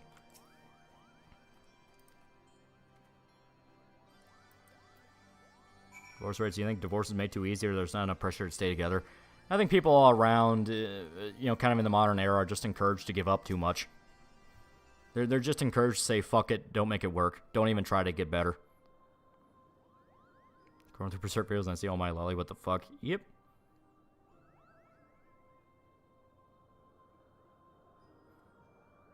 Paul Thomas Anderson should have won the Oscar for Punch Drunk Love and not There Will Be Blood. Yeah, that's how I feel. Kosuke just reminds kids of his first love, Donovan. What romantic manga do you recommend? I say, yeah, My Dress Up Darling, that's really good. Uzaki Wants to Hang Out, that's fun.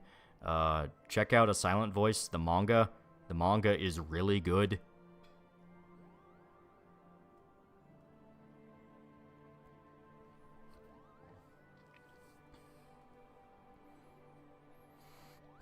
The one girl I was with wasn't even willing to meet me halfway. I was the one pursued. Yeah.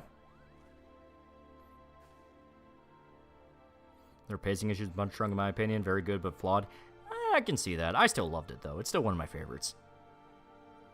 Kusaki wants a huge dung. Yeah, Dick. Yeah, right? Aspergirl. Aspergirl's another really good one. That's a really, really good one, where you kind of see two losers kind of connecting together because they are losers, you know? Do you like Nagatoro? Nagataro's good. Yeah. Yeah, 3 Days of Happiness, yeah. Movie First Silent Voice wasn't bad. It wasn't, but if you read the manga, it definitely makes some changes that'll piss you off and go like, really? You kind of fucked this character over. It's like, yeah, a little bit. That's not Rose of Versailles. Rose of Versailles is classic, yeah. I mean, literally the DNA of Berserk, so. I think most marriages don't last long nowadays. Estee, people are just encouraged too much to give up. Now I have a sense of like, oh, women are too incentivized or anything like that. It's like, no, it's just people in general are just incentivized to give up. Where it's like, what's even the point of making it work? You know, that kind of thing. I mean, we see it now where people, the minute you even broach the topic of relationships, people get blackpilled and they go, well, what's the fucking point? If I recall correctly, the Idle Banter streamer showed on you, and then chat talked about Bruin snapping was called Sopranos lost all their money to NFTs or something. That sounds familiar, yeah.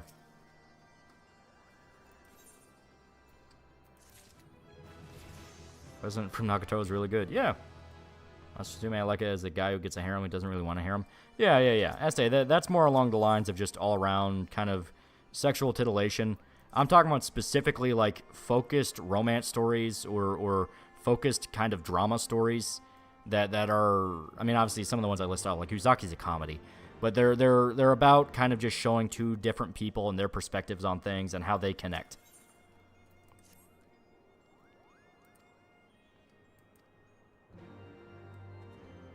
I wanted to do anything with a woman, wouldn't bother, put the effort to try, really. Yeah, sometimes that's just how it is. It's like, that's just how it is, and you just go and find another one. I prefer the story of Punch Drunk for sure. Daniel Day-Lewis just built different, though. That was peak cinema. That is true. I mean, if you're gonna compare Punch Drunk Love and There Will Be Blood, it's like, I mean, fuck. It's hard to argue one is just worse than the other.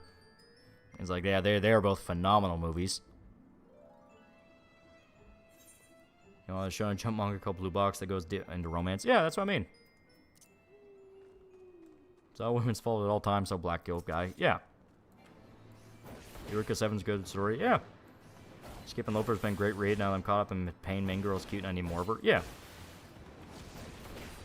You like Boogie Nights? I've not seen it in so long.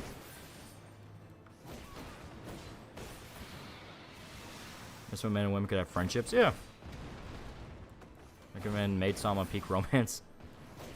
Jitsu wa Tashi wa is a good rom-com. I highly recommend it. Monster Girl manga, but highlight people from different backgrounds getting to a relationship. That sounds familiar. There's a comment from the VOD. Can't see it. I was watching that VOD, funny enough. I don't remember. That's on School Days. I understood what it was trying to do, where it was adapting the bad end of the visual novel, but yeah, it definitely didn't end well. Ever seen 50 First Dates? Yeah. A while ago, but I saw it. Once again, kind of proof of, like, Adam Sandler needed to do drama a lot earlier in his career, because he's fantastic at it. I mean, drama consistently. Comey's good. Comey's good, but it went on a little too long. Or the actual visual novel isn't too bad. Yeah, School Days? Yeah, no. Estee, the anime specifically did the bad end, so it had to make every wrong decision. And then people were talking about how the main guy was unlikable. It's like, yeah, because they had to go out of their way to make him an asshole. Main Girl's a vampire, and the plot does include grandchildren from different timelines. Yeah, I know I recognize that one. Yeah.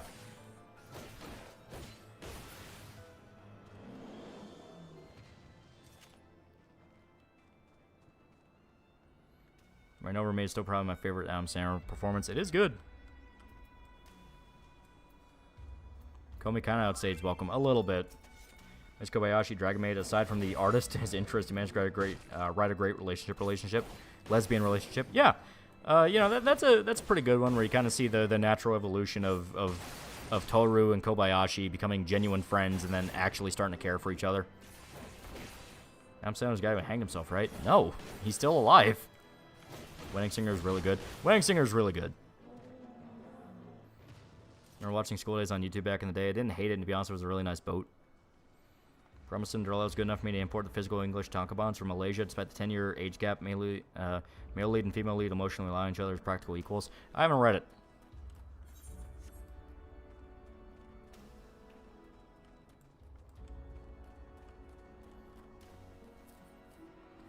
To be fair, the cheap comedies made him very wealthy and well-known. Yeah. I mean, it made him money, and it made his friends money. He was very honest about that. Yeah, it was Robin Williams. Yeah, Robin Williams was the one who killed himself. And there's theories now that he did it because he was developing symptoms of dementia. So it's like, oh, fuck.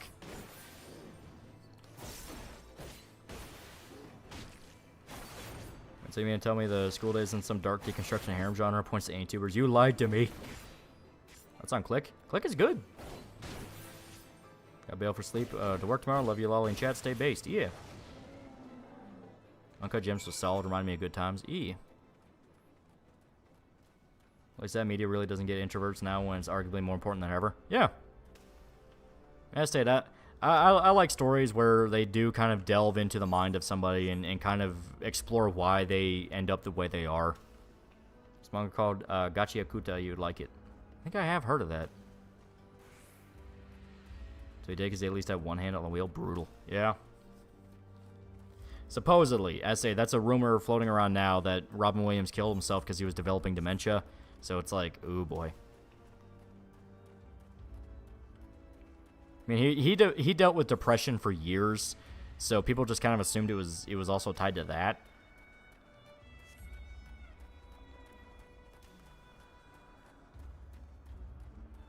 Robin Williams had Lewy body dementia. It affects long-term memory rather than just short-term. Basically, Robin was forgetting everything. Oh, fuck.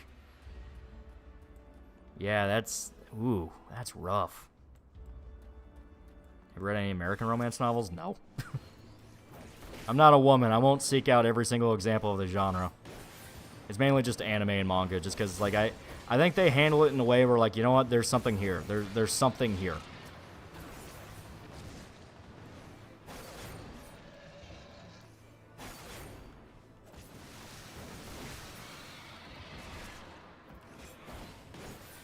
Poor Robin, yeah, seriously. Knowing what was on the horizon, it's like, well, no shit he was going to do that. You want to know why? Because look at Bruce Willis right now. Bruce Willis is fucking unrecognizable.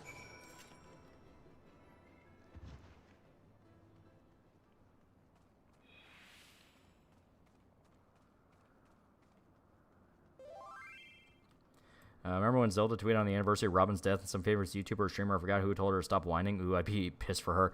That was Dobson. That was Andrew Dobson. He posted "Calm thy tits" to her because I guess he just didn't know what she was talking about.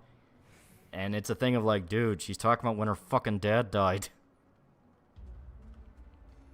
Watched Control last night, biopic on the man Joy Division. And said he hangs himself in the kitchen of his home, and his wife who was divorcing him finds him. Ooh, that's rough.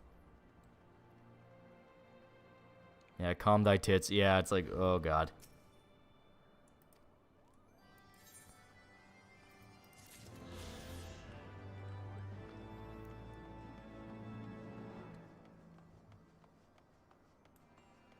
Blaming Robin Williams' death on depression is the most disingenuous lie ever told.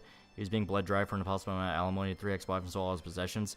Well, I stated that, and, you know, Alzheimer's. Yeah, you even mentioned that. Yeah, the Alzheimer's, yeah. I was like, yeah, that was just like, yeah, end of his rope.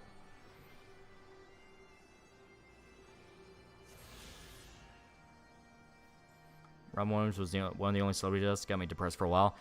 Him, Stan Lee, Michael Clark Duncan just fucking hurt to hear about. Now Carl Weathers. Carl Weathers one was like, fuck, man, really? Him? Like, he's supposed to be fucking immortal, dude.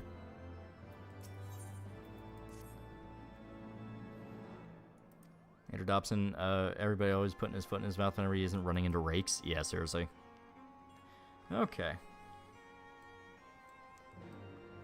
Now, you will go back to Mogholm.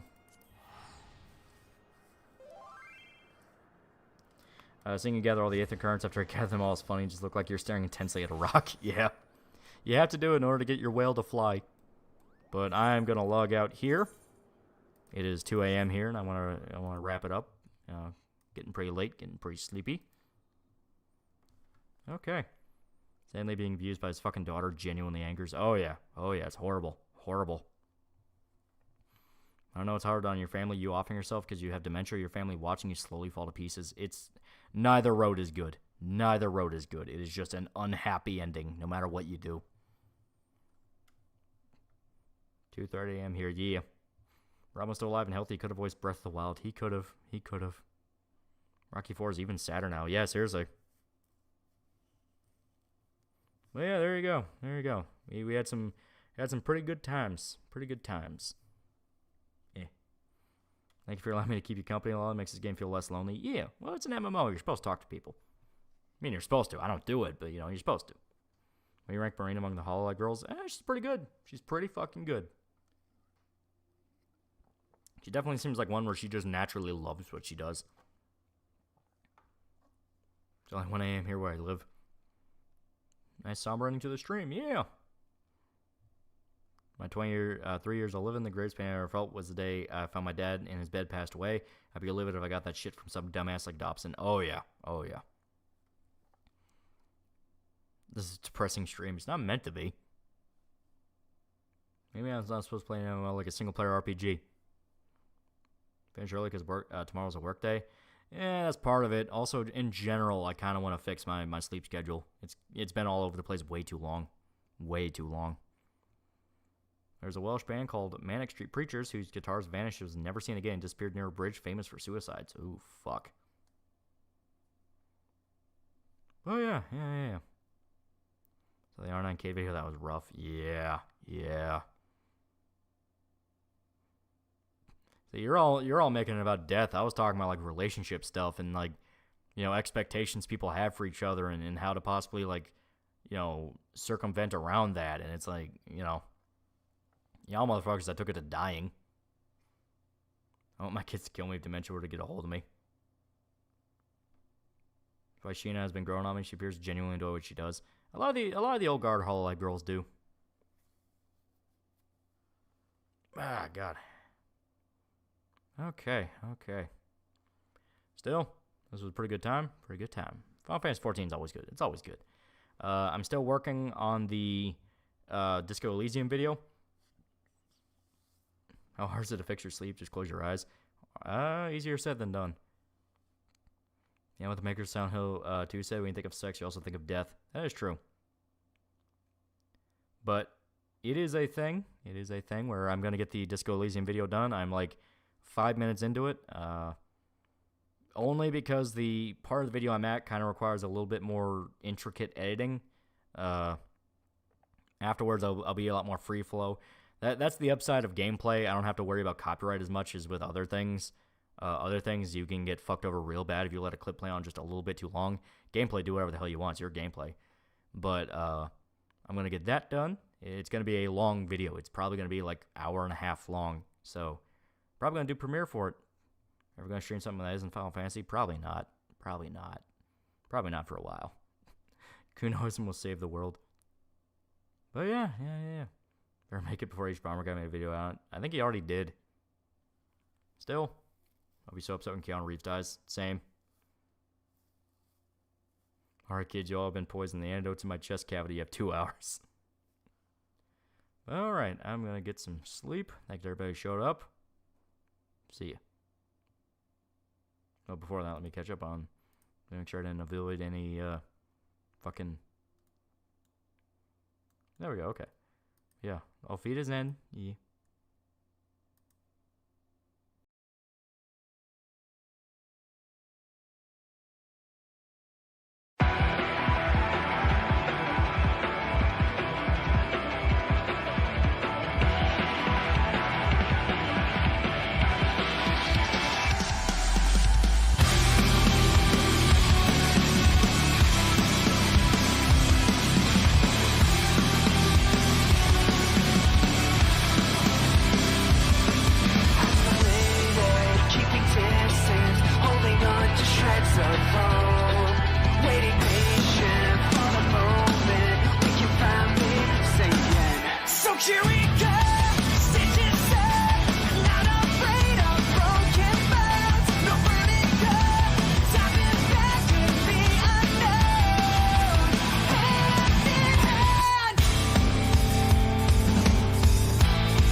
starts hit you bust. But we took a chance in circumstance to find the light. Now we're starting back.